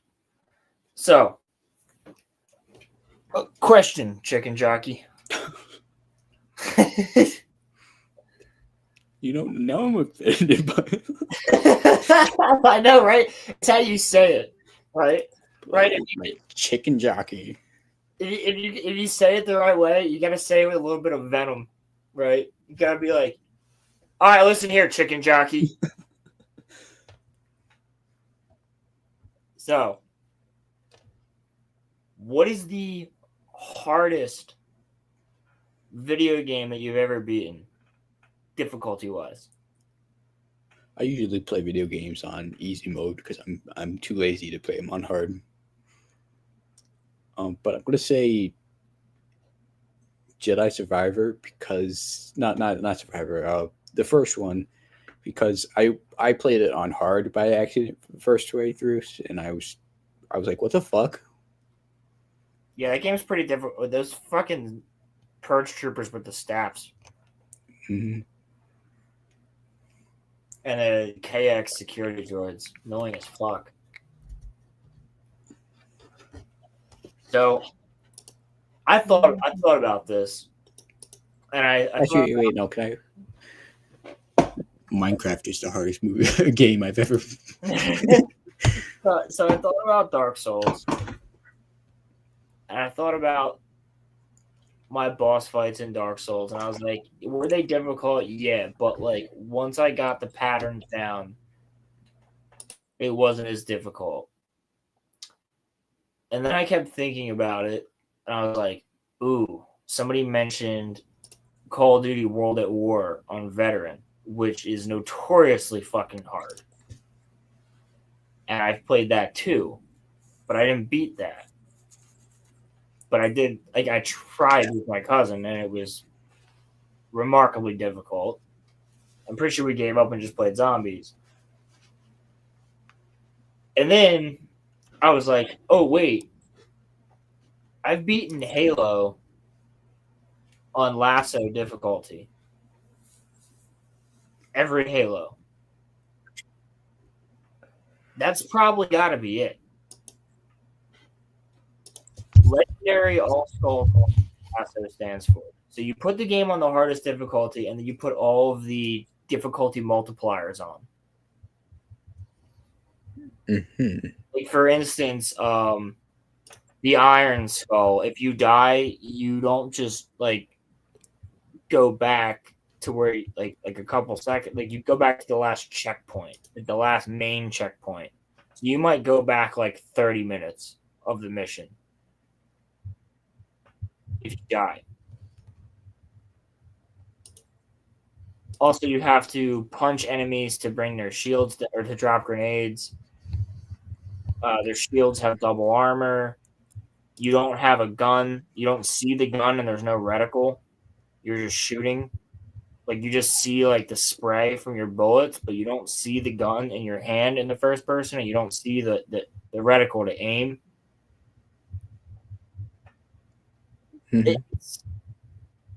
It's fucking hard. And then as I'm thinking about this, right, because they mentioned this on EFAB, this is where I got this question from. And as I'm thinking about this, I'm listening to them talk about all these difficult games that they're playing on the hardest difficulty or whatever. And then somebody mentioned Halo Lasso. And everybody on EFAP was like, yeah, no, fuck that. And I was like, okay, so I beat that. I beat all of them. And they're fucking Halo 2 is hell. Hell. Halo 2 with Legendary All Skulls on is a living hell. It is the hardest fucking thing. I think it took me a good week to beat one mission. I was doing it for an achievement, and at the time Halo 5 was out. And you could get this armor in Halo 5 if you beat every mission in the Master Chief Collection on Legendary. Halo ODST is even harder because you don't have an overshield. It's like when you're getting shot, you're just getting shot. It's a couple shots and you're dead. It's like bink, bink, bink, and you're done. You're dead. So I mean, damn, I would say probably for me that Lasso is the hardest thing that I've ever done in a video game. Definitely more difficult than Dark Souls.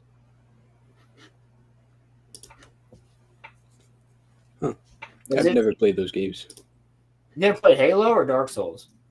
I played Halo once, like 15 years ago, and I've never played Dark Souls.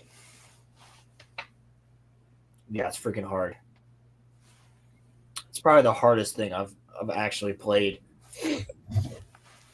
Yo, I want to see. Did you see the 212th animation that came out? I did not. Ooh.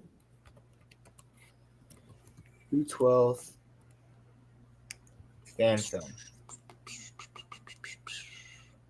You're going to like this, dude. This is really cool. So this is like something that people can do with AI, right?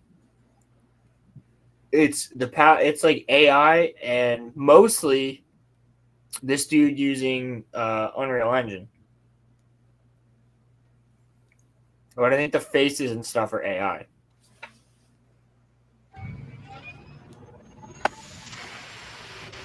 mean, this shit's sick. Like, this looks like the Old Republic trailers. I would sooner watch this than everything except for Andor from Disney.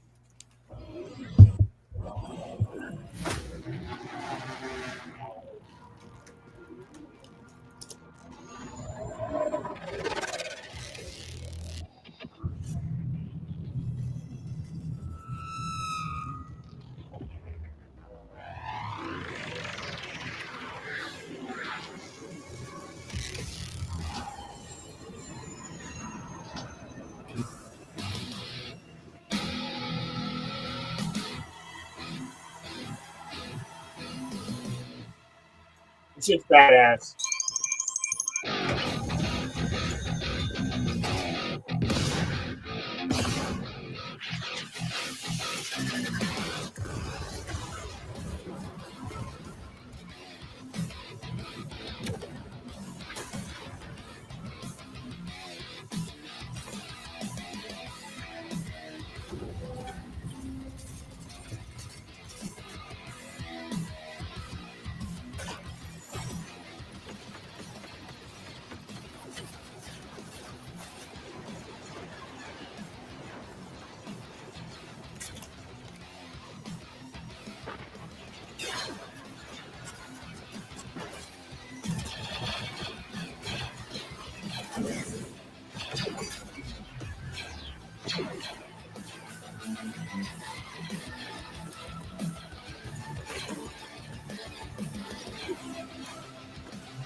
What's that cyberpunk ass music too?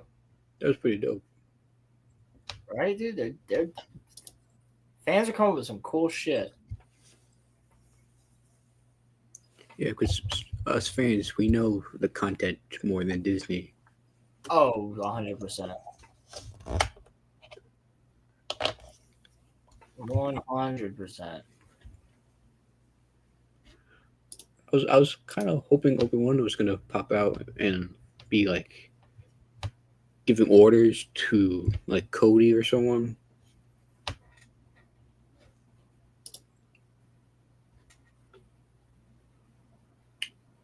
Ooh.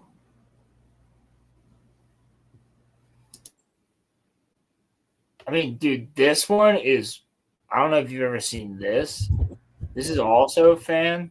It's in the Clone Wars style. You seen Tuck Tales? No. This is crazy. This looks just like fucking. You know Harbor Freight for affordability. Ah! Durability goes I right don't along with it.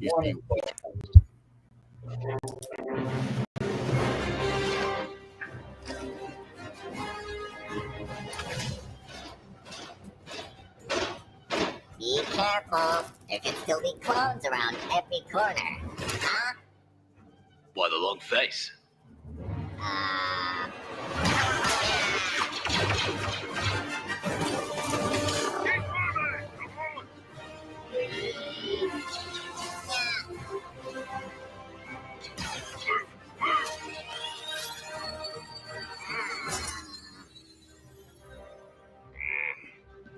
Keep up, Roy. Yes, sir. Ow, my head.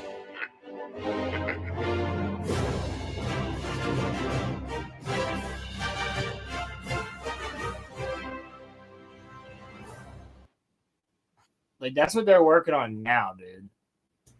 That's pretty dope. Just the fact that people are doing this is so cool. I love the fact that the name of the channel is High Ground Animation. Pretty solid. Hey, weren't we gonna get another Clone Wars style animation? We're supposed to. Any idea what it's about, or? I would assume it's going to be another Tales of something. Oh, do we really need that? No. I would say no. I don't want the They Done Jedi. We'll get another one, bro. We'll get all the They Them Jedis.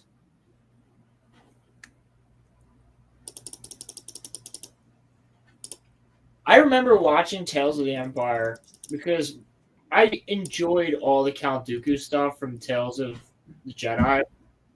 And my mom really liked Ahsoka and Clone Wars.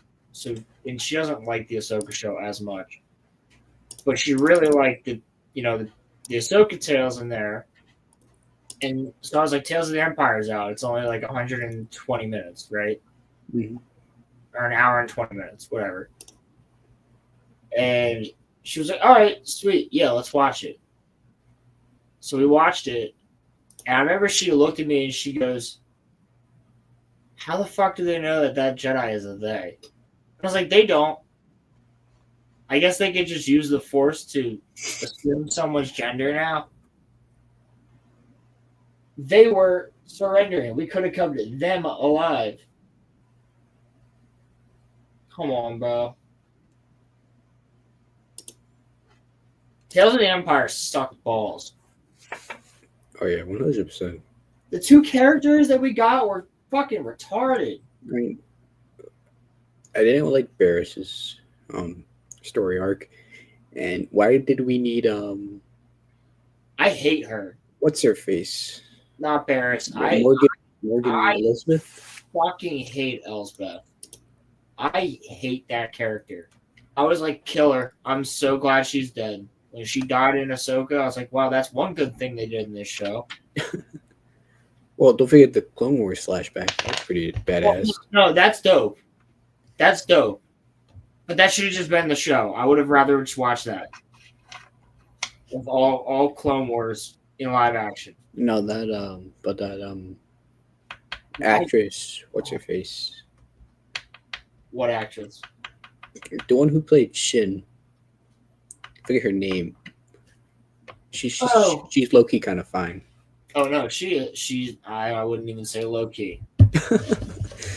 that's a wood. That's a check. Yes, sir.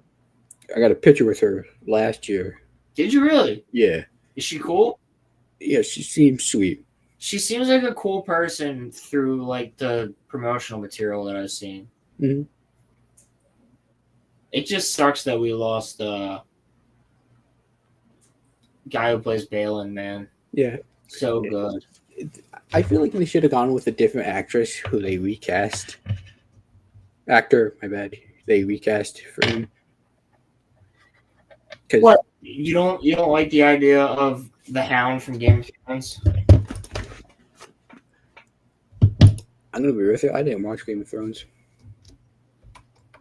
I mean, he's a really good actor. I think he could pull it off. No, I because Balin's the reason I watched that show. Mm-hmm. And I don't know if you, I don't like, I love the show Black Sails, which is like Game of Thrones, but it's based off of it's like a whole backstory of Treasure Island, and it's like pirate Game of Thrones. And it also coincides with real historical events. And it's really good.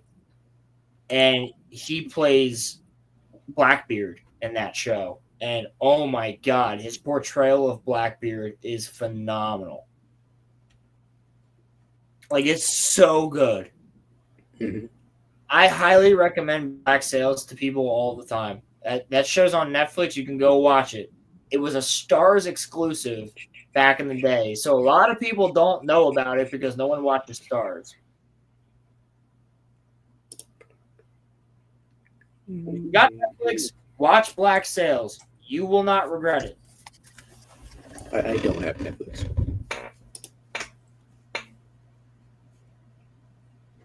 You might not have Netflix, but anybody else who does, you won't regret it.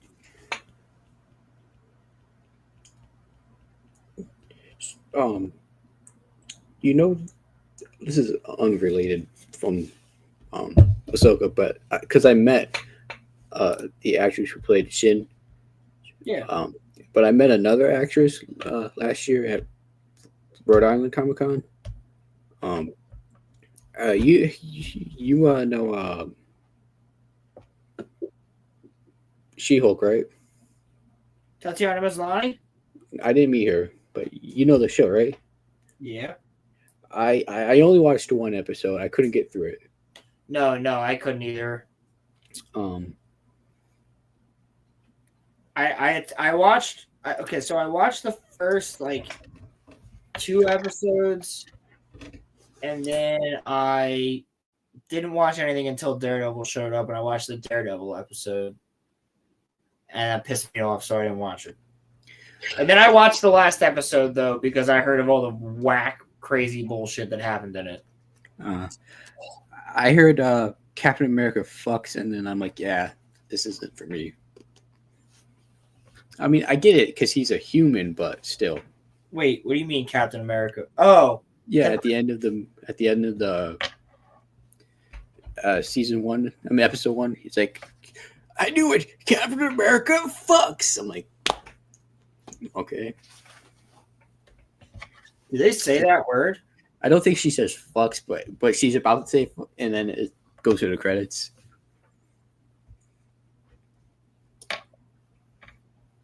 But anyway, back to what I was saying. So I saw the first episode, couldn't get through it. I went to Rhode Island Comic Con. I took a picture with the actress who played the best friend Madison with 2 N's, right? Probably. I have no idea. And I saw her, and I was with some friends of mine. And I'm like, yo, she's kind of cute. I'm gonna go take a picture with her. And not mention that I only saw the first episode of of the show you were in, but I'm gonna go say hi. I got to I was right next to Gina Carano when I was at Star Wars Celebration when they announced Mandalorian. That is pretty dope. Because one of the guys that was staying in my hotel was like, it was just somebody that we met in the lobby, like talking to, because we knew that everybody was going to the con, right? Because like everybody staying at that hotel was going to Star Wars Celebration pretty much.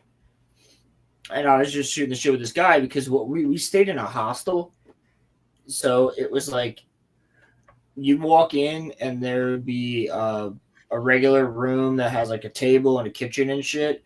And then there was two, like basically dorm rooms that had 2 bunk beds in each one. And it was like between the ages of like 18 and 30 or something like that. And it was like, so I made friends with this guy who was from India, who was he was staying here because he was a major in filmography. So we're friends with him. That's my friend Rahul, who I'm still friends with. And these other guys, Dale and Chaz. And I met them at the con because we were standing in line for the same thing at one point. We were just shooting the shit, and we went to the panel, and we were just talking. And then after the panel, like we were just still shooting the shit, and he was like, "Yo, my boy just hit me up and told me that the cast of The Mandalorian is going to be coming in this way. We should go stand over there." So I actually have a picture of me standing in front of like Pedro Pascal, Carl Weathers, and Gina Carano. That is pretty badass. And that was like right before, dude, that was before we even saw the trailer for The Mandalorian.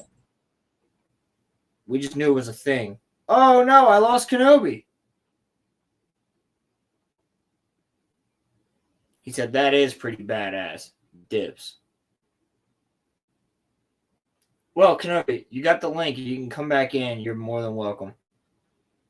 The rain has seemed to calm down, and I'm just chilling for a little bit longer. I'll probably let it go for another, let's see, we are at 4 hours and 23 minutes. I'll probably go until 4:30. Unless the conversation is stimulating, as they say. Right? All right, now I feel like I gotta bring my face back on the screen. Give me 2 seconds. 2 seconds.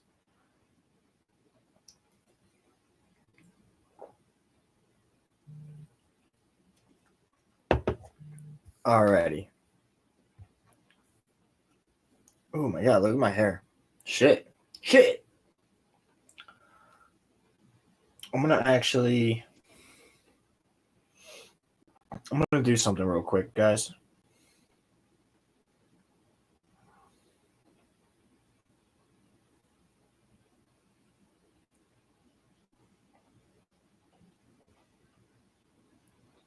All right.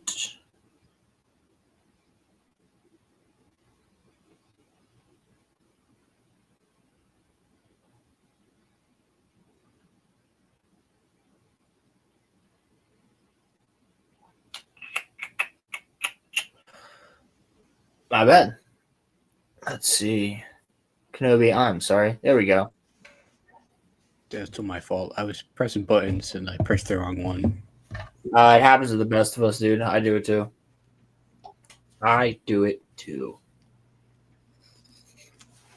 I think one of the coolest people, I mean, I got to meet Stan Lee. That is pretty dope. I met Mark Hamill, which I feel very differently about now. Oh, me too. But I will say he was a sweetheart when I met him. I would say the coolest thing was that I saw Carrie Fisher. Wait, what? Okay, hold on. What? We just got new news. What? What do we get? So Spider-Man 4, Tom Holland's next year, July 31st. Ooh, I don't know if, well, brand new day. That's what it's called. So, what are these names, bro? So, I know something about this movie. If you watched Friday Night Tights a couple months ago, interestingly enough, apparently Hulk and the Punisher are supposed to be in this movie. Come on.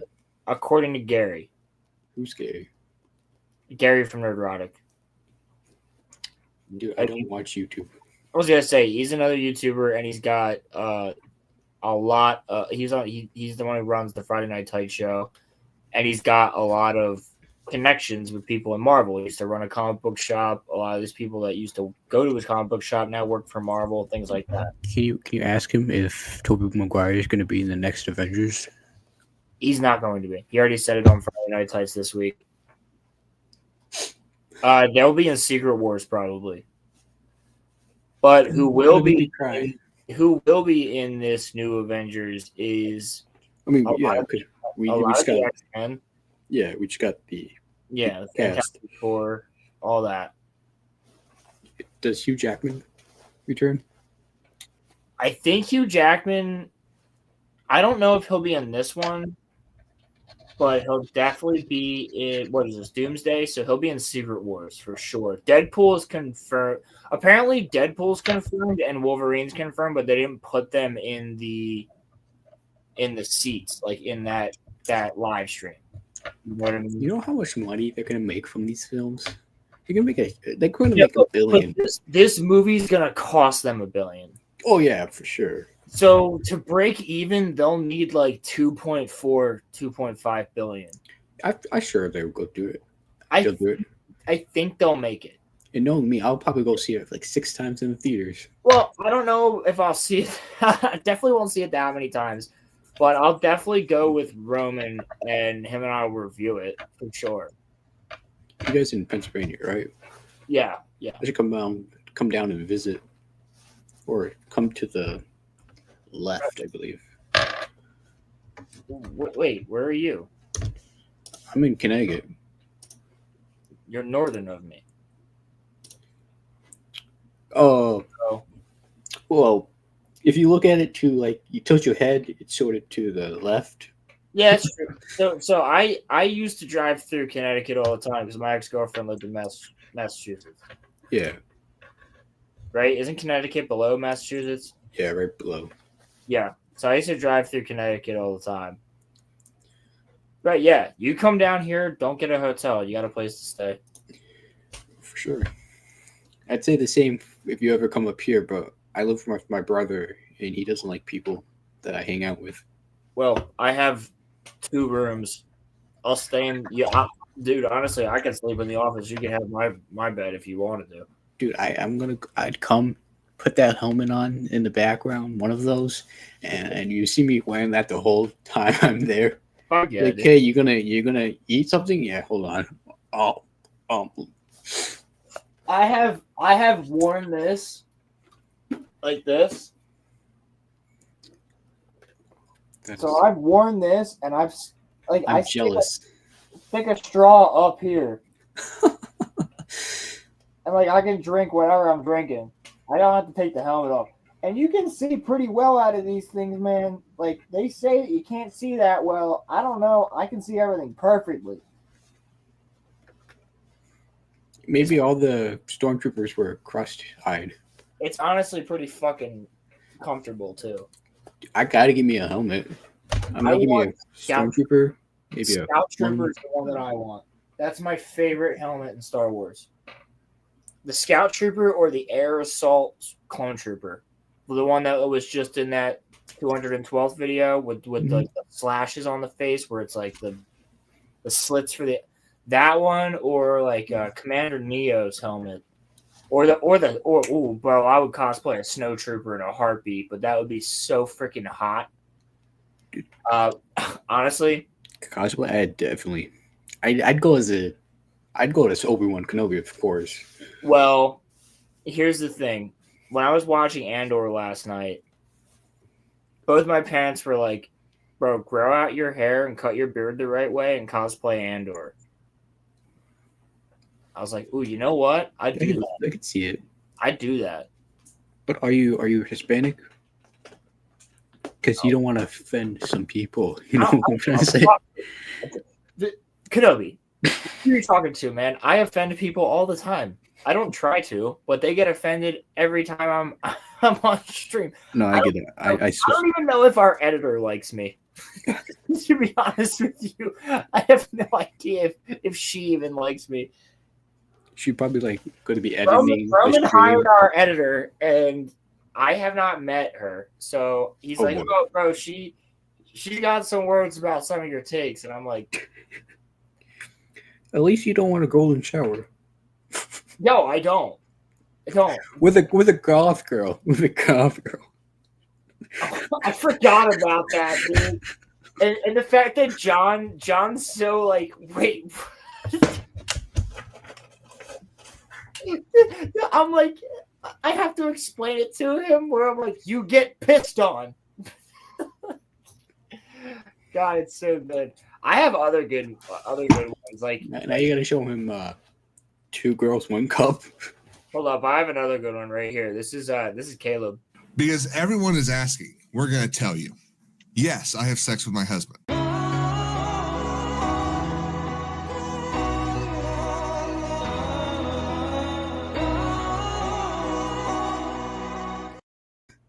That is hilarious. Where's the one? Is it you or it's me? The hit on me one. It's this one. Basically, if you don't have a penis, don't hit on me.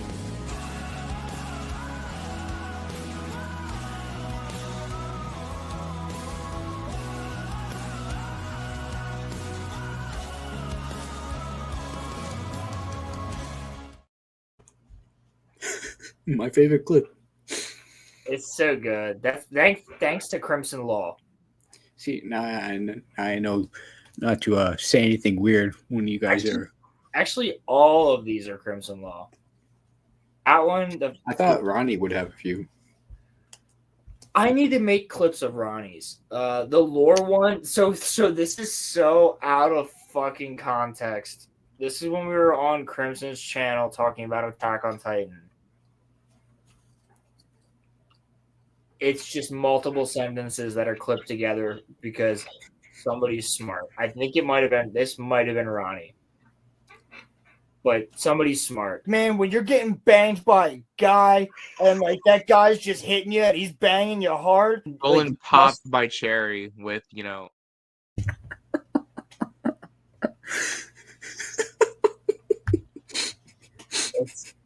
Yeah. Yeah.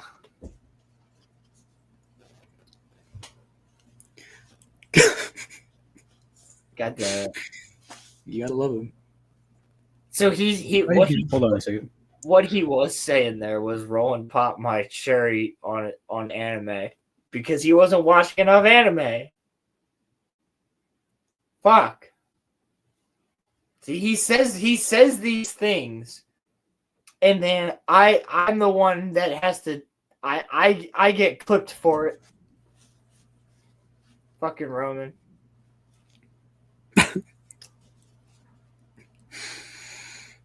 Look at his crazy AI art that he's got going on. The background. This the one? Yeah, look at that. Monday Night Mayhem. Bro, I'm pretty sure he made this. There's a lot of AI with him. I think he likes it. He probably like goes on AI and makes AI What? No, he definitely XXX videos. Oh my god. Alright. Okay. I don't know about that. He could be watching the end of the stream. He's gonna hear me say that. He's gonna be like, "What?"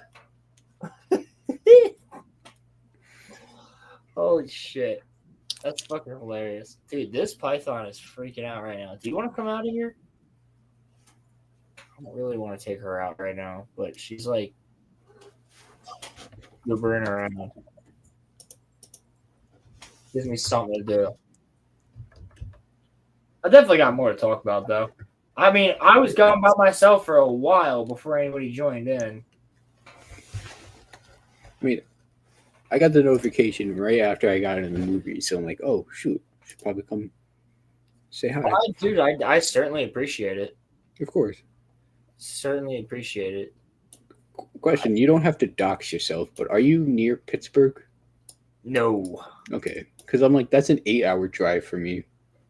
No, I'm not near Pittsburgh. I'm near Philly. Oh, okay, so that's probably better.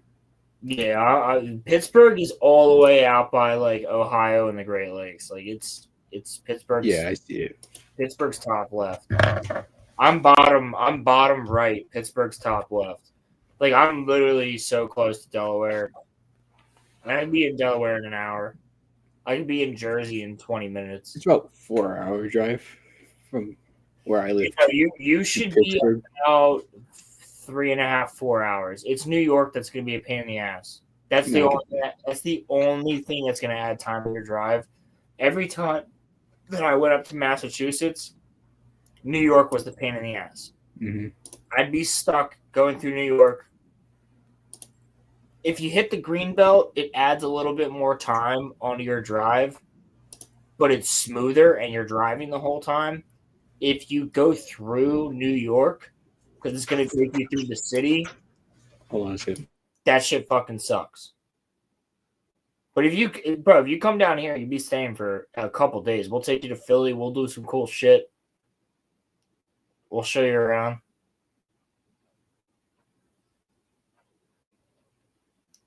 And you certainly have a place to stay. Of course, I'll definitely come down. Probably next year we could do something. Yeah, for sure. Well, I'm trying to do like maybe we can coincide it with like a con because Philly has the Wizard Con. There's a fan expo here now. I think. Like we could definitely have it work with a Philly con. Of course, and if you want, you can meet up in Boston for fan expo. In August, it's usually when it is. Yeah, that's true. So I'm trying. I don't know if I'll be able to make the one. If I can make the one in August, I'll go to it. I'm trying to go to MegaCon next year. Where's that? Orlando. That's I where want to go down there. That's where they do like the huge meetup. I also want to go to ICCC. Which is like where John Graber goes and everybody else goes that we're friends with. How the fuck you still alive, motherfucker? Fuck you, Crimson. Yo, what up, Crimson? Fuck, you still awake. You said, okay, I gotta go, and now you're back? All right, just come. You know what? He woke up. Where did it lead you, Crimson? Back to me. That's where it led you. I have to leave. Where did that lead you? Back to me.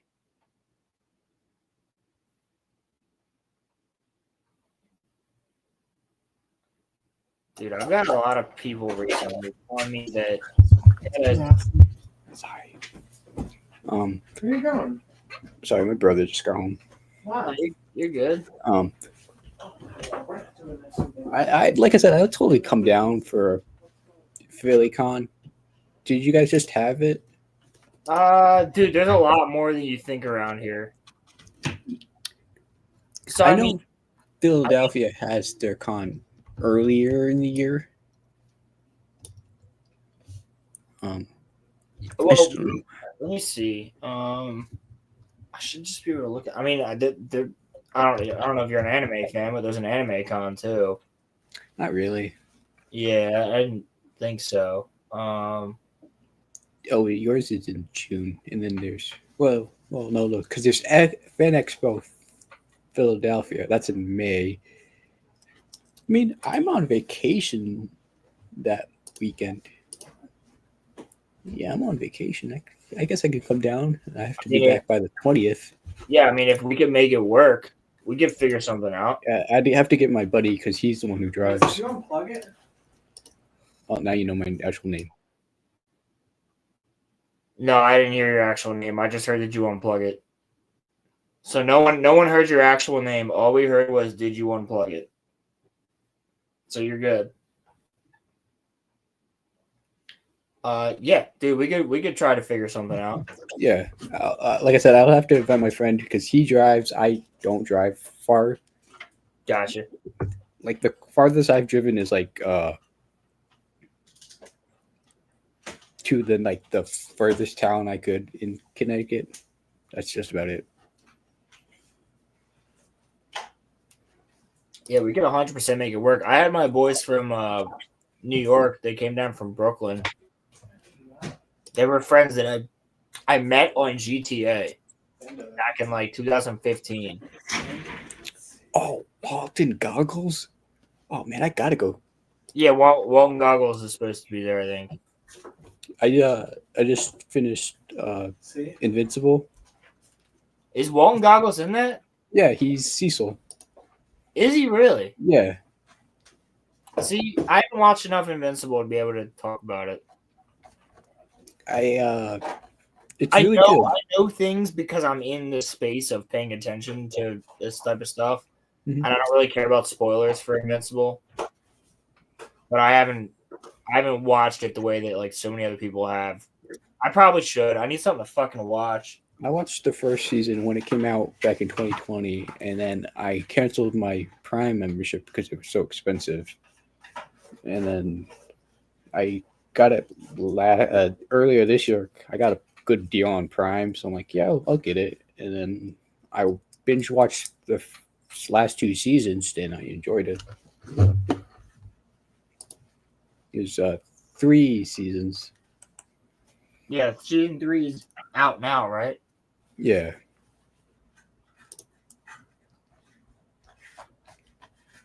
Bro, what is this snake doing right now? What are you doing, girl? She's hungry. I gotta feed them tomorrow.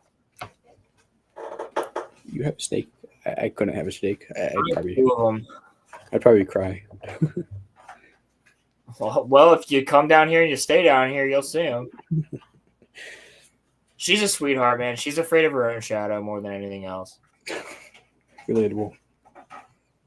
And the baby, he's literally 6 months old right now. So he's just wants to be held by people. He doesn't want anything else. He's just like, you can hold me, I'll chill, and that's it. I don't want to do nothing. I get that. I'm getting him really used to people. Do you have weekends off? I could get a weekend off. Like that's what I would do. Yeah, for Comic-Con, because it was like the 16th to the 18th in May, and that's Friday, Saturday, and Sunday. Is that for Philly? Yeah, I could do that. I just texted my buddy to see if he wants to go down. Yeah, I could definitely swing that. I have two rooms, so it would be the room that I'm in now, which is my office. Yeah. I'd probably just sleep in here. And I could easily set you guys up in my room. One of you got the bed, and the other one I could set you up on like a cot in the room. Yeah, I get that. But I mean, it would work. You know what I mean? Yeah. And then we could take up like either we could drive your car, or we could take the train up. I mean, honestly, it'd probably be better to just drive. Yeah. But we could do the con one day, right? Get like a 1-day pass, do the con for a day, and then do like other shit in the city and do shit around here. Ooh. Okay. I get what you're saying. I just looked at the prices, and the prices are cheap. Yeah, the Philly cons aren't that expensive, bro. It's pretty for nice. a Saturday, it's $54, and for Sunday, it's $44. Yeah, I mean, it would just be driving down, and like I said, you wouldn't have to spend money on a hotel. Exactly. So I'll let him know the information, and then I'll get back to you. I'll DM you. You got like Snapchat or anything, or is Discord? Yeah. Here, I'll send you my number on Discord. Just text me. Yeah. Text me and send it to you. Yeah, and then I'll let you know my actual name, so you know. Yeah, So because you don't have to have it as Uncle Kenobi. yeah, that's what I like to do with people. just for the sole reason that I have so many people on my phone. I mean, you could put Uncle Kenobi. I don't care. Well, yeah, but I mean, I like to know who it is. Yeah. Like, I mean, I do have Jim in my phone as Star Wars Dog.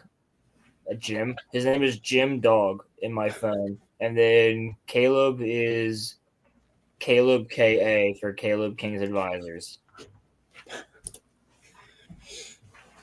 And then I have, I mean, Roman's just Roman's actual name because I've known him forever. But I feel like his name is when I know his name and your name is gonna be so basic, like white. I'm gonna be like, yeah, I kind of figured. What, my name? Well, you guys. I'm like, you're Kevin and you're Steve, pretty much. Bro, my name is Roland New. Like, literally, that's my name. When I type in chat, like, you'll see it. Like, I'll do it right now. Like, heyo. McLovin. I'm gonna go see McLovin. That's what I'm doing. Like, look at chat. That right there is my legitimate name. It's okay. It's German. So New is German, but it was originally spelled Neu. Yeah, that makes sense. But they changed it when they came to Ellis Island before World War II. All right. One Piece. The One Piece is real. But I have no problem. I have no problem with people knowing my real name. If you look me up on the internet, the only thing that you will find is a brand new Roland keyboard. I'm dead serious. My actual name, I guess I could give you guys a hint. It is I have the same name as a lot of English kings. Ah, okay. All right. That might. Does it start with a C? No. Fuck. L. An L. Mm-hmm. Okay. Is it L.A.? No. Fuck. King Louis. Oh, no shit. Yeah. And my last name, I kid you not, is the same last name as a Marvel villain.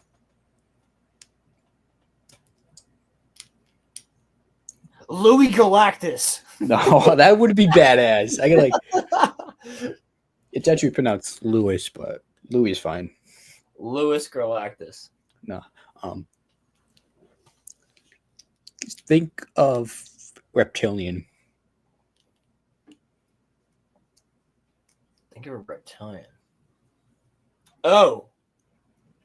Is it a doctor? Yep. Oh, okay. Okay, so everybody knows my name. There's like probably 50 of me, so you're not gonna find the right one. Yeah, you won't. That's the same thing with me. It's like you look me up, this is what you get. Here, I'll literally show you. I mean, you look me up, you probably get my home address because you're, well, not my home address, my profile for Facebook. That's about it.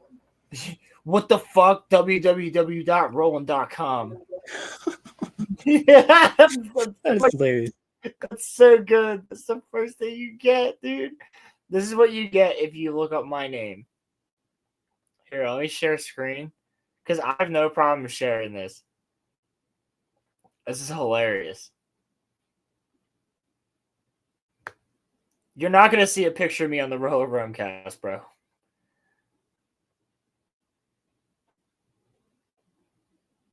You should buy one. I have one. I'm a drummer. I have a set. That is hilarious.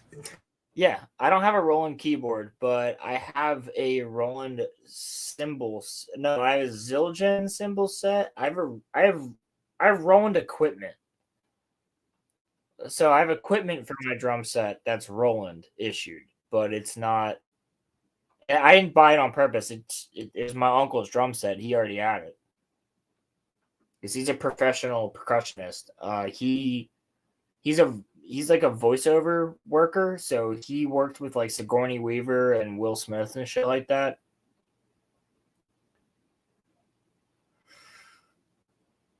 Apparently, he wants me to go and get a broadcasting degree so that I can work with him. You should try it out. Seems to be interested. Yeah, I'd have to switch my. I'm thinking about just finishing up my 2 science classes that I have left, get the environmental degree, and then get a minor in broadcasting, and then go for that because the environmental stuff is like I know everything. I just need the credentials to say like, yes, he got it. That's it. Like everything I need for any environmental job that I've wanted to do, which is mostly park ranger, things like that, be easy. I'm already qualified for park ranger. I could probably get a park ranger job without actually having the degree. But what was that? My brother. Oh, but I was like, okay, well, if you want me to get this other degree, like I'll do it. If I would love working on fucking radio or recording or things like that. It'd be fun as fuck. You know, I love to continue this, but my brother's being annoying, so I'm gonna have to go. No, you're good, bro. Because I'm gonna call it in a little bit. It's 5 hours, so I think I can go for another 8 minutes and call it the 5 hour mark. You should totally do that. Yeah, that sounds I'll good. be in the chat though. Yeah, Kenobi. You and I will talk. You got my number now, so Yeah, of send me a course. text, so I have yours and everything. And Yeah. All right, everybody, follow me on Twitch, Gaming with Lack. yeah, That's it. hold on. What is it? Gaming with Lack. Gaming with Lack. How do you spell Lack? LAC. Okay, Gaming with Lack. LAC. Go follow him on Twitch. All right, that's it. See ya. Peace. Thanks, brother. See, man, we got good peoples. We got good peoples on this stream. That was cool. So, you know what? If Kenobi ends up coming down, there'll probably be maybe possibly a vlog or two if he's down. I'll definitely be doing a vlog if we're going to a con together. And I got to get Roman to go too. So, hell yeah. Hell yeah. Philly Fan Expo? Let's get it. Who else is trying to make it? It's in May. But I could definitely get off for that weekend. All I need is 2 weeks advance notice. So if it's going and it's ready to get done, for sure. I'll be sleeping on this here couch. They got the bedroom. They're the guests. They can have it. I got a pull-out couch and all that other shit too. So fuck yeah. All right, chat. It has been fucking fantastic hanging out with you guys tonight. Did I expect it to go this long? No, I didn't. But did it go this long? Absolutely, yes, it did. And it was amazing. You guys rock, and you guys rock the house every single time. I mean, we're just doing a chill stream, and it's been so much fun just hanging out with everybody. The chill streams are definitely probably one of my favorite things to do when we don't really have a topic and we kind of just bounce off one another and the chats here. And like I said earlier, I feel like on a Monday night, there might be some people that have nothing to do, or I mean, I have nothing to do. So I figured what better reason to stream. So I'm just hanging out with the crew. And I'm hanging out with this crew.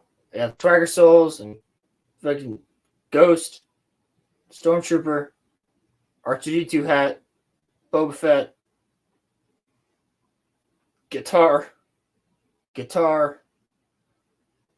I could fucking whip out the guitar if I really wanted to. I actually might end the stream with the Eisen song that I made, low key. I say low key, but is it?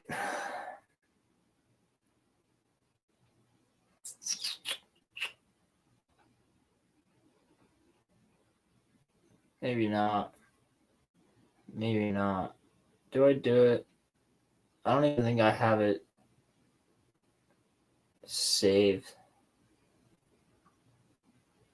Yeah, I don't even know if I have this one emailed to me yet. I don't feel like recording it right now. You know what? Maybe we'll just end it with the Roller Rumcast intro. Let's already played the other ones tonight. We need more clips, guys. We need a lot more clips. See, like, these are the names of Roman's clips. Shameless plug. Welcome to RG Energy. Don't hit on me. Caleb, capital S-O. So gay _2. Lore, all caps. A fuck ton of letters and numbers for the intro. And then the Roman moment. The Roman moment.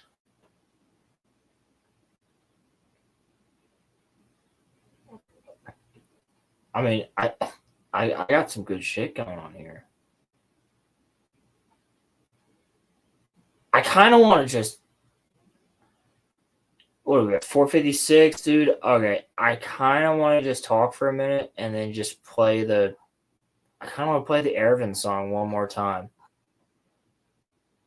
How do you guys feel about that? Should we go out with a banger? I think we should go out with a banger. And yes, I made the banger, and I believe it to be a banger. And you know what? Say what you will. But I feel like this is what we should do. So this is what we're going to do. We're going to finish the stream with a rock song. We're going to finish the stream with a rock song that I created through AI that I played earlier, but I'm going to play it again, and we're going to fucking get it. Let's go. You guys will just see me. I'm just going to be fucking sitting here dancing. I'm going to sing. This shit's fucking fire. I'm sorry. I feel like this song's, like, I have this song. I need to get this on Spotify somehow so that I can put this in my playlist.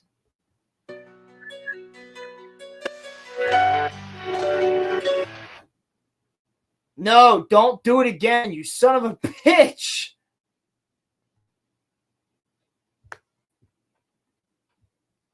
All right, motherfucker.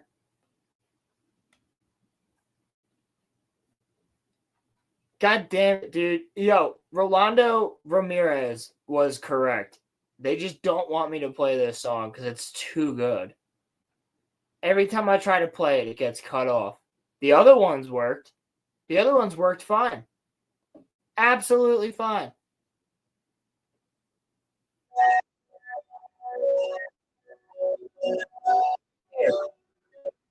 Here.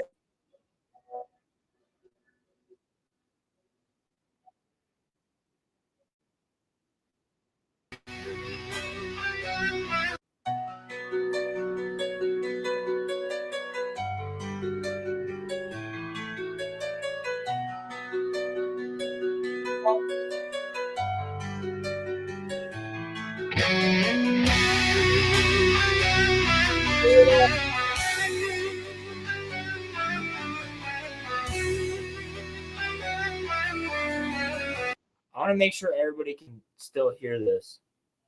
Crimson, can you tell me, can you still hear that music? Now that I made myself a different layout.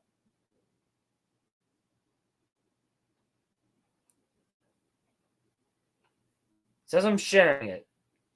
So I want to see if the music is still coming through. Somebody let me know, please. Is it still coming through when I do this?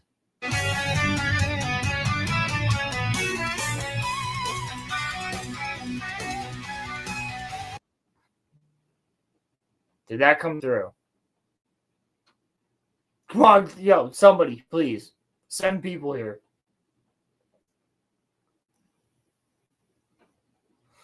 Or just watch me flounder. That's cool, too. Crimson's like, listen, I'm in the middle of fighting a monster and Monster Hunter. I don't have time for this.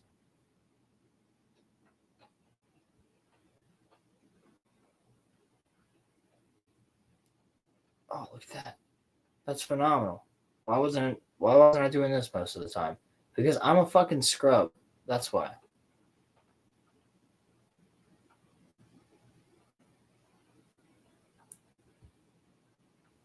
All right. I'm just going to do it this way.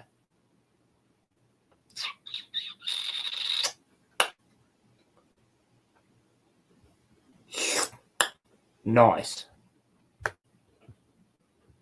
We're rocking it.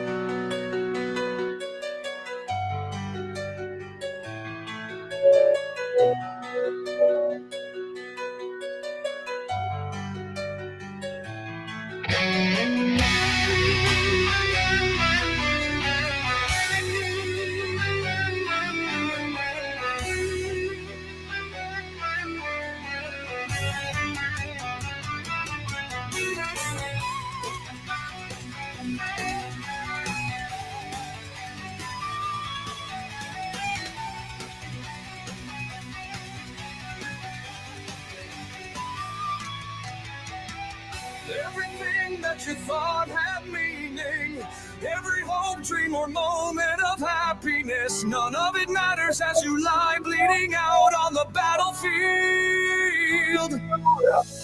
None of it changes what a speeding rock does to a body we all die. But does that mean our lives are meaningless? Does that mean that there was no point in being born? Would you say that of our slain comrades? What about their lives? Were they meaningless? They were not. Their memory serves as an example to us all. The courageous fallen, the anguish fallen. Their lives have meaning because we, the living, refuse to forget them. And as we ride to certain death, we trust our successors to do the same for us. Because my soldiers do not buckle or yield when faced with the cruelty of this world. My soldiers push forward. My soldiers scream out. My Hell yeah!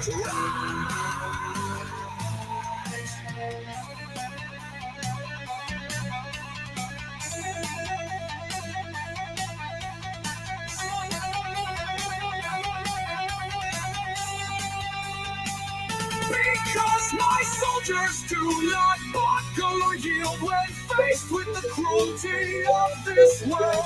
My soldiers push forward, my soldiers scream out, my soldiers rage.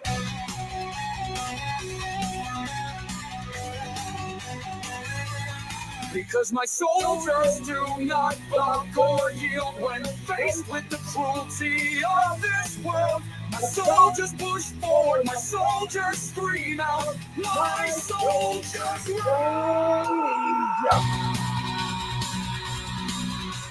I'm not gonna really scream, guys. I can't do that. I can sing, I can't scream.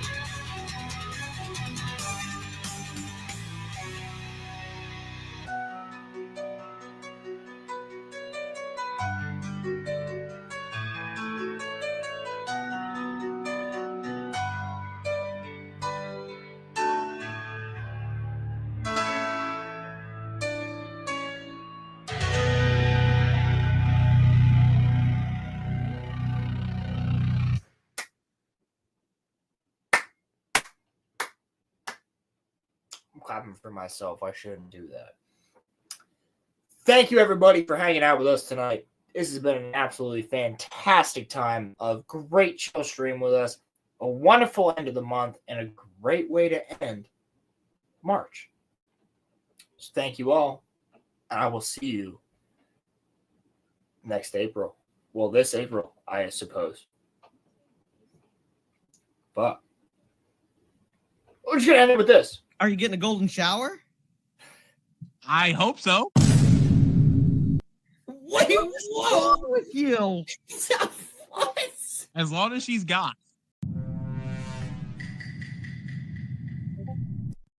What? All right. Wait, Do you know what that means?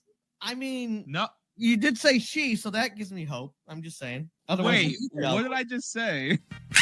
I gotta get up. I gotta walk away. You know what a golden shower is? Yeah, you want a girl, which that's progress, to pee all over you. Is that A golden shower is getting pissed on by a dude? But doesn't If matter. that's what you want. You're out of the will, but you yeah. get sexual pleasure from being pissed on. That's what a golden shower is. You know what? As long as it's a goth girl, that's fine. Dude, what the hell am I supposed to say after that?